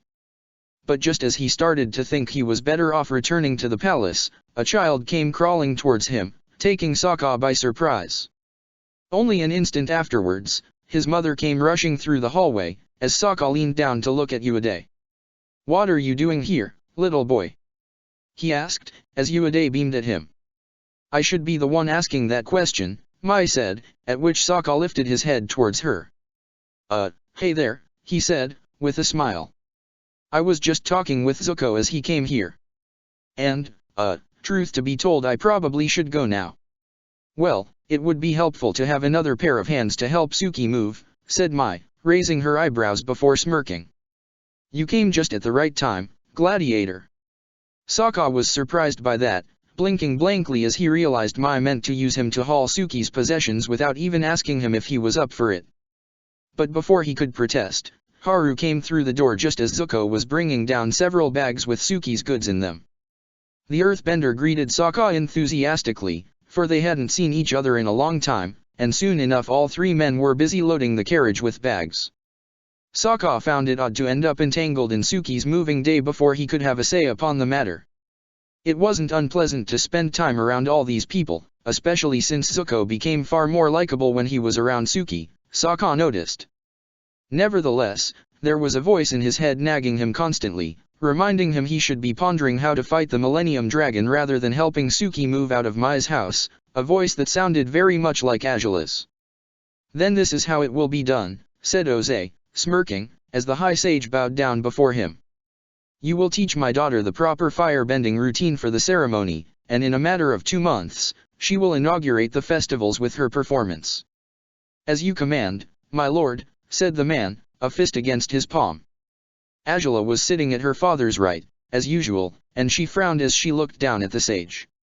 She could tell the old man wasn't pleased by Ozai's demands, for there were many other sages who could perform this ceremony properly.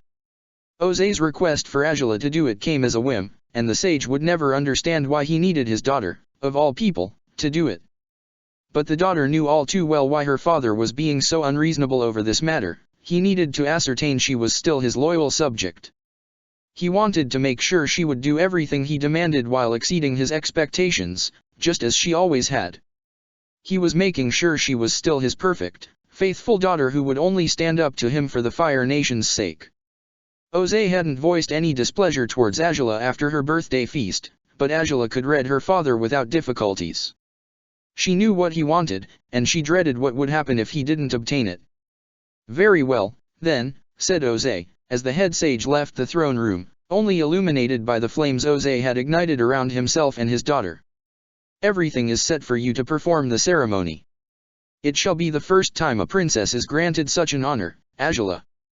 Make the most of this opportunity." "Don't I ever?" Azula said, looking at him nonchalantly, and Ozai laughed under his breath. "Oh, indeed you do. It is why I'm certain you can master the routine for the ceremony in a matter of 2 months, he said, smiling. "Most sages require half a year to do so. Surely you can accomplish it faster." "I would like to think I can, yes," Azula said, despite not feeling half as confident as she sounded. "Was your latest journey pleasant?" Ozai inquired. "Well, on most accounts it was," Azula said, frowning. "Save for a certain matter I meant to discuss with you." "Oh. My ship was supposed to restock its supplies in the floating village of Zhanghui," Azula stated. "But when we arrived at the island, there was nothing but pollution and animal corpses there. It would seem the factory in the island was responsible for that catastrophe." "Well, it comes as no surprise," said Ozai, shaking his head.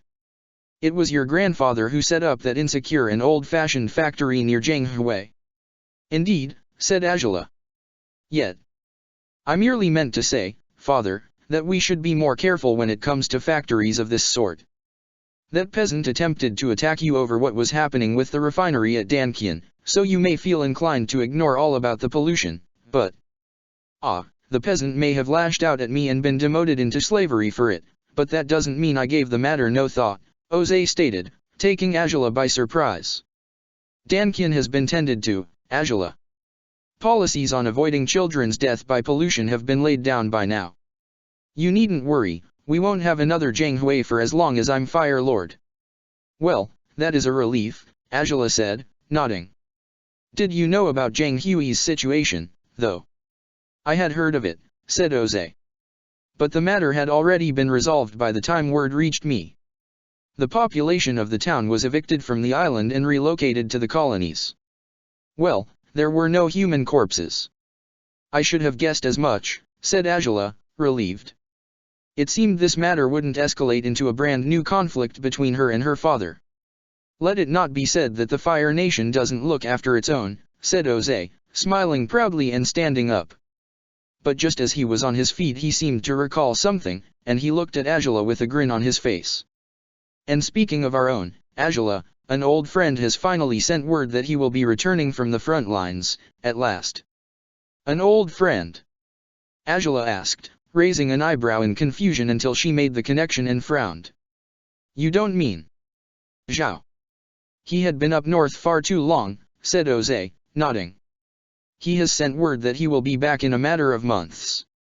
Hopefully he arrive on time to watch your ceremony. I'm certain he wouldn't want to miss it. With that, Jose turned on his heels and left Angela sitting on her spot. The last information he had given her had felt as though he had dumped a bucket of freezing water over her head. So, Zhao would return, now it was a certainty. And she most definitely didn't look forward to that. Her father had always been close friends with the admiral, but her respect for the man had dwindled and disappeared long ago. His absence during the last years had made her life more enjoyable, despite it hadn't been that enjoyable all the same. What would Zhao think of all her recent accomplishments? And what would he say once he heard she was sponsoring a gladiator? She gritted her teeth and sighed heavily before standing up and taking off to the west wing of the palace. Thinking about Zhao would only serve to bring her more stress than she was willing to put up with, but, luckily, she knew of one way to take care of that problem. And here's to our very successful moving day. Tai Li squealed as she raised her cup of tea. She had intended to toast with a stronger beverage, but nobody else had agreed to her suggestion, so tea it was. Bringing Suki's goods had only taken one trip, and helping her settle down in her new home hadn't been time-consuming either. After that was done, the whole group had gathered in the living room around a round, low table. The room was far more crowded than Sokka had ever seen it before. Tai Li sat beside Haru, as she always did, with Suki at her other side. Zuko had taken his seat next to her, upon Suki's insistence, and Mai took her place beside the prince, with Uade sitting on her lap. Sokka was next to Mai, closing the circle. Zuko's flowers were placed as the centerpiece of the table. Everyone was talking quite amicably, but Sokka wasn't part of any conversations at the moment, for he couldn't stop his mind from drifting towards Angela constantly. Surely this gathering would be a lot more fun if she were here as well. Say, why were you helping us out today, Sokka? Tai Li asked, bringing Sokka out of his daze when she talked to him. Why weren't you off on your usual training with Angela? She was busy, Sokka said, smiling a little. And so I was left with nothing to do. Well, in all honesty, I had something to do but no idea how to do it, so yeah. What do you mean? Mai asked, frowning, and Sokka sighed. Well, we got a new challenge today, he said. And it wasn't just some common challenge, but one that will require for me to become way stronger if I'm to survive the fight altogether. But I have no idea how to do that. My best bet so far would be to use 2 swords, maybe, but I doubt that would be enough. What challenge was it? Haru asked, raising an eyebrow and looking at Sokka in confusion. It was the Millennium Dragon, challenging me to the slate, Sokka said, curtly, and both Haru and Suki gasped. What? Suki exclaimed, once her initial shock subsided. Why you got a challenge to the slate?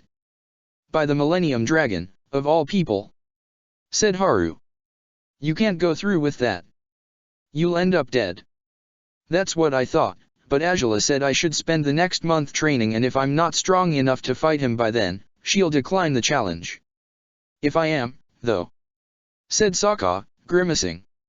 Wait, I don't understand anything, said Ty Lee, looking at the gladiators in confusion. Who's the Millennium Dragon and what's that slate? The Millennium Dragon is only the second best fighter of the league, said Haru, frowning. And the slate is a fighting ring where only firebenders have survived, said Suki, biting her lower lip.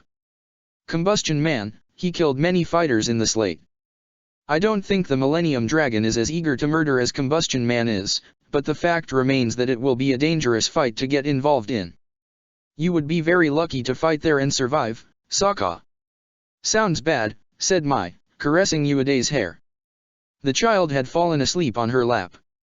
But not bad enough for Angela to back down, I guess.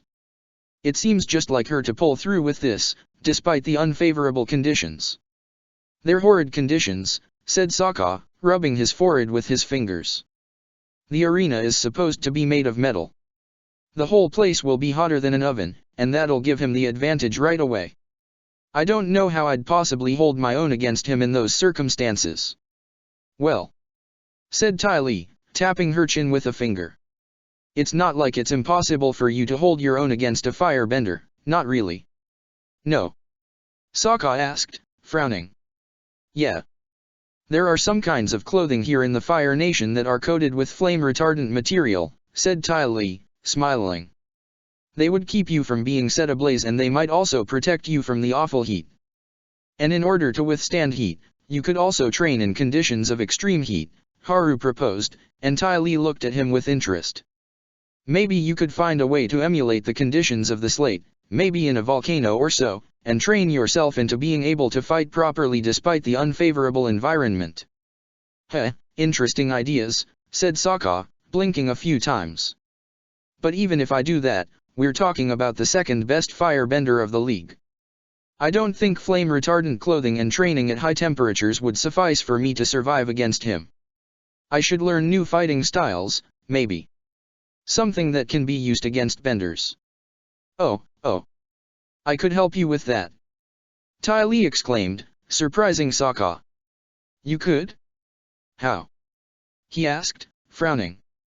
Well, you may not know it, but I'm quite skilled in the arts of chi blocking, said Ty Lee, and Haru choked on his tea next to her before blushing.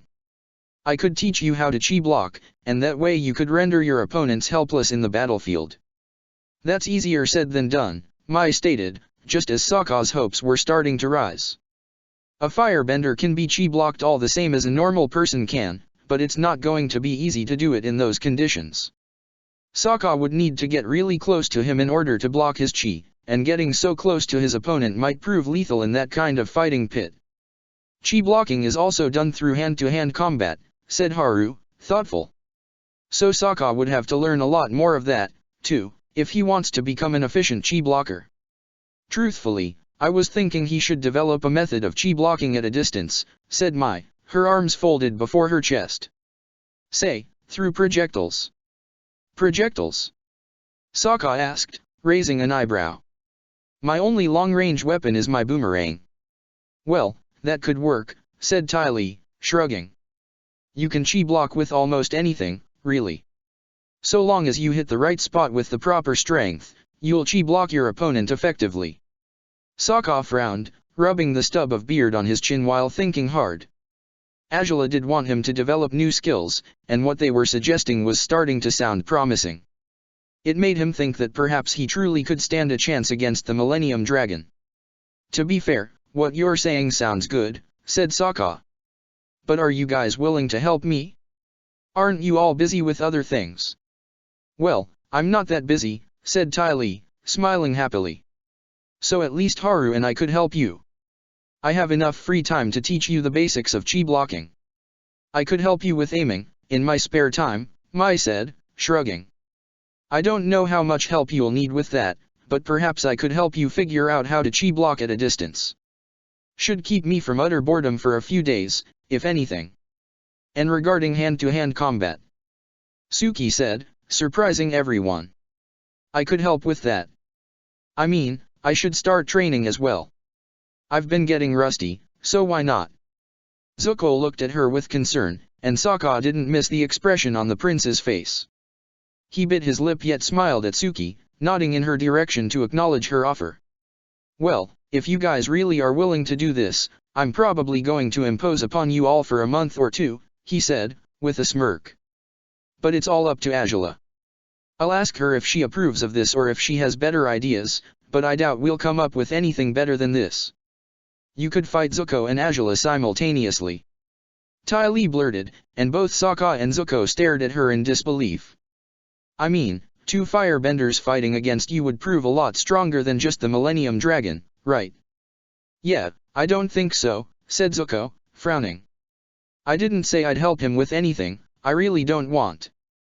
To be honest, I doubt that'll be necessary, Azula alone already should be way tougher than the dragon, said Sokka, waving a hand carelessly.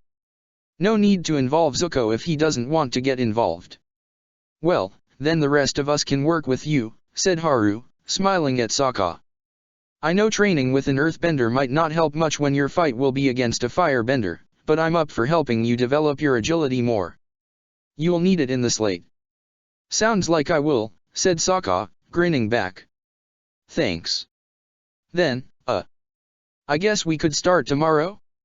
The sooner we start, the better. Sure. Come here tomorrow with Azula. Ty Lee exclaimed, happily, and Sokka nodded. I will, he said, feeling somewhat relieved by how quickly his predicament had been solved, or, at least, how quickly it appeared to have been solved. Chances were the Millennium Dragon would still be too strong for him to handle, but at least this would improve his odds to survive the battle. Are you sure you want to do this? Zuko whispered to Suki, looking at her worriedly. I mean, if you're not up for it, you don't have to bother. You don't owe him anything. I actually think I owe him, and your sister, a lot more than I realize, Suki replied, looking at him sideways. Zuko frowned and she smiled, reaching out to clasp his hand under the table. Zuko's eyes widened and his cheeks reddened as Suki gave his fingers a squeeze. Everything will be alright, Zuko. Don't worry about me, she said, and Zuko smiled before nodding, deciding to trust her. But also deciding to come watch the training tomorrow, just to make sure Suki would be fine after all. Sokka and Zuko returned to the palace together, but they went their separate ways as soon as they crossed the front gates. Sokka took off towards Xianlong's refuge while Zuko went to his room. The gladiator hoped to find Azula with her dragon, but Xianlong was by himself, napping quite unceremoniously on the ground. Sokka decided to continue looking for Azula in the palace, guessing he might find her in her room. As soon as he opened the door he found the princess pacing within her private chambers. Yet his delight by having found her was replaced by amazement when he detailed her appearance. In one word, she looked radiant. Her hair seemed to be sparkling, and her skin looked smoother than he had seen it before. He blinked a few times, wondering if perhaps he was seeing things differently merely because she was wearing her red and gold robe rather than her usual armor, but something about her wasn't quite the same as usual. Sokka, she said, raising her eyebrows as she regarded him when she heard the door swing open. Care to knock next time, will you? Sorry, I just didn't really think I'd find you in here, he said, smiling weakly before stepping forward and closing the door behind him. You settled things with your dad, then? Indeed. It didn't take as long as I expected, Azula said. I had enough time to head down to the spa, I hadn't done that in a while. Huh, I see, said Sokka, smiling. Well, I hope it was relaxing, if anything. I've never been there myself, truth to be told. And you won't be going there anytime soon, sorry to say, Azula told him, with a smirk. My father has been permissive regarding you in many ways, but I doubt he'll consent to have a gladiator enjoying himself in the royal spa. Oh, bummer. Well, I'll try to live with that, he said, and Azula smiled. Good to know you'll make that effort, she said. Any progress regarding our predicament, then? Actually, yeah, said Sokka, taking her by surprise. Oh, really? Really, he said, before retelling what had happened in Ty Lee's house. Angela had been quite surprised to hear Sokka had followed Zuko to Mai's house, and afterwards to Tai Li's, but she wasn't displeased upon discovering her friends were willing to help her Gladiator. Then she blocking. She said, thoughtful, once Sokka had conveyed everything to her. It should come in handy, it's true, but it may be too wishful. If you're going to be fighting in a metallic cage, it's not bound to be easy for you to chi-block him without being set on fire first. She said I could wear some special, flame-retardant clothes, I think, said Sokka. My armor wouldn't catch fire, and having flame-retardant clothes should help me avoid being set on fire even if his attacks reached me. Interesting, said Angela, nodding. Flame-retardant clothing would be a good idea. Still, you may not feel that comfortable with this, said Sokka, smiling weakly. I mean, learning new fighting styles should help me, but, well, one of the people offering to teach me something was Suki. So, if you don't want that to happen, I can just... Never mind that, she was a good fighter, Angela acknowledged. If she can teach you something on those regards, she's free to do so. As long as she doesn't get too mushy around you, I won't complain. Really? Sokka said, surprised. I'd like to believe I can trust you not to get entangled with other girls while I'm not around, Angela said, matter-of-factly. It wouldn't be too convenient for you to do so in these circumstances either. If I suspected there's anything going on with you and that girl, I could simply ask Mai or Tai Li and they'd tell me all about it. Huh, so that's how you'll trust me? Sokka asked, skeptically, raising an eyebrow, and Angela smirked. Well, if you thought there was any reason why I might refuse to let you train with her, perhaps it is, she said, and he sighed before shaking his head. Can't say I blame you, but you don't have to worry. It even looks like Suki is, wait. What do you mean with that about not being around? Angela's mood darkened upon that, and she grimaced as Sokka looked at her inquisitively. You see. I have a few things to take care of, myself, she said, before explaining her situation to Sokka. He remained silent, but soon was utterly befuddled as she told him what her father had decided regarding the ceremony he wanted Angela to perform. Wait, so, this ceremony is supposed to start up some festivals? Sokka asked, confused. Indeed, the Fire Nation's holidays, Angela nodded. There are many events spread through the week, and the first one is the ceremony my father wants me to perform. The streets are lined with vendors during the whole week, there are parades, theater plays, competitions, a ball, all sorts of celebratory matters. You missed it last year because you were still staying at Piandeos. Not to say the holidays aren't celebrated throughout the whole nation, but the main spotlight of the festivals is in the capital. Huh, said Sokka, frowning. And you said you're the first princess to ever perform this ceremony. According to what the records say, I would be, Angela said, sighing. I'm not too pleased by this, though. Only a rookie would think ceremonial firebending is the same as combat firebending. I'm a master of the latter, not the former. But you can do it, right? Said Sokka, raising an eyebrow. I mean, you're the best firebender in the world, aren't you? Maybe, Angela said, shrugging. But while I might not have as hard time as many to learn ceremonial firebending, it doesn't mean I was the best candidate for this. You can't be serious, said Sokka, smiling a little. It's odd to hear you doubting your abilities, Angela. You know you're better than you're claiming to be right now. I know my own capacities well enough, she snapped, glaring at him. But it's not as simple as you think, Sokka. Learning a set of stances isn't all there is to ceremonial bending. Okay, he said, grimacing. But then you have to get ready for that. You won't be able to train with me. It's unlikely, said Angela, shrugging. On top of it all, according to the date written on the challenge, our fight in the slate is supposed to take place 2 days after the ceremony, too. What? Sokka exclaimed, looking at her in dismay. Are you serious? Yes, I am. Both things have been brought upon us at the worst possible timing, really, said Angela, sighing. I wish it weren't so, but Shoji already said we can't change the date for the slate. We're stuck with these 2 dates. So, it's not like we have a choice, said Sokka, frowning. Either you give up on the ceremony or I give up on the slate. Give up? Angela asked, raising her eyebrows. Sokka, that's not an option. I have to practice for the ceremony, it's that simple. My father wouldn't let me get out of this. And how am I going to train for the slate without you? Sokka said, frowning. If you have to practice ceremonial bending, which is vastly different from combat bending, then I'll have no fire benders to train with. Well, if worst comes to worst I could have one of my guards help you, said Angela, shrugging. Taro might want to, he seems fond of you. Yeah, that might work. Just don't send Ruishi, said Sokka, grimacing, and Angela raised an eyebrow. Huh. Well, he sort of talked with me when you left earlier today, Sokka said, looking at her warily. And he wasn't happy. Why, exactly? Angela said, frowning now.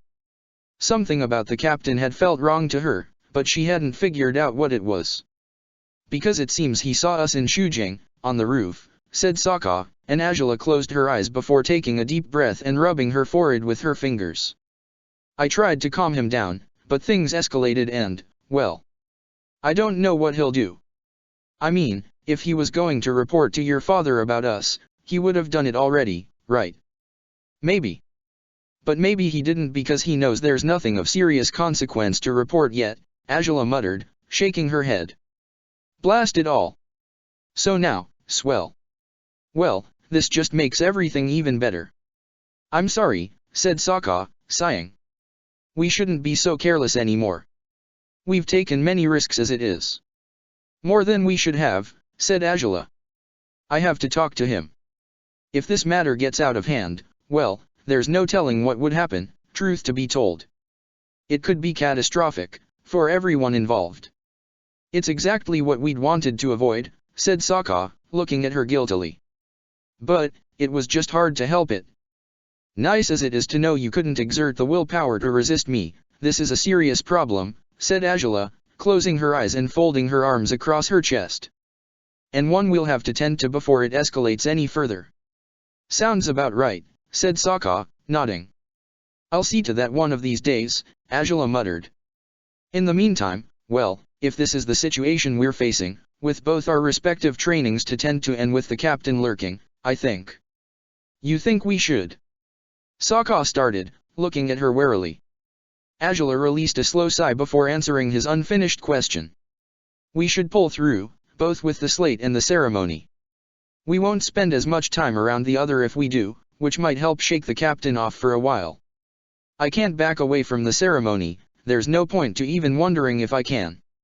And you should learn new techniques, not just for this fight but for all your future fights. So. But. Said Sokka, looking at her with despair. Angela shrugged, dropping her hands at either side of her body. You can't expect anything better than this, she said. It's only a matter of 2 months anyways.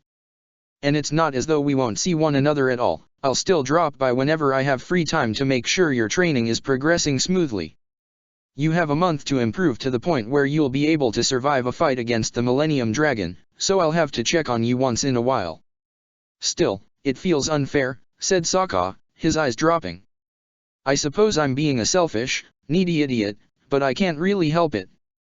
It's amusing, if you think about it, she said, smirking.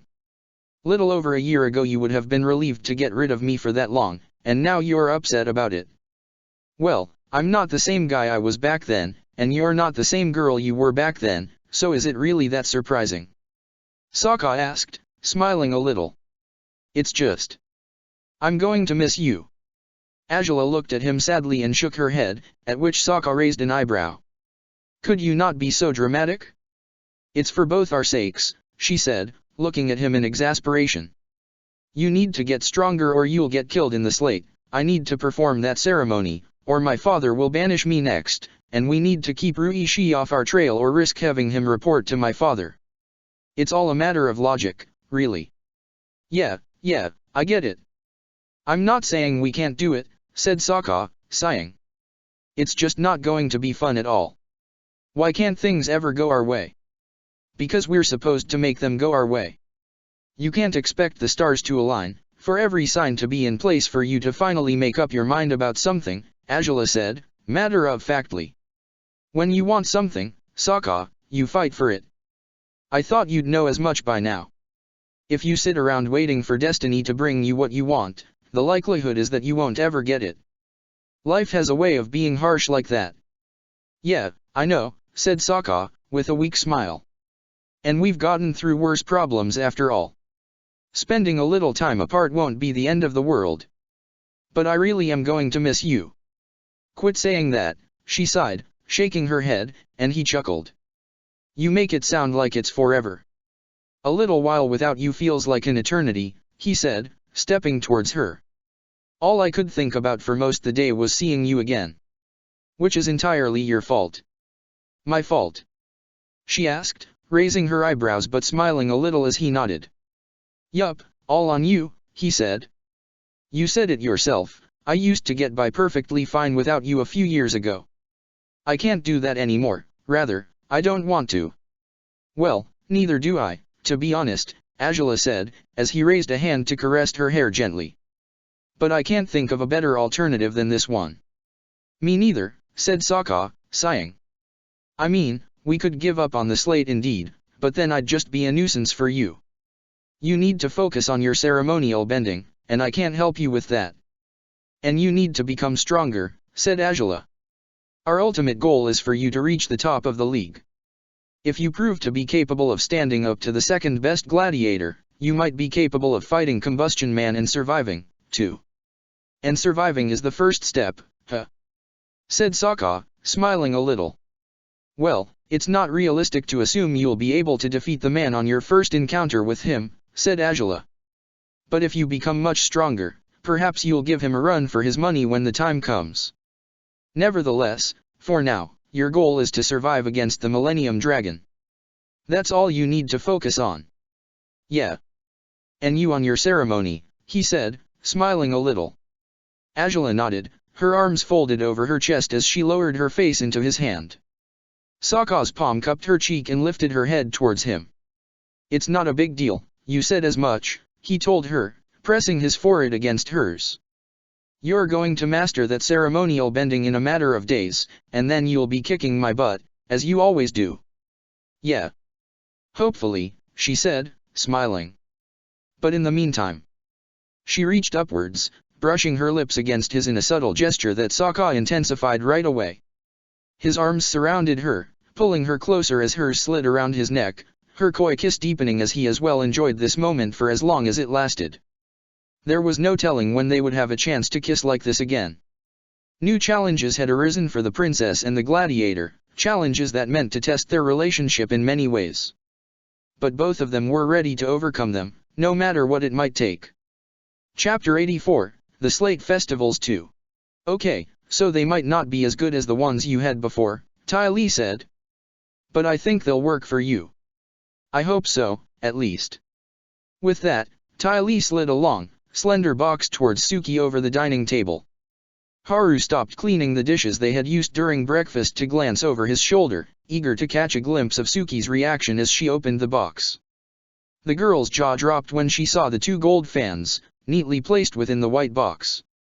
A smile spread across her face as she took them into her hands, and she shivered as she unfolded one of them. The familiar weight of fans was a callback to another life, one she suddenly found herself missing dearly. They're wonderful, Ty Lee, she said, beaming as she detailed the fans. Her former weapons had been of a single color, but these had red clouds drawn over the yellow background, with the word virtue inscribed in the center with black ink.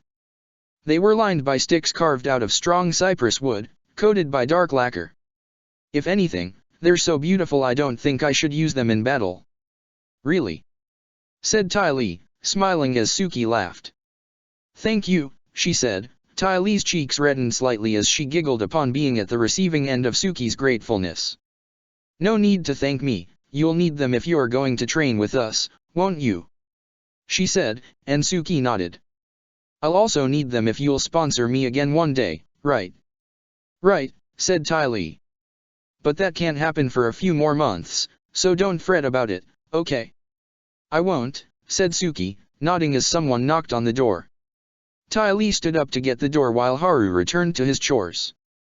Suki continued to admire her new weapons, fascinated by them until she was distracted by the sound of Tai Li's voice.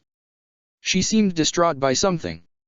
Suki raised an eyebrow and stood up, walking towards the kitchen's doorway, from where she could see the house's entrance. Then Angela can't make it. Tai Li was asking Sokka, whom she had only just allowed into the house. The gladiator didn't look too happy about the news he was conveying to Tai Li. Nope, her hands are full with the ceremony, he said, disheartened. I'll have to find another firebender to train with. She said she'd ask one of her guards to do it, but then the princess won't be here today. Suki said suddenly, startling Sokka. Oh, hey. Didn't notice you were there, he said, smiling and waving at her. And, no, she won't be. She's got other stuff to deal with. You know, royal duties and whatnot. Huh, too bad, said Suki. She had been looking forward to meeting Angela in person, but it seemed this wouldn't be the opportunity to do so. In any case, even if you can't train with a firebender today, at least I can start teaching you chi blocking now, if you're ready, said Tai Li, smiling. How does that sound? Dangerous and crazy, but I'm ready to get started, said Sokka, smiling and nodding. Great! Tai Li exclaimed, beaming. Once Haru was finished with the dishes, the four of them walked out to the house's back door. Suki took her seat in the veranda that led to the garden, watching the other three as they began their lesson in the unkempt garden. Sokka stood in place, at a safe distance from where Tai Li was appeasing Haru, letting him know she wouldn't be too ruthless today. Well, then. Tai Li said, once she turned towards Sokka. Your first chi blocking lesson will be theoretical, mostly, because it takes a while to get the basics right. All right, then, said Sokka, nodding. Piandao had always taught him the theory of any fighting styles first, after all. Chi flows through everyone's bodies, said Tai Li. It's our vital energy, it allows our bodies to work the way they do. Everyone has chi within them, every little thing in the world. So, when someone's chi gets obstructed, their bodies stop working properly. See? With that, she struck Haru's shoulder with a steadier fist than Sokka realized she could conjure. The earthbender gasped in pain as his arm fell limp on his side. Sokka stared in amazement as Haru gritted his teeth, incapable of moving his arm altogether. With that, Haru can't bend because I've disrupted his arm's chi path. Tai Li said, proudly, before tapping the man's shoulder playfully. Come on, show him you can't move your arm, Haru. Haru grimaced and did as she told him, and he couldn't lift his arm at all. Sokka looked at him worriedly, but Haru waved his functional hand carelessly towards him. Don't worry. It's not the first time she does this to me, he said, and Tai Li giggled with malice. Oh, it sure isn't. But anyways, that's not the point, she said, turning towards Sokka again. All right, Sokka, now you see why chi blocking is a very efficient fighting style. You can render any bender or non-bender helpless by hitting their pressure points and stopping the flow of their chi. Now, you can't be too brusque, or you might cause more damage than intended. I mean, you could kill people if you hit someone too hard in attempts to chi block them. Huh, said Sokka, his eyes wide. Have you killed someone like that? Oh, no, but the man I learned chi blocking from sure had, said Tai Li, biting her lower lip before shrugging carelessly. Sokka wasn't eased at all upon that revelation. Anyways, don't worry. I'm not going to kill Haru and neither will you. I sure hope so, he said, and Haru grimaced. Enough with the bleak thoughts, Sokka. She said, smiling. You're going to need to study up on the human body and chi paths, so you know which ones to block. Some of them are less risky to block than others, but that results in blocks that only last for a few minutes, at most.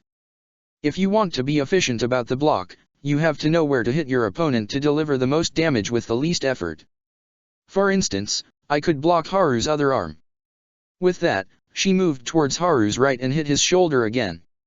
The earthbender cried out and looked at Tai Li accusingly, but she ignored him. But he still would have his legs, right? He could still run away from me if he wants to. But there are certain points where you can block someone's chi and render all their limbs useless with just a few movements. See? Now she moved towards his back, striking the nape of his neck and the lowest part of his spine with 2 quick jabs. Haru yelled louder this time and collapsed on the ground, falling face first in the grass. Sokka gulped as Ty Lee beamed.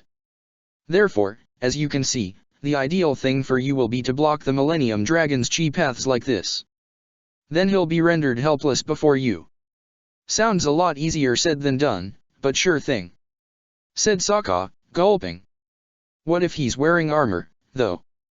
Well, that makes it a little more difficult, but I doubt he'd wear one, said Ty Lee, crossing her arms and tapping one of her forearms with a finger as she thought hard. Most firebenders don't wear armor in the ring, or do they? Huh. Not really, Haru replied from the ground, as Sokka leaned down to help him to his feet. Oh, whoops. Are you okay, dear? Ty Lee asked the earthbender, who couldn't stand up as he was. Heh. Give me a minute, he said, as Sokka led him towards where Suki was sitting. Here. Stay put, he told him, before turning to Ty Lee again as Haru mumbled that he had no choice upon the matter. Well, then, I'll need to know the chi paths in someone's body, and I'll need to know how to strike them, is it? Indeed, and well, chi blocking doesn't require too much strength, said Ty Lee. If you go too far, you might actually kill the person. You said it earlier, said Sokka, with an uncomfortable smile. And that's not the plan, so you have to be careful, she said. Stop the chi's flow altogether and you might cause serious damage. The idea is to stop the flow momentarily, making it halt for a brief instant before it resumes, but much slower than before, seeing how its regular flow was interrupted for a moment. Got it, said Sokka, smiling a little. So, it's just a matter of striking with the proper force. Oh, also, strike a single point in one path, too, said Ty Lee, nodding. Don't try to hit the intersections of the paths either, that might change the flow of chi completely and that's not good. So just picture it as puncturing one of the paths, alright? And by puncturing, I mean strike it in the proper, single spot. Got it. Well, I think I did, said Sokka, blinking blankly. Huh, well, that'd be odd, said Ty Lee, surprised. Most people need to experience chi blocking firsthand to actually grasp the concept. Yeah, well, I don't think I. Now, don't be shy, come here and let me show you for good, she said, moving towards him. Sokka was quick to turn on his heels and run in the opposite direction. I already saw you do it to Haru, you don't have to do it to me too, Sokka exclaimed, as she gained on him. The girl was faster than he expected her to be, though. Convincing Ty Lee not to attack him was a lost cause, though, and he knew it when he felt a pair of fingers stabbing his lower back. Sokka yelled as he dropped on the ground, his legs had been rendered unresponsive. The bolt of pain on his spine had been harsh and sudden, and it throbbed now that the initial pain had subsided. He gritted his teeth and glared accusingly at Ty Lee, who simply smiled at him. Clearly, she didn't regret attacking him as she had. See? That's what chi blocking does to a person, she said. No kidding, he exclaimed, trying to push himself up with his arms, but failing to do so when his spine hurt too much for him to move by himself. It's going to be a very handy ability for you in the battlefield, you'll see, she said, taking one of his arms and throwing it over her shoulders. She dragged him to the veranda, where Haru was currently lounging, with Suki next to him. What a great first day of training, really, said Sokka, an eyebrow twitching. I already can't walk and we haven't been at this for over half an hour. Wasn't this supposed to be a theoretical class? It was, but I guess it wasn't in the end, huh? Said Ty Lee, shrugging and smiling at Sokka. Now, don't be so sour, it's all for your own good. The best way to understand a weapon is to know what it feels like to be at the receiving end of it. Heh, you might be right about that, but you still shouldn't have done that, said Sokka, grimacing as she placed him on the veranda's steps. Sokka cringed, the pain in his spine still too strong. Damn it. How long does it take for it to wear out? Not that long, look at Haru. He's already feeling his arms again, see? she said, smiling, and Sokka glanced at his friend to find he was flexing his fingers with difficulty as Suki tried to assist him, albeit not knowing how to do it. It took little over an hour for Sokka's body to work properly again, and only when he was finally managing to walk again did the last two arrivals show up at the house. Sokka was cringing as he walked back and forth in the veranda, a hand on his back, when Ty Lee exclaimed, "My! You're finally here." Mai acknowledged Ty Lee with a nod, but Ty Lee threw her arms around her friend regardless, so Mai patted her back nonchalantly. Zuko watched them with a raised eyebrow, having entered the house right after Mai, and he was quick to scan the place, looking for Suki, but his attention was taken over by Sokka when he found him hunching over himself as he was. "Why are you walking like an old man?" he asked Sokka, who glared at him. "I'll let Ty Lee Chi block your back before asking me that question," he muttered. Zuko smirked a little at Sokka's confession, but his smile became much gentler when he found Suki with his gaze. She waved in his direction, but Zuko frowned as he noticed the absence of someone who hadn't been amongst them on the previous day either. "How come isn't Azula here?" he asked, and Mai frowned too. "She's not going to be here for training," said Sokka, forcing himself to stand up straight and supporting his weight with a hand on the house's wall. "She's got a lot on her plate right now, so she expects everyone else to train you, just like that?" Zuko asked, raising an eyebrow. "Really?" "Well, I told her about what we discussed yesterday," said Sokka. "She said I ought to learn new fighting techniques, and I'm sure she'd love watching me get chi blocked, but she's too busy at the moment to enjoy that." "What do you mean?" Mai asked. "Busy with what?" Well, I don't know if I'm allowed to talk about it, but I guess I am," said Sokka, shrugging. "Some festivals are happening in a couple of months, right?" "Oh, yeah, on the holidays," said Ty Lee, clapping. "I can't believe I'd nearly forgotten about them." "Well, apparently she's going to perform some ceremony there, and she has to get ready for it, so she doesn't have time to train with me," Sokka finished, stretching and finding he would be able to walk without crouching by now. "The ceremony?" Mai repeated. "I thought that was something only fire sages would do." "It seems her dad wants her to do it this time," said Sokka. "She wasn't too thrilled about it, but she's going to do it all the same." "Well, it's Azula. How hard could it be for her?" said Zuko, folding his arms over his chest. "If someone can perform that ceremony without breaking a sweat, it would be her." "She said something about how fire bending isn't always the same, though," said Sokka. "It sounded like she'd need a lot of practice to get ceremonial bending right." "It's to be expected," said Mai. "She would refuse to give out a mediocre performance. If there's one thing Azula takes more seriously than anything, it's bending." "True," said Ty Lee, nodding. "But if this is how it's going to be," said Mai, looking at Sokka, "how are you going to train against firebenders?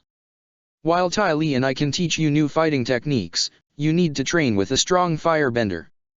Else you might not be able to endure fighting in the slate, no matter how many new skills you develop."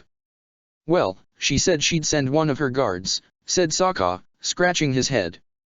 "Not that I'm too fond of that, though, she's way stronger than them. Still, I guess we can figure that out later." "Why, though?" said Suki, suddenly, surprising them. "I mean, Zuko is here. Why not him?" Zuko froze in place as all eyes fell upon him. Ty Lee, Mai, and Haru looked at him expectantly, Suki hopefully, and Sokka reluctantly. The expression on Zuko's own face soon shifted into a grimace. I don't think that's a good idea, Suki," he said, frowning and looking at her. "I really don't want to." "Yeah, I mean, Zuko really can't be tough enough to compare with the Millennium Dragon," said Sokka, and Zuko flinched. "I fought him once already, and he really didn't." "Hey!" Zuko exclaimed, glaring at him. "That fight was no standard for you to measure my skills with. I was angry and using swords I'd never wielded in my life." "Oh, sure, and you were firebending too, but that didn't make a difference," said Sokka, smirking. "I still got the better of you." "No, you didn't. I was winning." "You were winning? What the hell? How on earth were you winning?" Zuko. If Azula hadn't gotten in the way. If Azula hadn't gotten in the way, you two would have wrecked my house, Mai intervened, at which the two men were silenced. If you want to show Sokka the true extent of your skills, Zuko, by all means, start training with him as well. If not, though, spare us the pointless arguments. Come, Sokka. You're up with me next. Oh, okay, said Sokka, gulping as he followed Mai dutifully out into the garden again. The others stayed in the veranda, watching them, Haru still regaining the feel in his limbs while Zuko frowned. Should he train with Sokka, if only for a chance to give him a proper beating? I'll make this brief. I can't stay all day because Uday is at home with the servants and I won't impose on them so much, said Mai, turning towards Sokka. So just show me what you can do with a projectile, will you? Sure, said Sokka, biting his lip before pulling his boomerang from its sheath. Want me to hit anything specific? Mai looked around them, finding a tree not too far from where they stood. She surprised Sokka when she pulled out a knife from her long sleeve, and she surprised him even more when she tossed it with a fast movement. The knife sank deeply into one of the tree's branches. Take it down with your boomerang, then, she said. Sokka narrowed his eyes as he calculated the distance and the strength he'd need to put into throwing his boomerang to achieve her request. He lifted his right arm and tossed his weapon with great force, but instead of hitting the knife and knocking it down, it hit the branch, cutting through it cleanly. The knife fell to the ground, still latched to the broken branch. Well, there you go, he said, smiling as he caught his weapon again. Mai raised an eyebrow. Creative, I'll give you that, and your aim isn't entirely bad. But it's not so good either, she said, looking at Sokka with judgmental eyes. Sokka gulped. I told you to take down the knife, and you did it in a different way than expected. Surely that's a good thing in some levels, but it's not when you have a very particular objective in mind. If you're going to chi block with that boomerang, you can't think about hitting another point in hopes it'll yield the same results. It won't. If you're going to disable someone, you need to hit the specific spot that will allow you to do so. There are no ways around it, no clever alternatives for it. You'll need to be efficient in the slate, first and foremost. But I did knock down the knife. Sokka muttered, gulping. You did, but this would be equal to cutting off your enemy's arm with your weapon when you're trying to block his chi, said Mai, raising her eyebrows. I trust that's not what you're after, or is it? Not entirely, Sokka admitted. It would be much harder to cut through a man's arm than a tree branch, Mai said, and Sokka nodded. Blocking his chi would be more efficient in the fighting ring than tossing your boomerang in hopes it'll lodge in your opponent's shoulder. It might not even cut through his skin at all, to begin with. Right, said Sokka. Still, my aim isn't that bad, is it? I suppose not. You need a few improvements in that aspect, but we can work on it once Ty Lee has taught you how to chi block for good. Good, then, said Sokka, relieved to hear her acknowledge his skill with his boomerang. Then it should be Suki's turn now, if she's up for it, said Mai, looking at the girl. Suki swallowed before nodding and standing up, making her way towards Sokka. Mai returned to the veranda, where everyone watched Suki warily, especially Zuko. It would be the first time she trained with anyone in a very long time. Her injuries had healed, mostly, despite her ribs still pained her at times. Was she ready to spar with Sokka? It's been a while since we last faced off against each other, huh? She asked him, with a smile. He nodded, with a grin of his own. Feels like 1,000 years ago, he replied, relieved to be saying that and actually meaning it. Nothing was as it had been when he had first fought Suki. Well, you were very skilled with your sword and weapons, but I don't think I saw enough of your hand-to-hand combat skills, she said, sliding her new fans into her sash, for she didn't plan on using them just yet. So how about we start from there? All right, then, he said, smiling and lifting his fists. Suki raised an eyebrow at him. She only took a defensive stance when Sokka looked puzzled by her lack of response. She stood still, though, so he assumed she was hoping he would take the lead. Sokka stepped forward and threw a fist in her direction, but not a very powerful one. He wasn't going to start off too strong.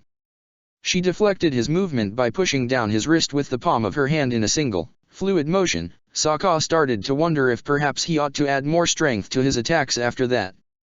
Suki smiled at him, showing him he wouldn't get anywhere if he went easy on her. He frowned before throwing a stronger fist, but Suki didn't even move, knowing he was only bluffing with that.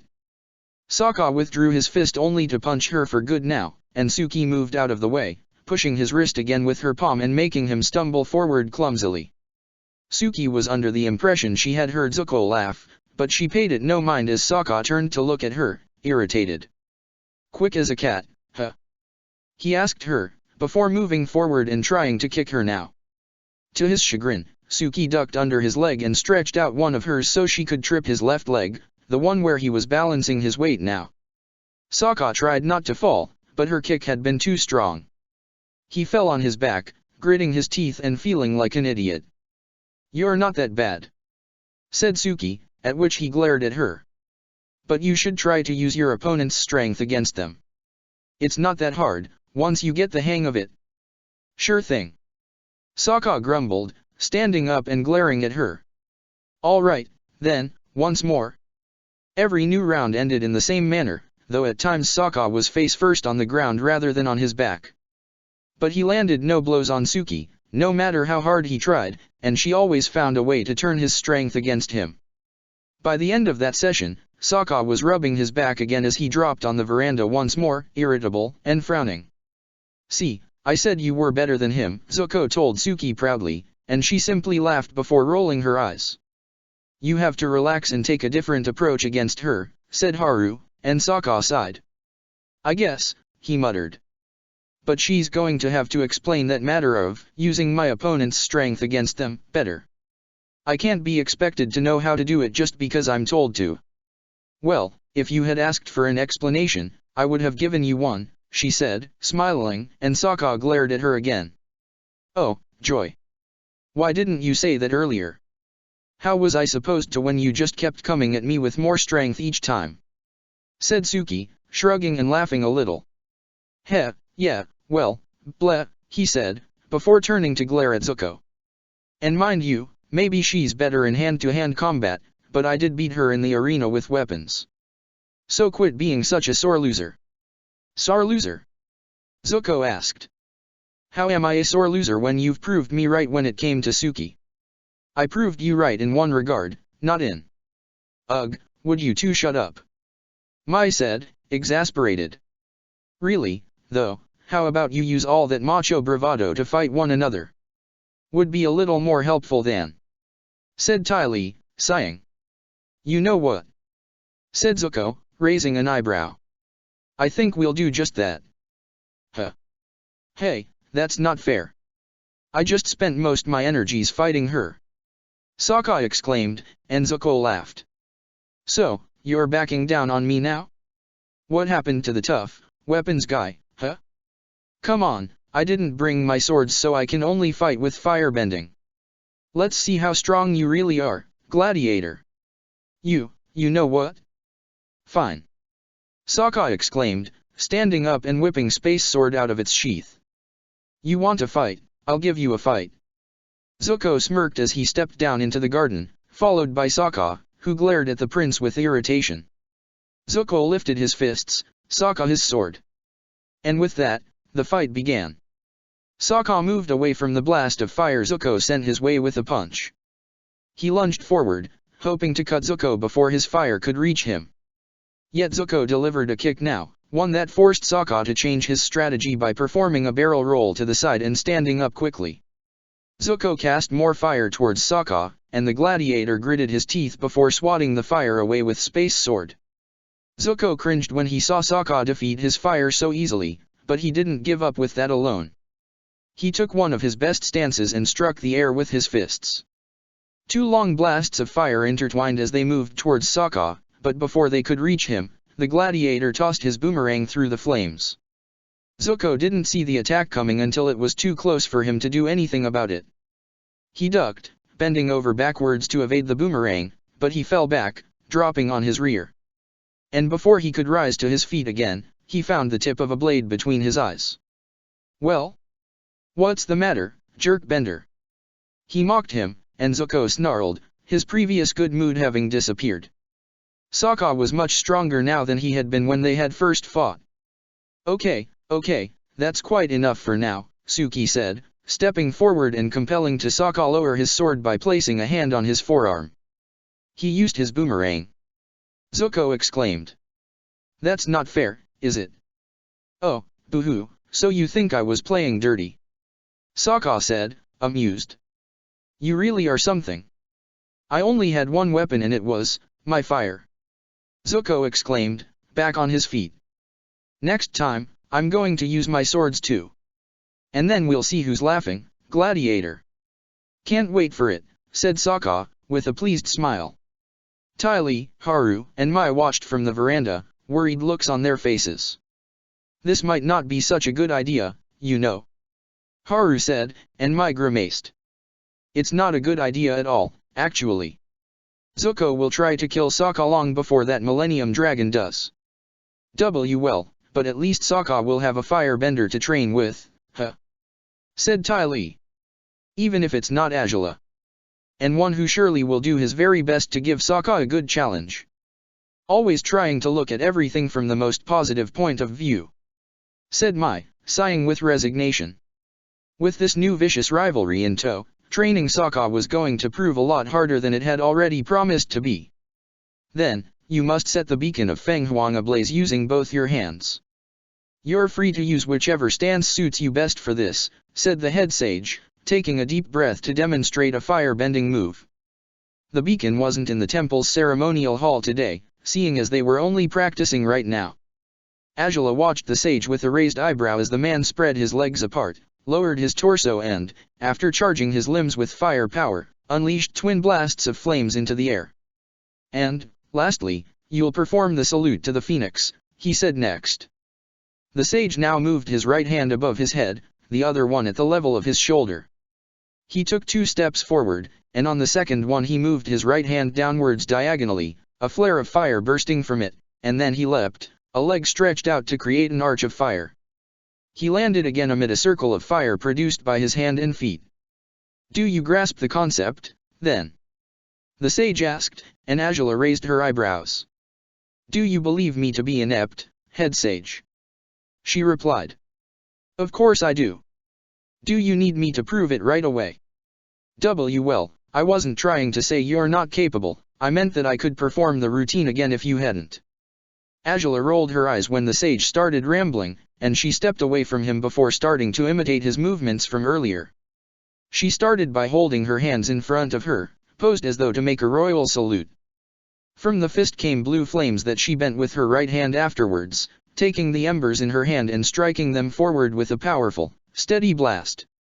She withdrew her form, her right leg creating an arc of fire behind her, and she moved backwards, her every careful step creating a new arc of blazes.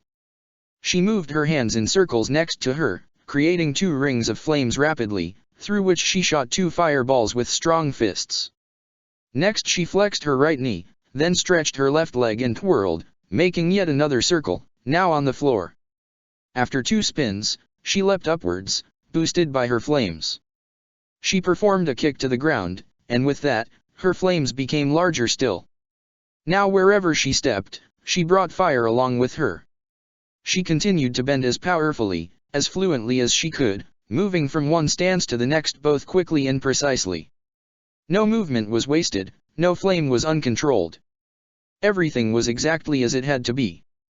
Once she had performed all the stances the head sage had showed her, the entire routine took her almost 7 minutes. Azula made the final movement, bringing forth more flames than the sage had when she landed on the floor. She lifted her gaze to find the old man staring at her with his jaw dropped, never having seen someone memorize the long ceremonial routine right away, let alone perform it so flawlessly on their first attempt. How was that, head sage? She asked, with a smirk. Did I forget any stances? And no, actually, you remembered them all. And you performed them quite well, I must add, he said, his eyes wide. You're a very fast learner, princess. I take pride in that, yes, Azula replied, pleased with herself. Nevertheless, though, there's, said the sage, and she frowned. I'm not sure what it is, but something doesn't feel quite right, if I may. Oh, really?" said Angela, folding her arms over her chest and staring at the man with skepticism.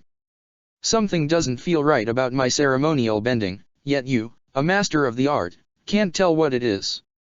"Well, perhaps it's merely that I'm not used to your bending," he said.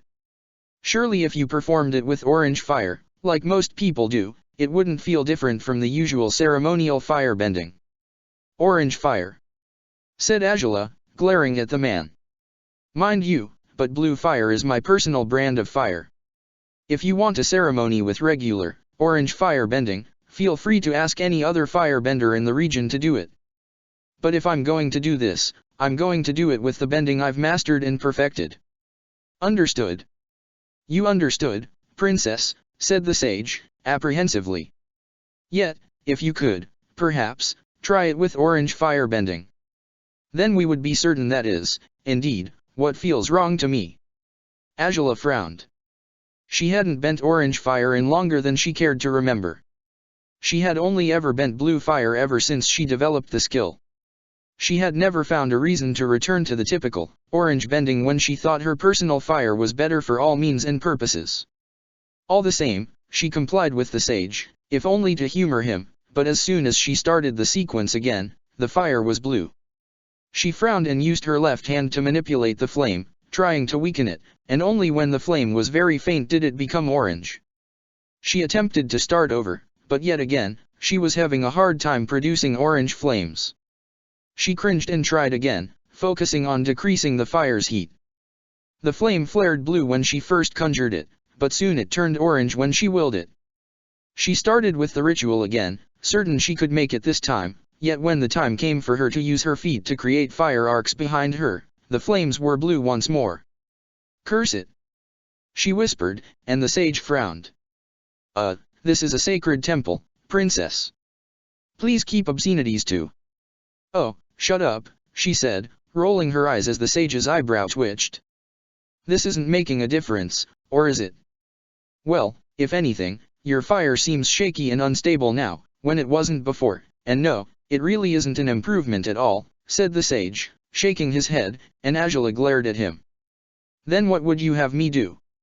If my execution was perfect with the blue flames, and your sole complaint is that there's a subtle, unknown thing that doesn't feel right, then perhaps I should continue doing it as I did at first. But it's still, not quite right, princess," said the sage, sighing. "I don't really know what it is, I'm sorry if I'm being bold, but..." "If you don't know, then who would know?" Angela asked, staring at the man inquisitively. "How am I supposed to fix whatever I'm doing wrong if you don't understand what it is?" "Well, maybe you ought to read on the fire sage's doctrine," the sage suggested. "Perhaps you'll find something there that will illuminate you on what you're not doing right." "This is ridiculous," said Angela, rolling her eyes.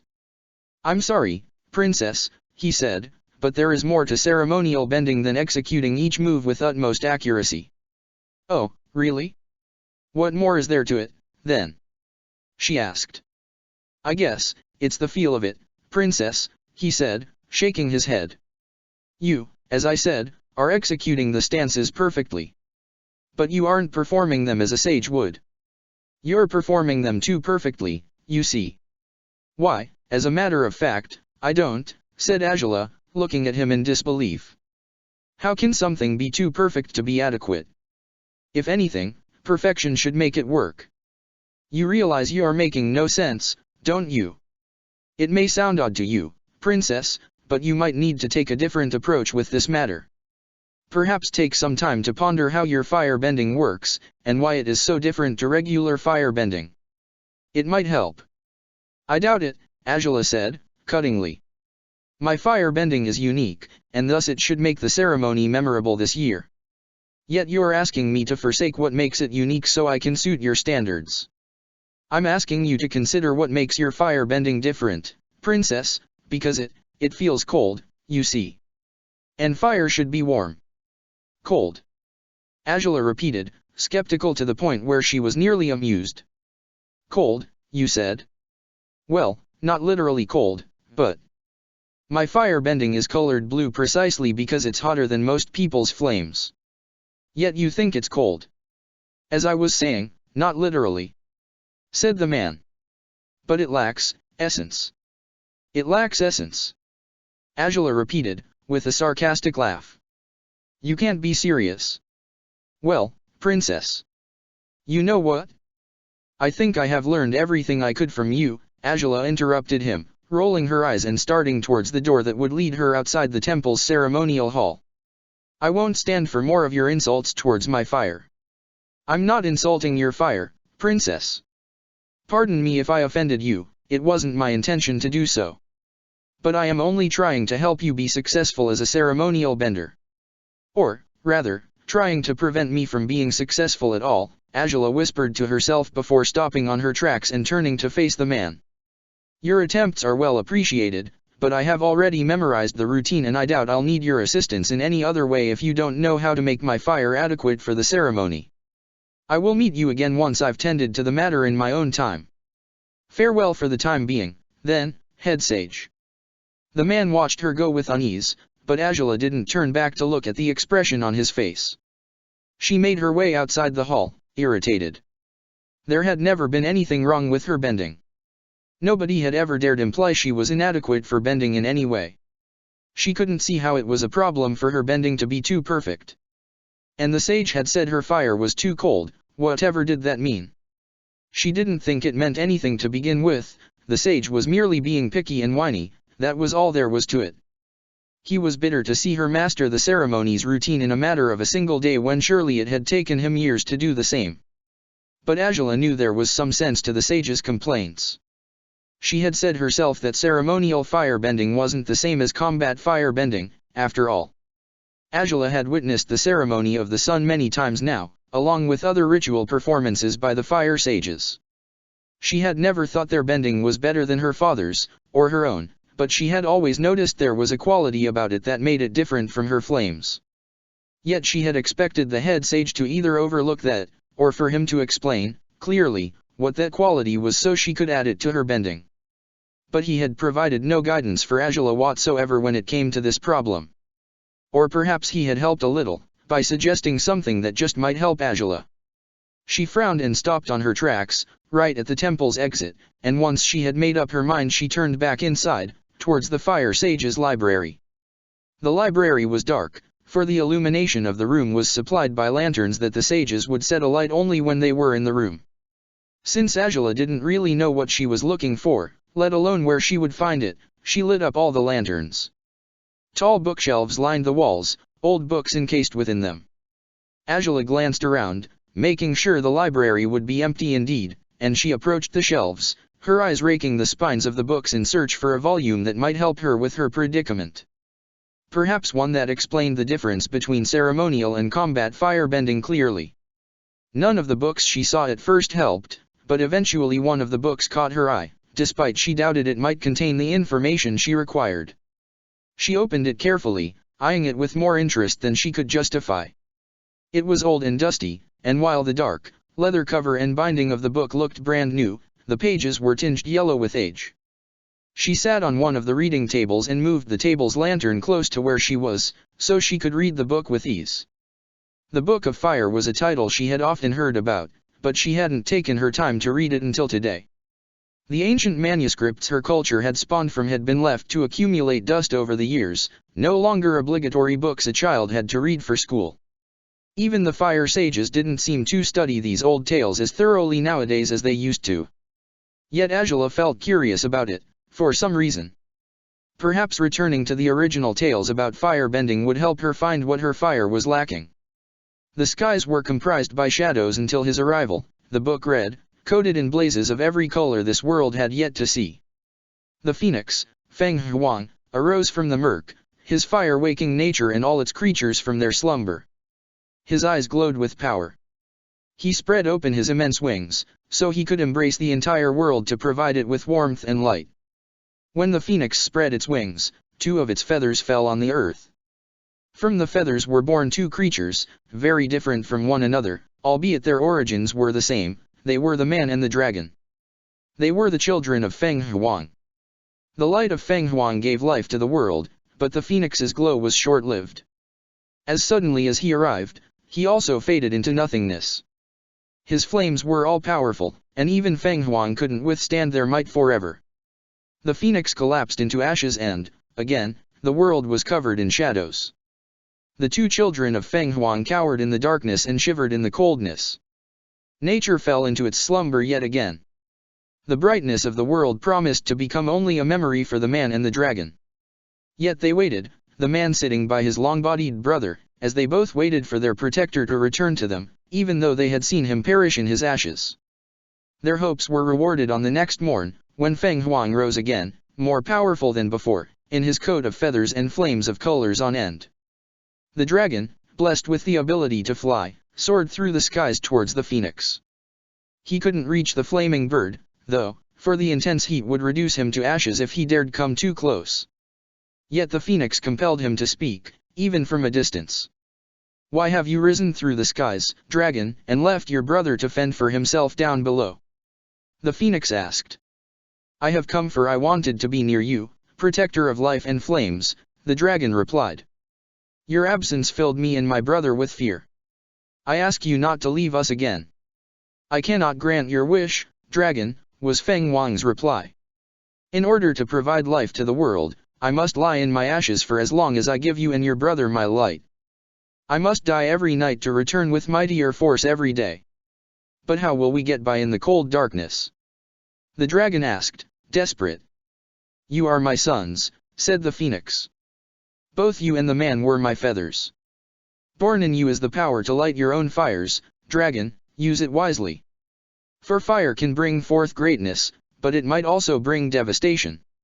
Fire can bring life, yet it might also bring death. It is a great power I have entrusted to you, dragon. Use it as you believe is best." The dragon was filled with pride and strength as Feng Huang spoke his words. With a roar, the flying creature discovered it could breathe fire.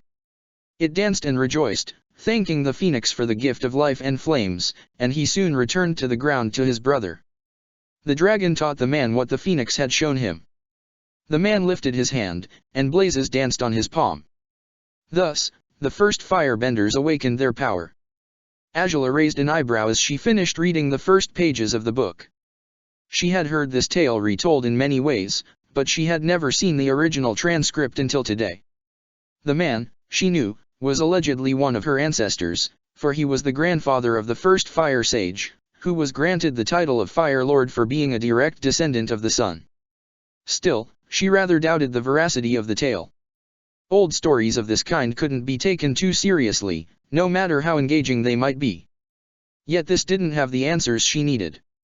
Angela schemed over a few other pages before looking for another book, hoping it might be more direct in its approach to firebending.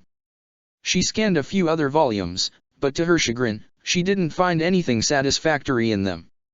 She couldn't find anything about ceremonial firebending as opposed to combat firebending. She returned to the Book of Fire eventually, despite herself, for it was the only book that had engaged her attention.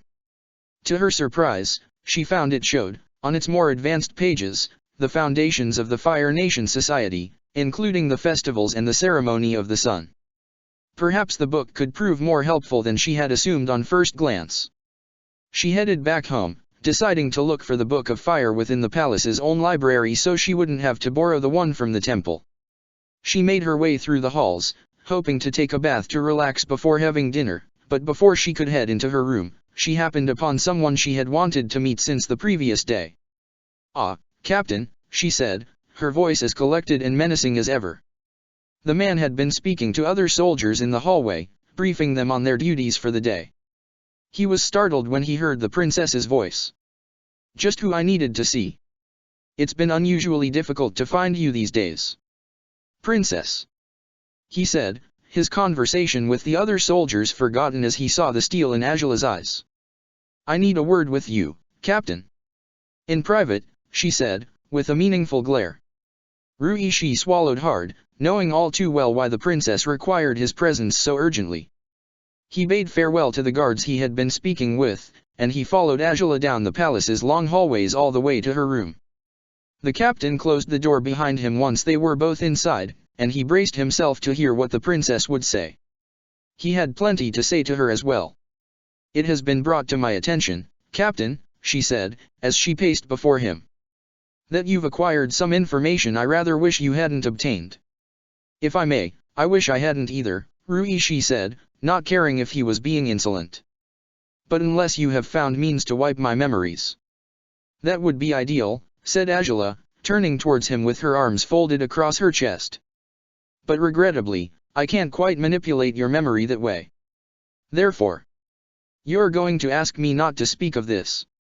Ruishi muttered, lowering his gaze. You're going to tell me not to get in the way of your relationship with the slave. I'm not going to do such a thing, Captain, Angela said, and he frowned before looking at her in confusion. I know all too well what I'm putting at risk with this. I have spent over a year weighing those risks, believe it or not. And while I am being reckless, I won't deny it, I have already made my decision regarding this matter. You've made your decision. Ruishi repeated, looking at Angela in disbelief. Then you don't care if this will ruin your life, if this will destroy everything you've ever worked for. It wouldn't only ruin mine, but his as well, she said. And yours. Ruishi froze and looked at her in confusion yet again. Angela's hands dropped to her hips. I'm fairly certain my father would hold you responsible for this if he ever hears it from any source but you, Captain, she said. He would expect you to keep me in line, just what he expected from Lo and Li long ago.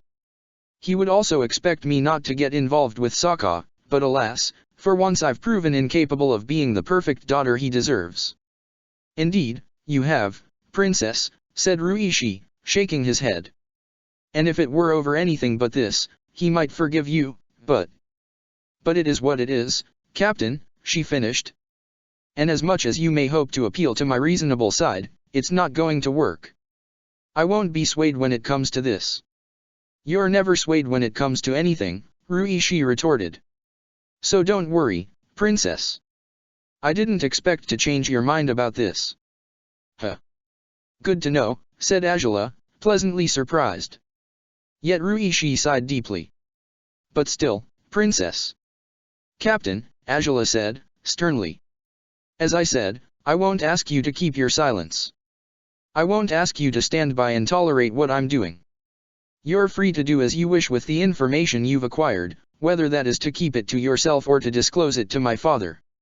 Ruishi's eyes widened as he stared at Angela in shock. She couldn't mean that, could she? Nonetheless, she said, looking at him coldly. Know that you are either with me or against me, Captain.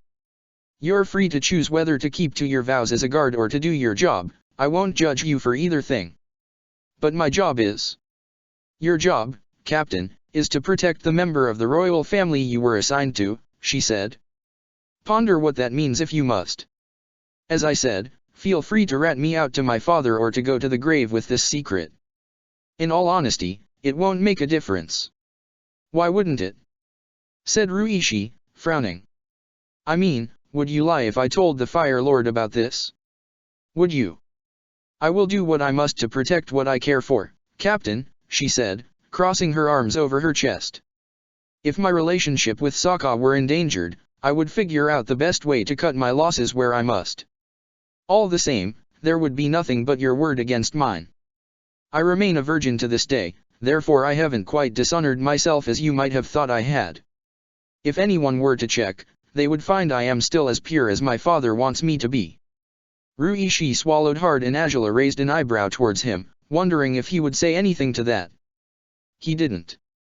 In any case, think carefully of what you'll do, Ruishi, she said, startling him when she used his name. I could rid myself of your accusations easily, but they would cost you our friendship, if you will. So, tread carefully, and weigh your priorities. You don't want to do something you'll regret. You say as much, but you're the one doing something you'll regret, he said, frowning. This can't end well, Princess. Good thing I don't mean for it to end, then, Angela said, giving him a mocking smile. You're dismissed, Captain. Ruishi stood in place for an instant before nodding and leaving the room without another word. But once he closed the door behind him he removed his helmet and hood, and rubbed his temples with his fingertips, his mind in disarray. He was being forced to play a very dangerous game, one he hadn't wanted to play to begin with. And, no matter what he did, it seemed the only possible outcome for him would be to lose. Over the span of a week, Sokka's training progressed more smoothly than anyone expected it to. After proper lessons on the locations of the chi paths in the human body, Sokka had started testing his hand at chi blocking against the one person who was always at the receiving end of the technique. Sokka had jabbed Haru many times with too little strength, or in the wrong spot, until he finally managed to block his right arm for the first time. Naturally, everyone but Haru rejoiced over his accomplishment. Ty Lee had taken Sokka out shopping once, and while he hadn't been too sure that was a good idea at the time, he found otherwise when she took him to the stores that sold clothing with fire-retardant properties. Mai was implacable, for she was almost as much of a perfectionist as Azula was.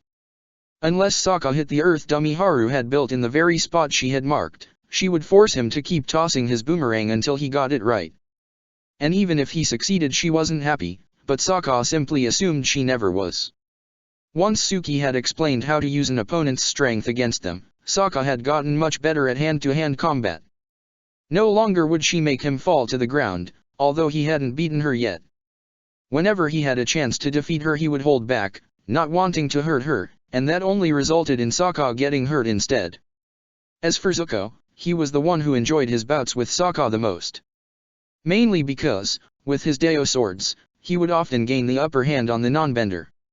Sokka was quite irritable about that. Zuko took absolute pride in it.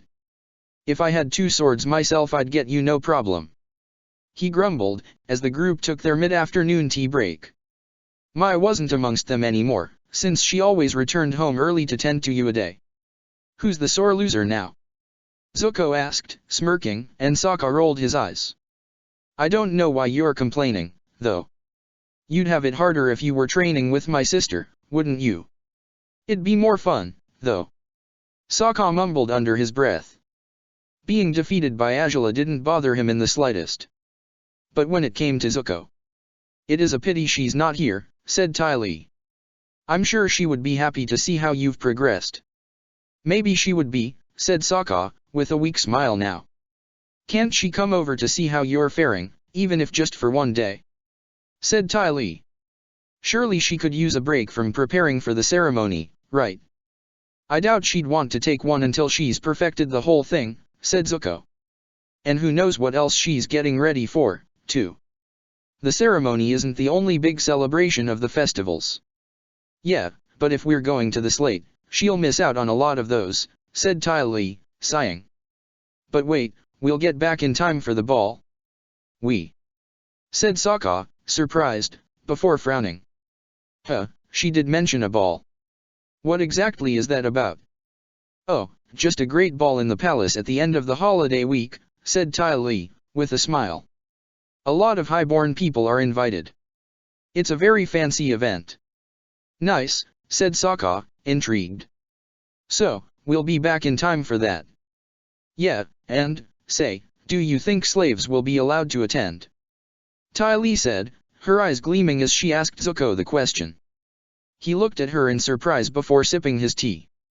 Well, I wouldn't know. Sokka was in Azula's feast, by my father's request, so I guess he wouldn't mind having him in the ball again." "You think?" said Sokka, raising an eyebrow. "Things weren't exactly smooth that day, though not really because of me, but he might not be that comfortable with having me around this time." "Why do you ask, though, Ty Lee?" "Because I want to know if Haru can come," she said happily, clinging onto one of his arms and nearly making him spill his tea over himself. "I wonder if I'd be allowed to bring him with me." That might be weird," said Sokka, with a grimace. "I doubt people will be happy to see a gladiator dancing with his sponsor." "Oh, come now, I'm sure you'd dance with your sponsor too if you could get away with it," said Ty Lee, and Sokka's face heated up, despite his best efforts to will the blood away from his cheeks. I don't even know how to dance, how would I even?" "Yeah, no. I don't think it'd ever happen, and I don't need it to," he said, trying not to sound too flustered as he spoke. "Hee, you're so lying," said Ty Lee, giggling. "And I can let you borrow Suki too, Zuko. That way you wouldn't go alone." What?" he said, as Suki's eyes widened. She had been silent until her name was spoken, and she looked at Tai Li in surprise at her suggestion. "Come on, don't be a proud dummy like Sokka," she said, smiling. "You know you want to." "Doesn't he really matter if I'd want to, he's right," said Zuko, and Sokka was surprised to hear him say those words. "Slaves probably won't be allowed to attend the ball." "Oh, boo. You're being pessimistic." "Look, Suki wants to go," she said, and the former gladiator smiled weakly. "I don't really need to go," she said. "I mean, it sounds a little interesting, but I don't have to get involved in it." "Well, aren't you all party poopers?" said Tai Li, pouting. "Come on, it'll be fun." "The most fun thing probably will be the food," said Sokka, sighing. He doubted he'd have a proper chance to spend time with Azula during an event such as that one. "The food, really? Ugh, whatever. Zuko, find out if slaves can go or not, alright? If your dad thinks they can't, fine, I won't push it. But I really want to take Haru," Tai Li declared, and Zuko sighed heavily before nodding in resignation, knowing the girl would insist more if he didn't comply. Once they were done with the tea, Tai Li returned to her chi-blocking training with Sokka. Given that it was already getting late, and he wasn't bound to train with the gladiator anymore, Zuko decided to head back home for the day, and he was surprised when someone followed him to the front door. Suki," he said, surprised. "I can find my way out by myself. I figured I could go with you to find out what Tai Li wanted to know," said Suki, stopping on her tracks. "Or is it you weren't going to do that?" Yeah, sure," he said, smiling. He actually hadn't meant to ask anyone about the matter, but if Suki was tagging along just for that, he just might do it. "I take it you want to go to the ball, then?" "Well, not that much," she said, as he opened the door and they stepped outside. "I'm actually just curious about the palace. And since they're not going to need me here for now, I guessed I could tag along with you. Is that okay?" "If you want to, great," he said, grinning as they made their way outside the house and through the streets of the city. The capital wasn't too large a metropolis, but Tai Li's house was quite far away from the center, where the palace stood. By the time they got there, Suki found it was exactly as she expected it to be, a daunting, massive structure hidden behind sturdy walls, with tall towers and soldiers guarding every inch of the premises. She knew she wouldn't have been allowed inside if she hadn't been with Zuko, so she resolved to stay close to him while in the palace to avoid trouble. "Who do you think we should ask about the ball, then?" she told him, once he had toured her through the gardens and some of the halls. If she hadn't brought up the topic, he wouldn't have remembered why she had come with him in the first place. "Oh, right," he said, biting his lower lip. "I don't think my father would be an option, even though he's the one person who would know, but if I asked him about this, he might say slaves aren't allowed to come just to make me miserable." "Would he, really?" "Well, that is, if he even answers my question," he said, shrugging, and Suki grimaced. "Have you tried talking to him recently? Maybe he's not going to be as harsh as you thought he'd be." "You don't know him, Suki," said Zuko, sighing as they turned into the main hall of the palace. "He's not a man of second chances, and if there's someone he's not going to give another one to, it's to—" Zuko suddenly stopped talking and halted, with a surprised expression on his face. Suki raised an eyebrow and lifted her gaze as well. She froze as well upon seeing a dark-haired woman, clad in regal crimson clothes, walking in their direction as she analyzed a book and walked simultaneously, her brow furrowed.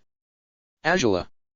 She lifted her gaze, still frowning, and she stopped walking as well when she saw the two people standing before her. "Zuko," she said, looking at her brother with confusion. "You got a haircut?" Yeah," he said, blushing a little. "About a month ago, maybe more. Unexpected, but I approve. This style suits you better than the mess you had on your head before," she said, as malicious as ever, and Zuko's eyebrow twitched at that. Yet Azula's attention had drifted towards the girl next to her brother by then. A girl she couldn't recognize, and who was looking at her with a mixture of awe and fear in her eyes. Surprisingly, there was more of the former than the latter in her stare. "And this is—" "You don't know?" Zuko asked, frowning. I thought you were the one who had sent Ty Lee to find her. The words hit Angela like a boulder to the head. She stopped for a moment to look at the girl, unable to recognize the fighter she had seen in the arena so long ago. Huh. So it's you, she said, her voice colder than either Zuko or Suki had expected it to be. And why exactly are you with my brother? Oh, we met in the arena once, she said, quickly. When Ty Lee brought me back he heard of it, and he's been helping me ever since. Really, now? Angela asked, looking at Zuko with disbelief. What, you think I can't do good things for other people just because I want to? He asked, blushing. Well, I didn't quite say that. Angela said, a mischievous smirk on her face before looking at Zuko again. And you're touring her through the palace? Will that improve her health, I wonder? She wanted to see it, said Zuko, bashfully, and Suki nodded. Isn't she a curious one, then, said Angela, regarding Suki with judgmental eyes. Her cold eyes made Suki's smile wear off quickly. Angela wasn't being antagonistic on purpose, despite herself. In fact, she was rather curious too. She had never seen her brother with a girl she hadn't pushed at him before. She wasn't about to start indulging in the hopes that a relationship of any sort would be born between Zuko and the former gladiator, though. It seemed rather convenient, too convenient to be true. I actually hoped I might find you here, princess, said Suki, surprising Zuko. Suki hadn't told him she wanted to see Angela. Did you, now?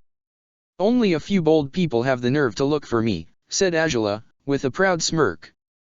Few of them find what they expect, though. Why did you want to see me?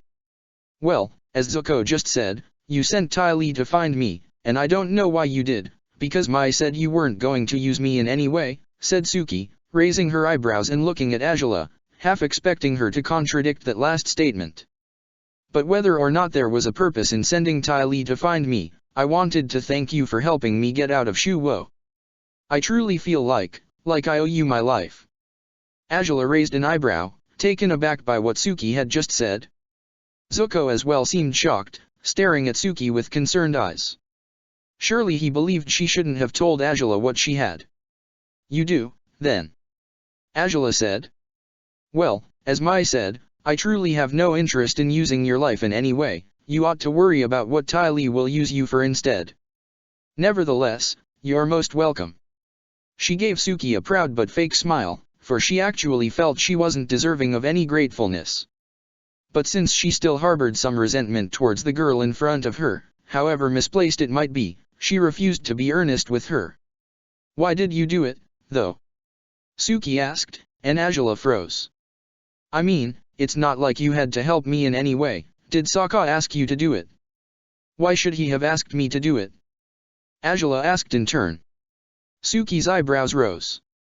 Well, I just can't think of another reason why you'd even know I exist, said Suki, shrugging. You're right about that, of course, said Angela. All the same, you need no explanations. You're free from Shu Wo, you're friends with the prince, and I'm not demanding any services from you. Shouldn't that suffice? Sure, it suffices, but I just thought. If you're that grateful, maybe show it by not asking questions, said Angela. Let's say it was my good deed of the day and leave it as that. Well, if you say so, said Suki, surprised. As much as Zuko had warned her that his sister wasn't the easiest person to get along with, she was surprised by how authoritarian she was through the harshness of her words. In any case, I suppose you have your tour to resume, while I have a book to finish, therefore. Wait, said Zuko, lifting a hand towards Angela, who raised an eyebrow and looked at him skeptically, as though he couldn't make her wait just because he asked. We actually came because. Spice I. The shout startled all three of them, and Angela's eyes widened when she recognized who was responsible for it. She turned on her heels slowly towards the hall's opposite end, just in time for a certain short earthbender to throw her arms around her, locking her in a bear-tight embrace. D-dirt worm. She muttered under her breath, her arms held out awkwardly as the blind girl hugged her. It's been too long. Toph exclaimed, releasing Angela and showing her a large grin. How's it going? Where's the dog? What in the name of? Said Zuko, staring at the two girls in horror, seeing the pair of them being so friendly was the stuff of nightmares for him. If it's not Cranky Pants. Said Toph, beaming. And, wait a sec, you have a girl with you, Zuko? Are you serious? Damn, a lot has happened since we left, Iroh. The old man, most unlike his gladiator, hadn't bolted down the hall at full speed to greet his niece and nephew. He was smiling, as ever, but his eyebrows raised appreciatively when he caught sight of the girl standing next to Zuko. Oh, my, a lot indeed, he said, turning towards the prince. It has been far too long, Zuko. It has. He said, smiling a little. Did your trip go all right? It most certainly did. I learned of many Earth Kingdom brews while we traveled to Jailing, said Iroh, beaming. And it would seem you were busy while I wasn't here to keep you company, eh? Don't say it that way, it sounds like, well, it's not like that. Said Zuko, blushing, and Toph chuckled. Oh, but you sure wish it were, huh, Zuko? She asked, prodding his ribs with an elbow. Shut up. I didn't say that. Zuko exclaimed, before freezing in his spot. The last thing he wanted was for Suki to see him lose his temper. But to his relief, she only seemed amused by it. So. I assume you're the girl Zuko spoke of, said Iroh, smiling. Suki, was it? Kyoshi's heir. Well, yes, said Suki, blushing a little. She had no idea Zuko had told his uncle about her. That's me. It's a pleasure to finally meet you. Zuko holds you in very high regards, said Iroh, beaming. Don't, just stop, said Zuko, sighing in defeat and shaking his head. Iroh laughed loudly and patted Azula on the back now, at which she raised an eyebrow. Good to see you again as well, Azula. Is everything well? Well enough, she said. Or it had been, until Zuko interrupted me when I was in the middle of reading. Oh, the Book of Fire. Said Iroh, smiling as he saw the book Azula had been holding. It has been a long time since I last read it. How are you finding it? Too metaphorical for my tastes, actually, she said. Why do writers insist on complicating matters just to embellish them? I'll never know. Ah, it is but art, Azula. No matter how we try, it is impossible to grasp why it is how it is, said Iroh, smiling. Well, you can get back to your book in a moment if you want, said Zuko, staring at Azula and Iroh in surprise. He had never seen them hold such a cordial conversation before. But we were going to ask you, Azula, if slaves will be allowed at the festival's ball. Ty Lee wanted to know, so. Oh. She does, doesn't she? Asked Azula, crooking an eyebrow. Not quite surprising to hear as much, I admit. Well, actually, I don't know if they'll be allowed or not, my father hasn't said anything about it to me as it is, but. He'll allow gladiators to attend, I'm sure, said Iroh, smiling. After he let Sokka come to your feast, I promised Toph I'd bring her to the next public event to be held in the palace. Why you did, but it's not like I need to go that much, said Toph, grimacing. I'm not a fan of fancy nonsense, remember? Well, if anything you can eat and not dance, Azula suggested, with a smile, and Toph raised her eyebrows, actually considering her suggestion. Doesn't sound so bad, to be honest. You can bring Sokka too, and then Zuko can bring Suki. Said Iroh, smiling, and Zuko blushed. I don't think, well, she's really not my glad dash, why you know? I was actually showing her around, so I'll just keep doing that. Do that, then. We'll go talk about the Book of Fire, right, Azula? Said Iroh, smiling at his niece. A nice conversation about old books over a nice cup of hot tea. Huh. I wonder if that'll help, Azula said, but she wasn't reluctant to comply with Iroh. Her uncle usually didn't share his wisdom with her, only ever with Zuko. She wondered if he might have something helpful to say after all. Read a book, you said? Said Toph, grimacing. Not my thing, to be honest. I'll catch up with you two later, then, if that's what you'll be up to. Feel free to do as you wish, Toph, said Iroh, smiling at his gladiator. Well, we'll be going, then, said Zuko, nodding towards Azula, Iroh, and Toph. Good to see you're back, Uncle. It's good to be back, Prince Zuko, Iroh said, beaming. We have much to talk about. Zuko merely smiled awkwardly and nodded before starting back through the same hall he had come from, with Suki right behind him. He took a corner at a new hall and led her into a room, lighting up the beacons of it with his fire bending quickly before closing the door and sighing. Is this your room? Suki asked, looking around herself, surprised. It was opulent, more than any other bedroom she had ever seen, but it still had an unexpected simplicity to it that made it quite cozy. Yeah.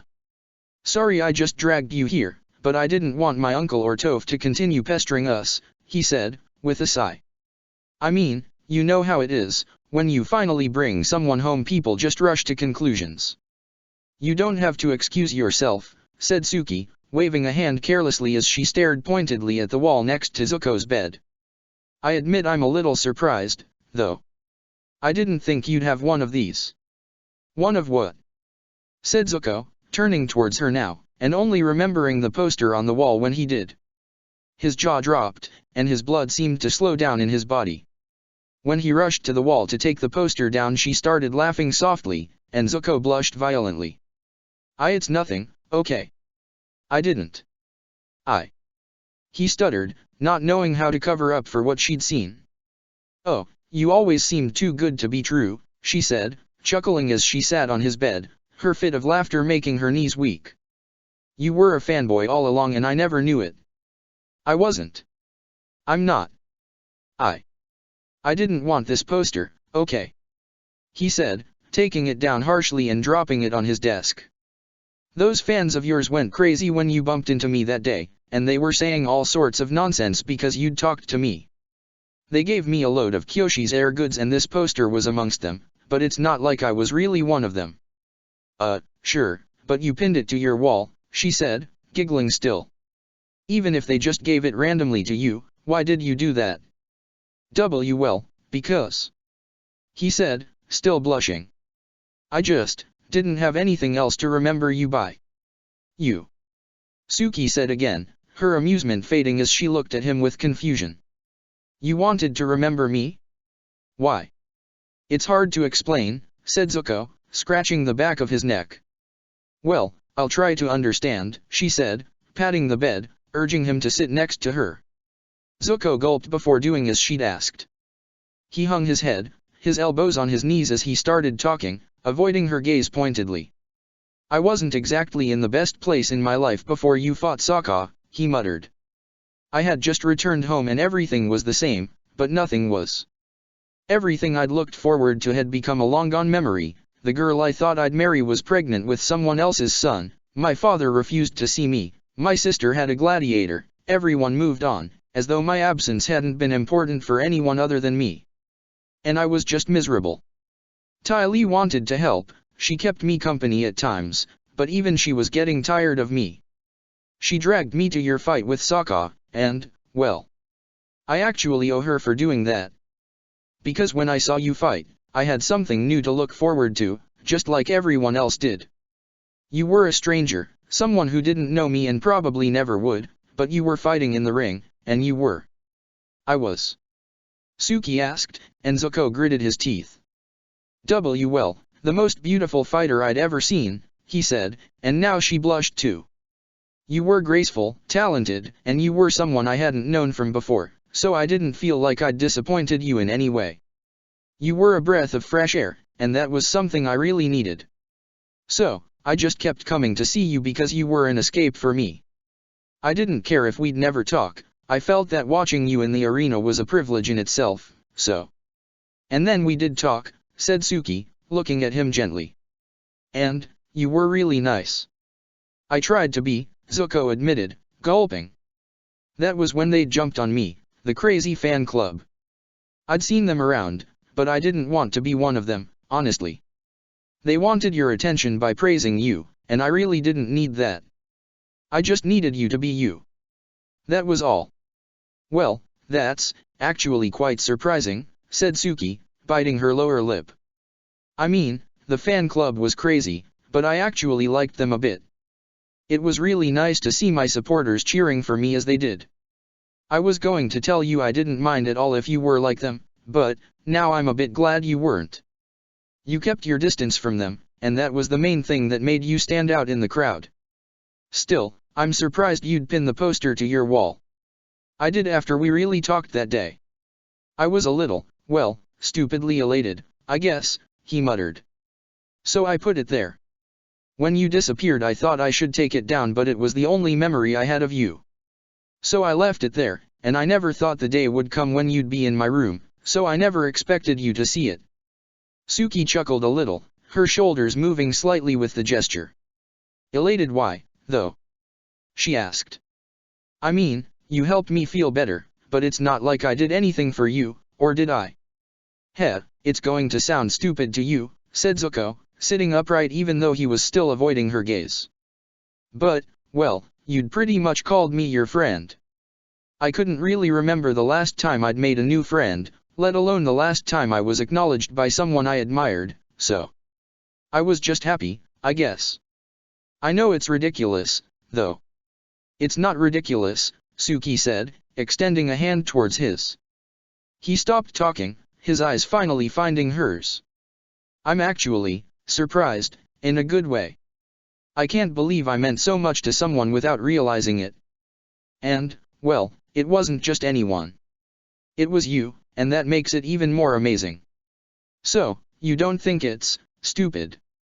Asked Zuko, and Suki smiled before shaking her head. You should stop thinking so lowly of yourself, she said. There's no reason to be ashamed of good feelings. Zuko froze, his eyes locked with hers.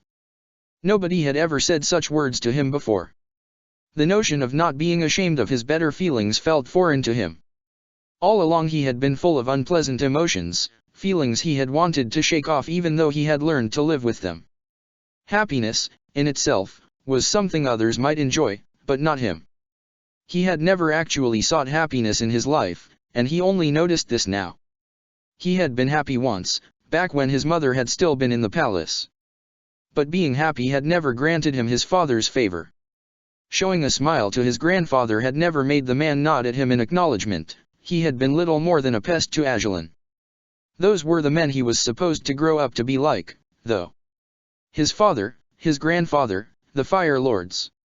There was no time for him to waste in frivolities. If he was to be Oze's heir, he had to be like him.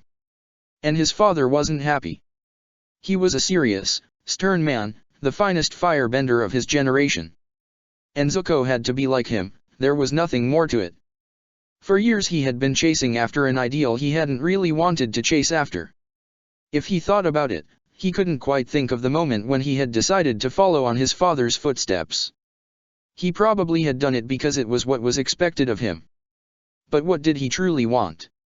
It was the first time he had ever asked himself that question with honesty. He sat where he was, his eyes lost in Suki's violet gaze, as he felt like he was waking up from an extremely long dream. As he felt that, for the first time, he could forget about what others wanted him to be, so he could be himself for real. As though he were free from the chains that had been holding him down and forcing him to conform to everyone else's ideals. The unpleasant feelings he had been enslaved by, his anger, his frustrations, his envy, his sadness, they had been holding him down all along without his awareness. And now, just now, he allowed himself to contemplate a simple idea, a single thought: could he find happiness? The intensity in his gaze was making Suki nervous. She didn't know what was crossing his mind right now, and that filled her with unease but also with curiosity. Her hand shivered slightly in his, but she didn't let go of it. It felt right to touch him, and she was pleased that it did, for she hadn't thought she would be glad to hold a man's hand ever again. Still, she wondered if perhaps she ought to pull away, no longer out of her need to keep distance, but because maybe Zuko didn't need this right now. Yet she had just told him not to be ashamed of his better feelings, so she should feel no shame for hers either. She didn't want to back off, not at all. So. I shouldn't be ashamed, he muttered, lowering his head a little. I should just cherish what makes me happy, you think? Well, it'd only be right, right? she said, and now he licked his lower lip, his hand tightening around hers. Right, he whispered. She would always hold his last gesture responsible for prompting her to do what she never thought she would. As she leaned closer to him, Zuko's eyes widened. His heart thumped in his chest, for she had never been at such short distance from him. And yet there she was, her nose brushing lightly against his before her lips touched his. The lack of response from him could have stopped her, but Suki didn't falter despite it. She wasn't ashamed of what she was doing, if anything, she was proud of it. She couldn't believe her own boldness, but she was glad she had proved capable of kissing him. She had tested her limitations, and discovered she could push further than she had known she could. Her past wouldn't stop her from seizing happiness, not anymore. Zuko was shaking almost violently by the time he returned her kiss. His hand was clenched around hers, while the other gripped the sheets, his knuckles turning white. He closed his eyes and his response became more enthusiastic. It wasn't the first time he had kissed someone, but it felt like it was. He was euphoric, ecstatic. Whoa. Way to go, cranky pants. Show her what you're made of. The shout from outside the room startled the two of them. They pulled away brusquely and stared at each other in surprise, as though they hadn't been quite conscious of what they had been doing just now. Yet Zuko gritted his teeth and glared at the door, his cheeks burning red. Shut up, Toph. He yelled, and they heard the girl's distinctive laughter die down as she walked down the hall. How did she? Suki asked. She knew little of the blind bandit, only the few things Zuko had mentioned of the girl. She's got a creepy style of earthbending, she's blind so she can hear everything around her or something, so don't worry. She's always like that, said Zuko, still flustered, a hand on his forehead. Well. I'm not worrying, said Suki, with a weak grin. Zuko raised his eyes and found her smiling, and he breathed out in relief before grinning as well. Even though Toph had interrupted them, it didn't seem Suki regretted what they'd done. Naturally, neither did he. You two aren't going to believe what I just... Toph was saying, laughing mischievously as she entered the sitting room where Iroh and Azula were, in the middle of a conversation that she sensed she shouldn't have interrupted. Oh. Whoops. You guys are reading that weird book, right? We can read it aloud for you if you want, said Iroh, as Toph took her seat on one of the room's cushions. Nah, I doubt I need to hear it, she said, waving a hand carelessly. Carry on with your thing, never mind me. Well, then, said Iroh, turning towards Azula again. You said you can't quite seem to find the answer you're seeking in the Book of Fire, then? It's a question about fire bending, though. Obviously, said the princess. And reading about the lives of the sun's children, or the foundations of the first cities, hasn't helped in any way. What exactly is it you need, though?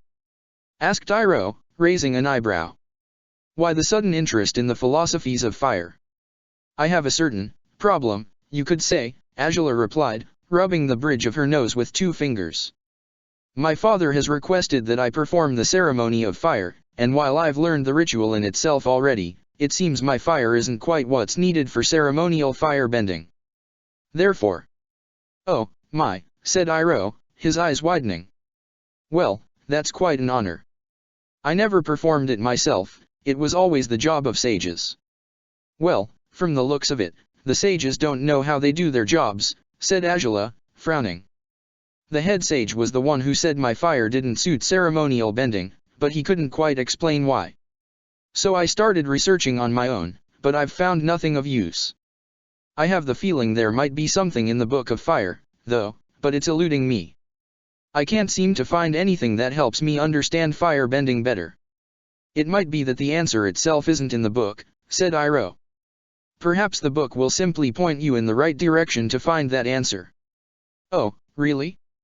And what direction is that? Azula asked, looking at Iroh skeptically.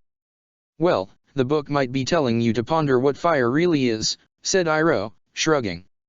Go back to its origin. Think of what makes fire the element of power. You want me to meditate on this, then? Azula asked. Maybe I ought to fly upwards and speak to the sun so it tells me that the key to fire bending is inside of me?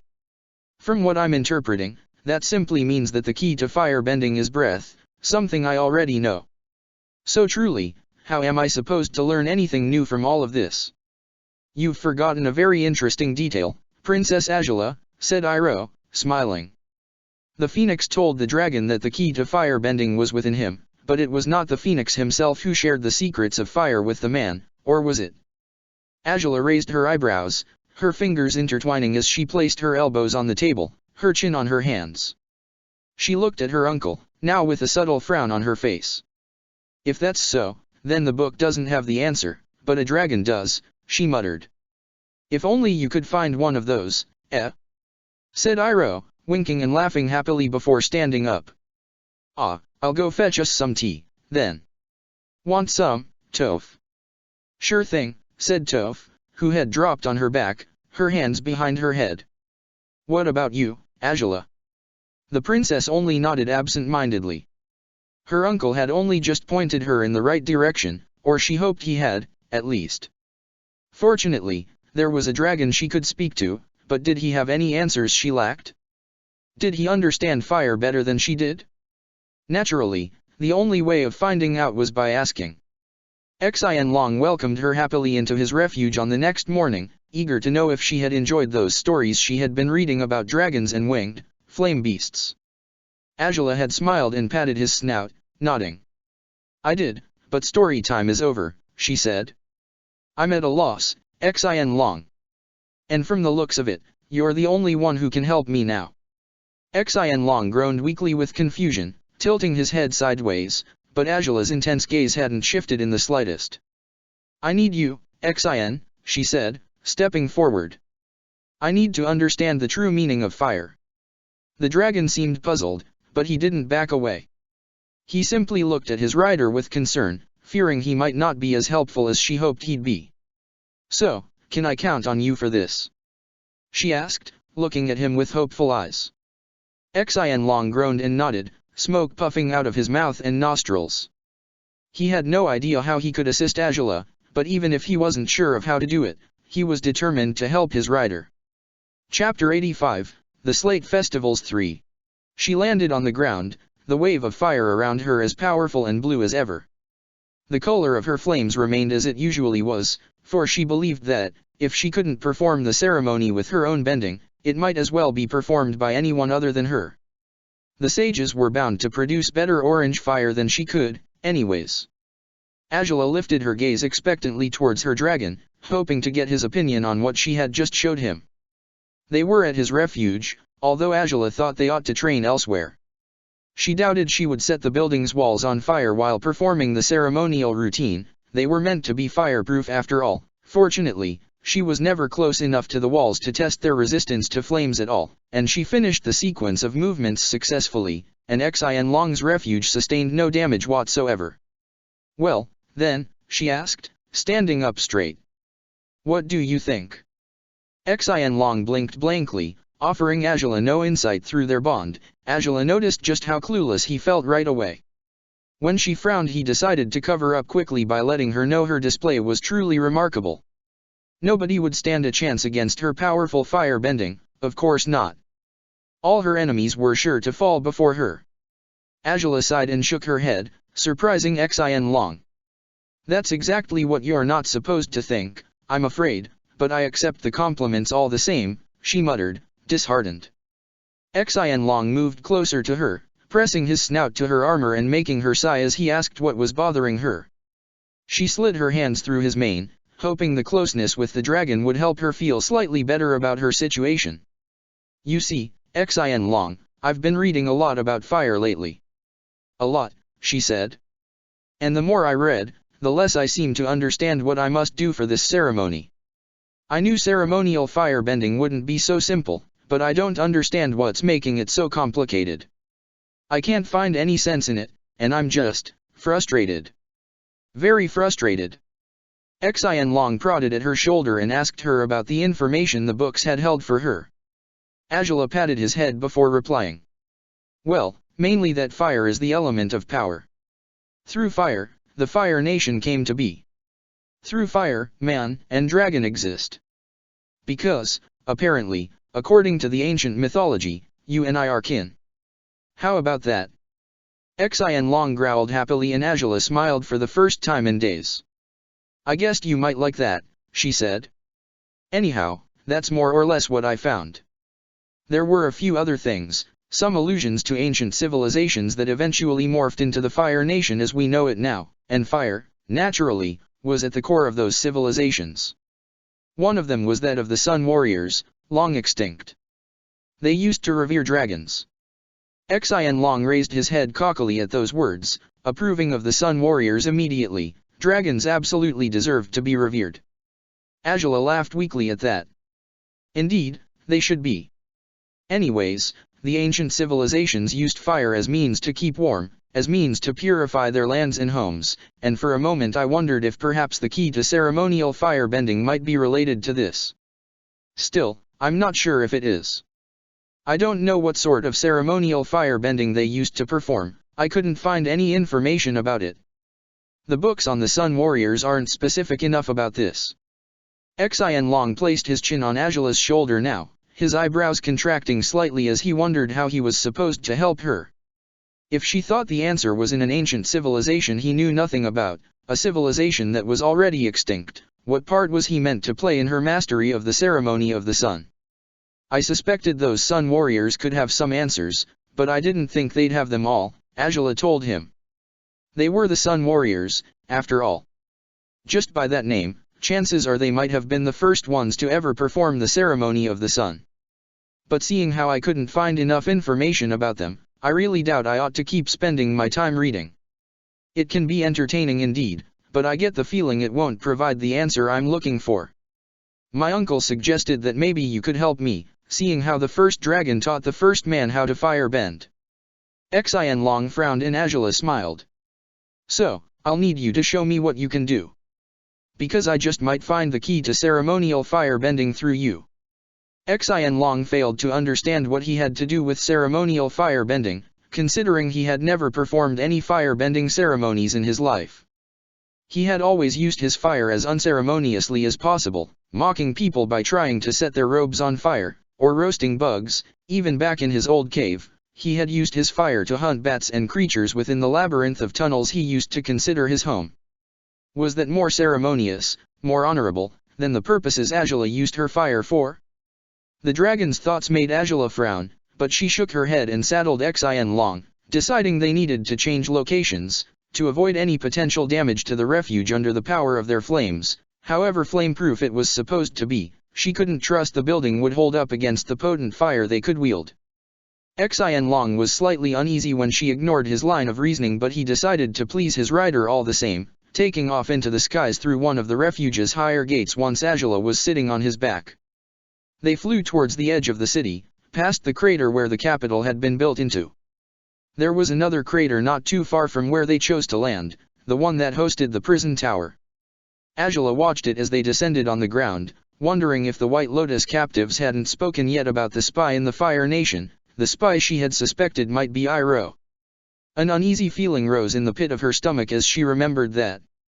Her relationship with the old man had improved as of late, but she still couldn't discard that possibility, and she'd best keep that in mind. Still, trusting him regarding his advice for ceremonial bending surely wasn't a bad decision, right?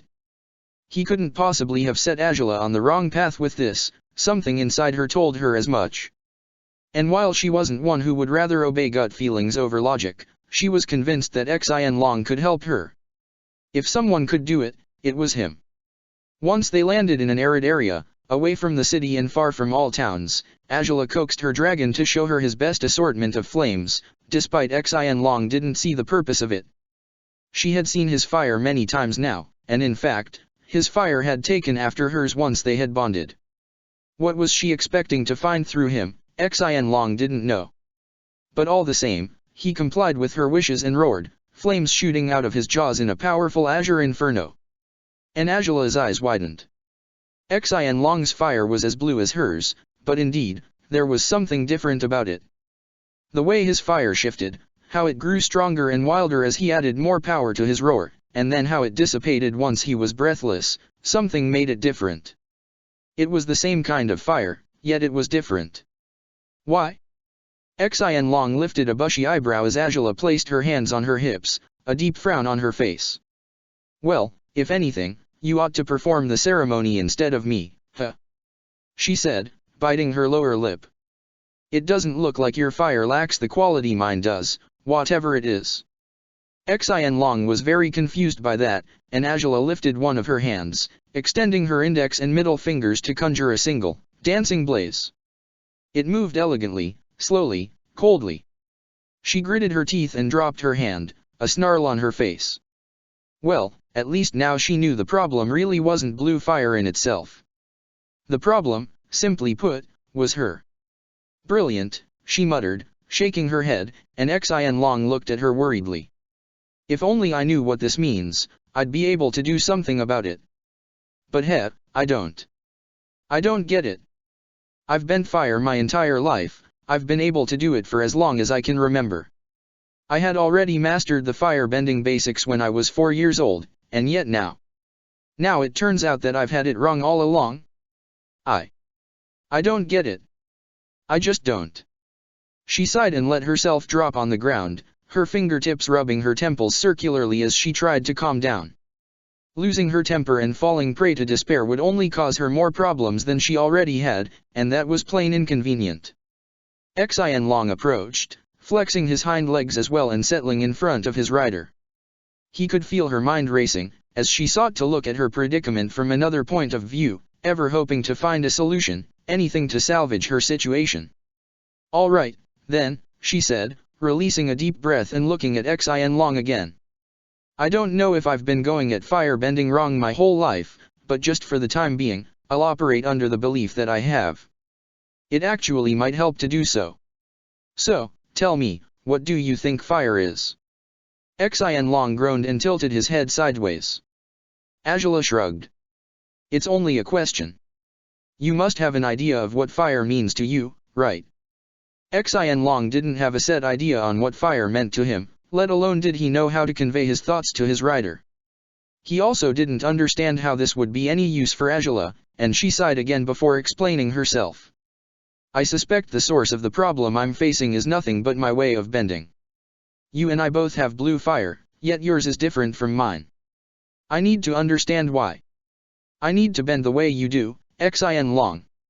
Even if just for the sake of this ceremony." Xianlong asked her if she wanted to bend through her mouth and she looked at him, skeptical. Xianlong chuckled before closing his eyes and showing Angela the array of sensations he felt when he was bending.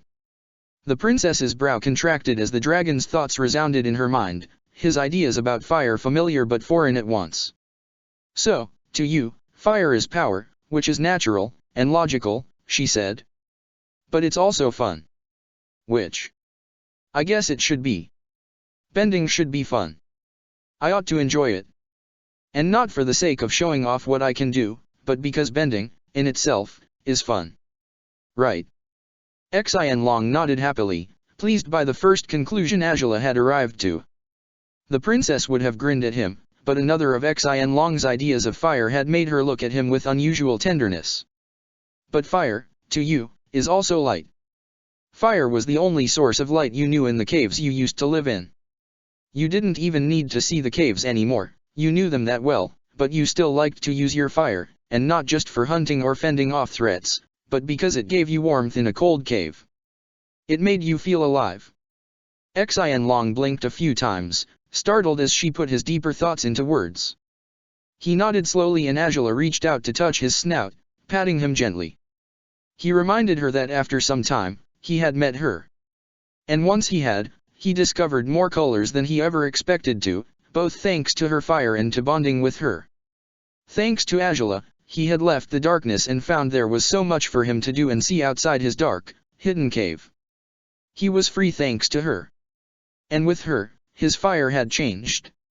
He liked the way it had changed, because it matched hers. That was an honor he was most proud of bearing.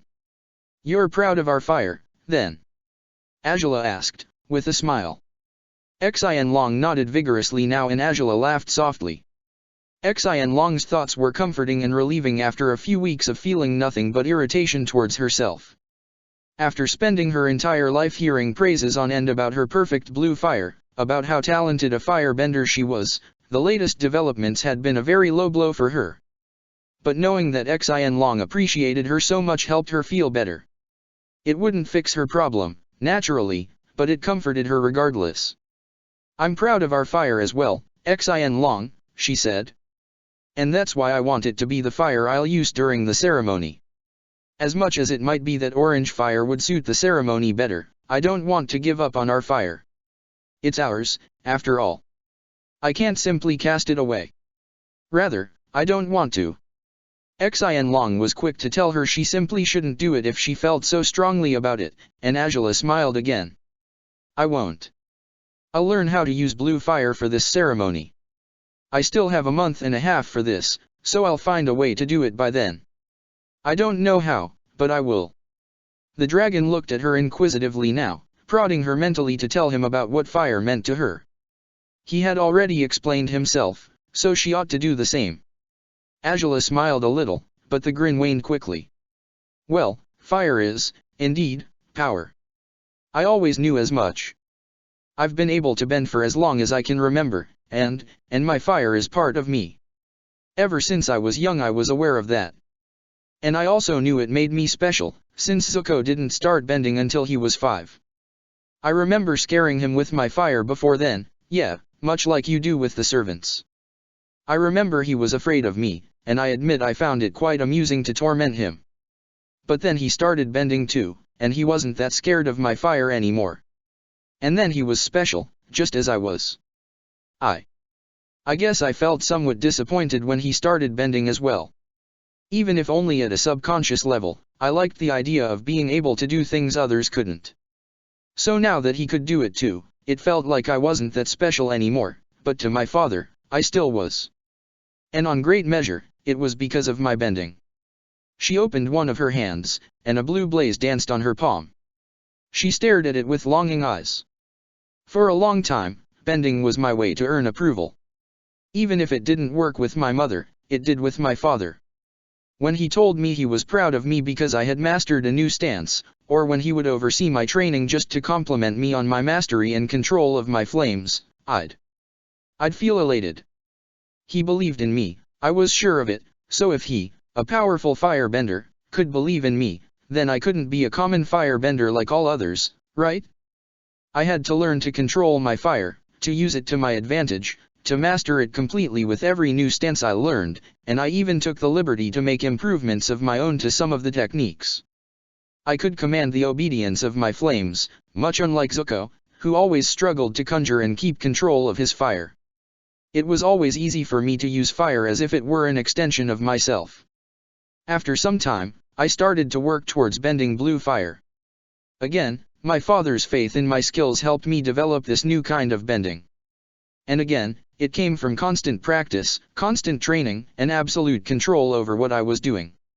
I managed to raise the temperature of my fire, to the point where the flames started to shift in color and quality, and one day, I managed to do it. I could conjure blue fire, and it was one of the most exciting moments of my life. Nobody had ever used blue flames before, not that my father nor Lo Enli knew of, and I was so happy. I really think I'd never been happier while bending than I was that time. Xin Long looked at her understandingly as she closed her hand, the flame disappearing from her hand. Afterwards came lightning bending. It was also a very intense and important experience for me, but not as much of a motive of excitement as blue fire was, mostly because others had already used lightning before me. I wasn't improvising, since the skill didn't quite allow room for it. I wasn't trying to discover something new. I was doing what others had done already. Granted, I did it at a much younger age than anyone else, but even so, I really have to admit I wasn't quite as delighted by it as I was with the blue fire at first. I was pleased with myself, but not really elated this time. She stood up again, shooting an array of blazes into the sky with a hand. The flames left her hand to dance in the air for a brief moment before dissipating again. "So now it seems the fire I was so proud of is no good for this ceremony," she said. "And I just refuse to accept that, Xin. If my blue fire is inadequate, then doesn't that make me inadequate as well? Your blue fire feels truer to the essence of flames than mine, so, indeed, I'm the one who has a problem. It's not blue fire in itself, but something I'm not getting right. And maybe it's my pride, after all. Or maybe not. But the fact remains that my fire is cold, and it shouldn't be. It can't be. Because fire is warmth, isn't it? Fire is, it's light, as it was for you in the cave. Fire can't be cold, because that's the exact opposite of fire, isn't it? Xian Long frowned for a moment at that before standing up, as though startled by what she had said. He moved closer to Angela and rubbed her shoulder with his nose, telling her he had an idea. She raised an eyebrow, looking at him with curiosity as he gave her a reptilian grin. You have something to show me? Just now? She asked. Xian Long nodded enthusiastically and offered her his back so she could sit on his saddle again. Angela wasn't sure if his new idea would help, but at this point, she didn't know if anything would. She felt she was getting somewhere after this short conversation, but she wasn't sure if she would accomplish much by finding the source of her problems. Perhaps stepping away from the matter, if only shortly, could prove helpful. They flew again, but this time headed southwest from where the capital city stood. Angela soon understood what Xian Long had in mind, but she was still confused. What purpose was there in flying towards a volcano? How was that going to help her? Xian Long landed before one of the largest volcanoes in the Fire Nation, and even though Angela was as skeptical about her dragon's endeavor as she could be, Angela felt power burn within her body upon the proximity to the volcano. She held on to Xian Long's reins, the scent of sulfur hanging in the air and making her frown ever so slightly. Xian Long, on the other hand, seemed to revel in the smell. Mount Huohe, she said, staring at the volcano with interest. We had to study about it in school, long ago. It was one of the most active volcanoes in the mainland until about 500 years ago. It's been dormant since. Xing Long groaned and climbed towards the tall peak, his long body slithering as he moved, with Angela still nestled in his saddle. The dragon kept walking uphill, and only stopped at a ledge, a short distance from the crater. Only then did Angela climb down, and the dragon prodded her shoulder with his snout. The princess frowned. What? What do you want me to? She asked, raising an eyebrow as Xian Long moved around her, groaning as though trying to make a speech of his own. The ideas in his head rushed quickly, and Angela had a hard time trying to keep up with the thoughts scrolling through the dragon's mind. Soon enough, she understood what the dragon was trying to say. She leaned down, on one knee, her palm touching the ground. Xian Long continued to send his thoughts her way, thoughts she could understand better now, thoughts that compelled her to close her eyes and let herself feel what lay underneath. The dragon told her there was no need to reason through this, just as she often didn't reason through matters when she was with Sokka. Angela had been about to do as the dragon told her until he conveyed that last thought. She shot a glare at him and the dragon gave her a proud grin. She shook her head, annoyed over the fact that her heart had started beating a little faster when the image of a smiling Sokka had taken form in her mind. But once she was able to push away all thoughts of her gladiator, she started to feel something that had nothing to do with embarrassment or irritation. She started to feel fire. It burned within the volcano, deep underground, and she could feel it. The fire resounded with her soul, just like when I found you, she said, frowning, her eyes closed. I can feel the fire. It's not my own, but I still can feel it.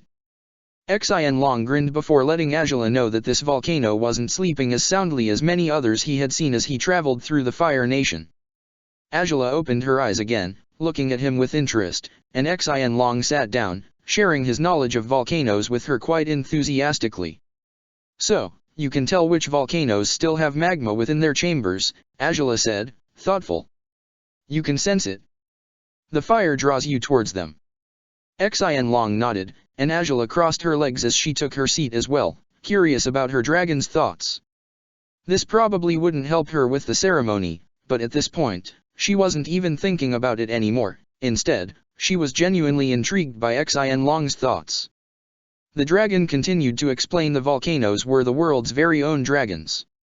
The fire waited within them until they released them through their mouths, just like he did with his flames. The volcanoes would spend a long time without releasing their fire, but some of them did it when you weren't expecting them to. He had once witnessed a volcano erupting in an island far from where they were now, in an island shaped as the moon in the last quarter of its cycle. Crescent Island? Angela asked. Interesting. The fire sages in the temple had to evacuate the place a few years ago temporarily. Eruptions became more constant and dangerous there then. Xian Long frowned and shook his mane, confused by why anyone wouldn't want to live in the island of flowing fire. Angela raised an eyebrow. Because it's dangerous, simply, she said, matter-of-factly. As much as the Fire Nation people may like fire, Xian, it's not safe to live near Volca.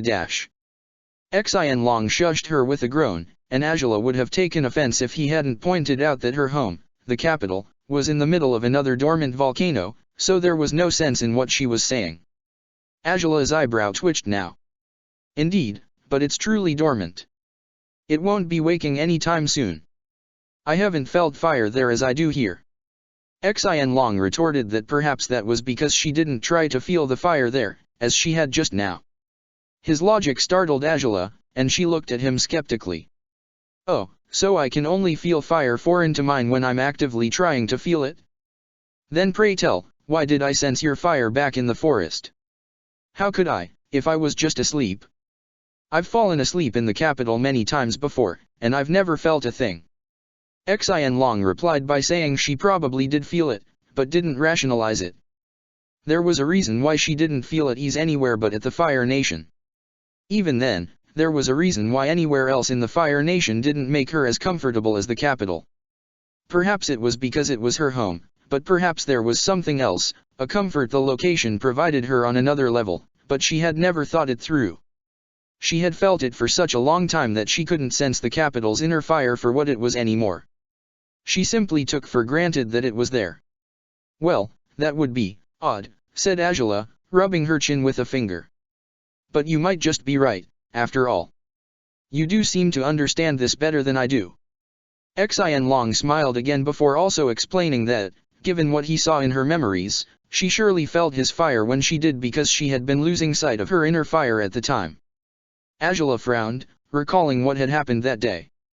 It wasn't because she had been soaked by the rain, since she had managed to heat herself up right afterwards.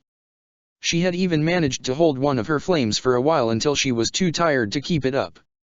And then she had fallen asleep, right after telling Sokka that she could get used to living in the wilds with him. Back then it hadn't been a genuinely appealing perspective, though. The idea of running off with Sokka was much more tempting nowadays. At the time, she had only wanted to find the rough rhinos and bring them to justice. And she had lost all hope to do so by the time they were in the cave. By then, she had thought she wouldn't succeed. She had thought she would be shamed forevermore, because it was the first time she had ever failed at anything so catastrophically. The sensation of hopelessness she had felt in the forest was nearly as bad as what she had felt when the lightning had backfired on her as she fought against the White Lotus infiltrates in the palace. Only, the one in the forest had lasted much longer. It had made her lose sight of her inner fire, even if she was still capable of using firebending in basic ways afterwards. And once she had lost sight of her own fire, she had been able to sense another flame, one that burned deep within the tunnels, within the mountains. Interesting, she said, elbows on her knees, her hands under her chin. It makes some sense, I'll admit. I didn't think too much about firebenders being able to sense heat in this way, because I actually hadn't heard of such a phenomenon before. I only ever noticed it thanks to you. Xian Long shrugged and smiled again, saying humans just weren't attentive enough more often than not. Angela raised her eyebrows and smiled, looking at him with amusement. We aren't, are we? She said, looking at the volcano again. Still, as much as this is truly fascinating, we're here because the fire in the volcanoes will help me, you believe? Xian Long simply replied by saying that she was a volcano as well, and Angela raised an eyebrow. There was fire inside her, there was fire inside every firebender. And bringing that fire outside was what the volcanoes did. What the dragons did. But Angela had learned to use fire without needing to use her inner flames. She had learned to perform stances, to rely only on the flow of her energy, on the power of breath so she could create flames, whether orange in her childhood or blue in the years afterwards. She had only known to create fire, but never had she been told to think of where fire came from. And only when she understood its true source would she be capable of bending like a dragon, or like a volcano. Angela frowned, still confused by Xin Long's idea but keeping an open mind for it all the same. She stood up and took a deep breath, closing her eyes again and feeling the warmth of the volcano. "I can sense the volcano's fire, yes," she said. "But, as you said, I was taught that fire bending comes from the breath. I really don't know how to channel my inner fire outwards. I mean, if it's not in the way I learned to do it, then I really don't understand how it's done, Xin Long." The dragon told her not to think of the methods through which she had learned fire bending, and Angela sighed. He stood next to her, ushering her to feel the fire, not just the volcano's but her own. To sense it, and then release it. With that, the dragon roared blue flames into the air, charring the black grounds around the volcano. Angela frowned before taking a deep breath and releasing it as a smaller roar of fire of her own. Xin Long hooted in approval, saying he didn't know she could use her breath like he did, and Angela chuckled. Still, her amusement soon dimmed. It didn't feel any different than her usual fire. "It's still not good enough," she muttered. "It's..." Xin Long grunted, letting her know it wasn't about it being good enough. Fire wasn't supposed to be perfect. Fire was supposed to be wild, untamed, free. It was supposed to be power, and it shouldn't be controlled. Volcanoes didn't control their fire. The lava erupted and rushed down the mountain, burning everything in its path without a care in the world. So Angela had to be like the volcanoes. She had to let her fire run free. The notion of giving her fire freedom was surprising for the princess. She hadn't thought that her fire was repressed in any way. But maybe Xin Long was right. If there was one thing she knew she did to her fire, it was keeping it in total control. And while there would be nothing wrong with that in fights, or in wars, it was wrong in ceremonial fire bending. Ceremonial fire bending was supposed to be about cherishing fire in its purest, truest form. It was about showing Feng Huang the powers of his children, of making an offering of their fire for him in return for giving them life so long ago. It was an offering of the best flames the Fire Nation could present to their god. And it couldn't be controlled fire, it couldn't be combat fire. It had to be more than that. Angela closed her eyes, wondering how to produce this pure form of fire bending.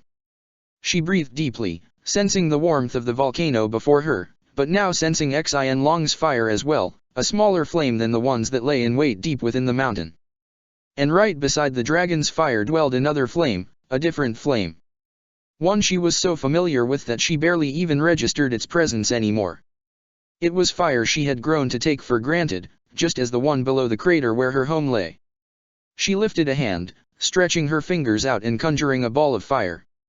Instead of being frustrated by how cold her flames felt, she simply felt. And as the blazes danced on her palm, she felt the volcano underneath. She felt the fire that was truer than hers, a fire she wanted to imitate, even if she didn't know how. But it was the answer, after all. Her fire had to become like the volcano's magma. Her fire had to be wild, free, imperfect. And fun, Xin Long added, startling Angela. She turned to look at him, and the dragon gave her a mischievous grin. As much as fire wasn't something to be taken lightly, it also wasn't something to be taken that seriously.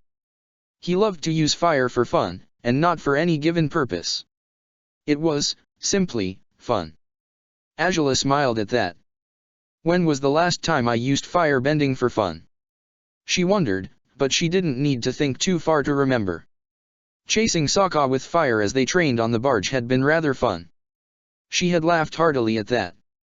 And as she remembered that instance, she thought her fire hadn't felt as cold that day. She closed her eyes again and simply decided to enjoy the sensation of bending fire. She didn't look, for she feared she might fail to make things work if she was too aware of what she was doing. All she needed was to bend, and to bend for the sake of bending. The ceremony, her enemies, her father's expectations were forgotten. All that mattered now was her fire. All she had to do was let it out, allow it to cleanse her, to purify her, to bring her the same thrill she had felt back when she had first bent blue flames. Once she opened her eyes, with a ball of flames in her hands, she found they felt slightly different from what they had been before. It was a start. She smiled and looked at Xianlong with relief, and the dragon let out his gurgling laugh as a response. They spent hours near the volcano, and Angela continued to bend without taking up stances, or even thinking about the basics of firebending. Everything that had ever restricted her fire was forgotten, if only for the time being, and she only continued to bend, even playing with Xianlong by tossing bolts of flames at him so he'd swallow them and release puffs of smoke afterwards. They unleashed blazes together, laughed and allowed themselves the freedom to wield their flames without any reservations. By the end of the day, they returned to the palace and Angela headed off to take a long bath, relaxing and cleaning up after a long day. As she rested in the tub she procured another flame in her hands, a blue, dancing flame. It was less controlled than usual, albeit she was certain she could reel it back into her control if only she wanted to. But for now, her fire had to remain wild. Only this way would she come closer to understanding fire. She progressed far too slowly for her liking during the next weeks, but at least there was progress to speak of. They always left the capital, practicing in nearby uninhabited craters to avoid setting anything on fire by accident. Xianlong was helpful, always reminding her to stop worrying about the ceremony if she thought about it too much. Her frustration over the matter wouldn't help her bend better for the occasion, after all. All the same, it's ridiculous, Angela said, throwing a fistful of flames into the air and frowning, just as Xianlong reminded her, for the umpteenth time, that stressing over the ceremony wouldn't help her in any way. Why is it that frustration doesn't allow me to bend well, but rage helps my fire feel warmer? Xianlong was confused by that, and Angela dropped her arm before explaining herself. Since I was a child, I'd use firebending as an outlet for whenever I was enraged about anything.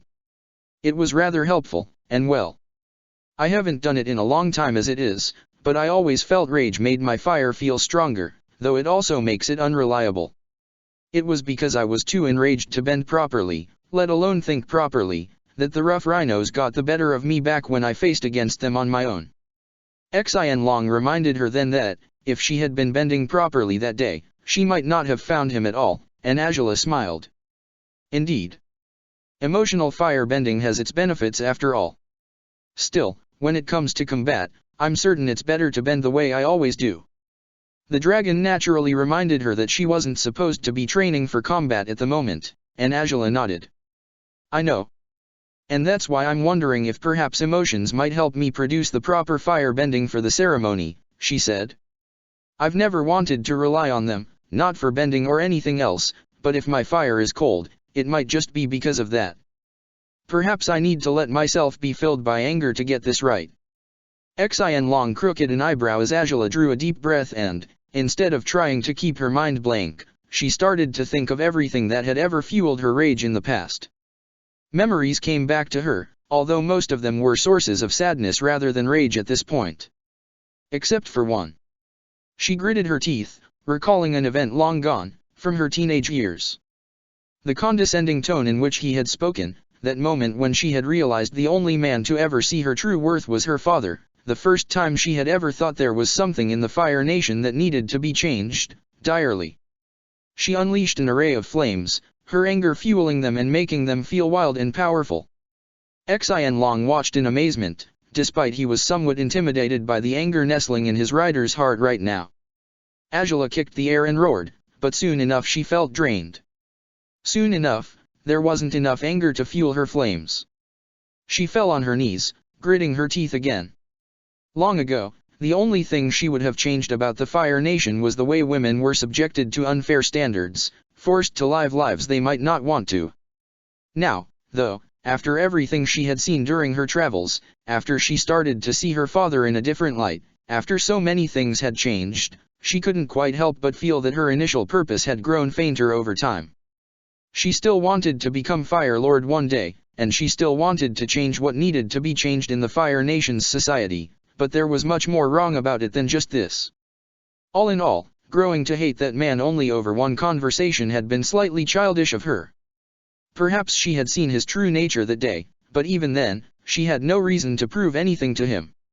She didn't have to show him how wrong he had been about her actions spoke for themselves already. Everything she had done as of late ought to make him change his mind, and acknowledge Angela for who she was. If her deeds didn't suffice, then nothing ever would. But she would make him swallow his words one day nonetheless, once she became Fire Lord. And to think I'll have to deal with him again soon, she muttered, shaking her head and standing up again, turning towards Xin Long. I'm not angry enough to actually make a rage outburst that lasts long enough, so it seems this isn't going to help either. Xin Long asked if she needed to get angry and Angela smiled but shook her head. I really doubt that's going to be the answer, Xin-. Because, if that was really what she needed, she should go see Sokka. If someone knew how to irritate her, it was him, right? Angela blushed when her dragon sent that thought her way. She shook her head, folding her arms across her chest. I doubt that's going to work. As much as he may annoy me at times, I really don't feel anger towards him anymore. If anything, I feel the opposite of that. Xin Long raised an eyebrow and prodded Angela's shoulder. She had wanted to let emotions influence her bending, but maybe rage wasn't the only one she could rely on. She was usually happy with Sokka, and being around him was fun for her. Maybe she would be able to make fire-bending fun and true if she was with him. Angela sighed and rolled her eyes, as Xin Long insisted on this. But as his thoughts scrolled through her mind, Angela noticed they were getting close to 1 month before the set date for the Slates fight. She had been so focused on the ceremony that she had nearly forgotten she hadn't given Shoji an answer yet, and that she had to assess Sokka's progress in training before she could give him an answer, to begin with. Well, maybe it won't be any use for the ceremony, she mused. But I did have to go see him sooner than later, it's true. I suppose I could do it now, if that makes you so happy. Xin Long nodded enthusiastically and Angela raised an eyebrow as she moved towards his saddle. She figured she would stop by at the palace for something to eat first, and afterwards the dragon could take her to see Sokka. He would be at Ty Lee's place, if the information she had was accurate. Xin Long said it didn't matter where he might be, though, for if he wasn't there, they would find him. Angela huffed, climbing on the saddle. You're so enthusiastic about this that I'm starting to suspect you just want to get rid of me for the day. Angela said, raising an eyebrow as Xin Long got ready to take off.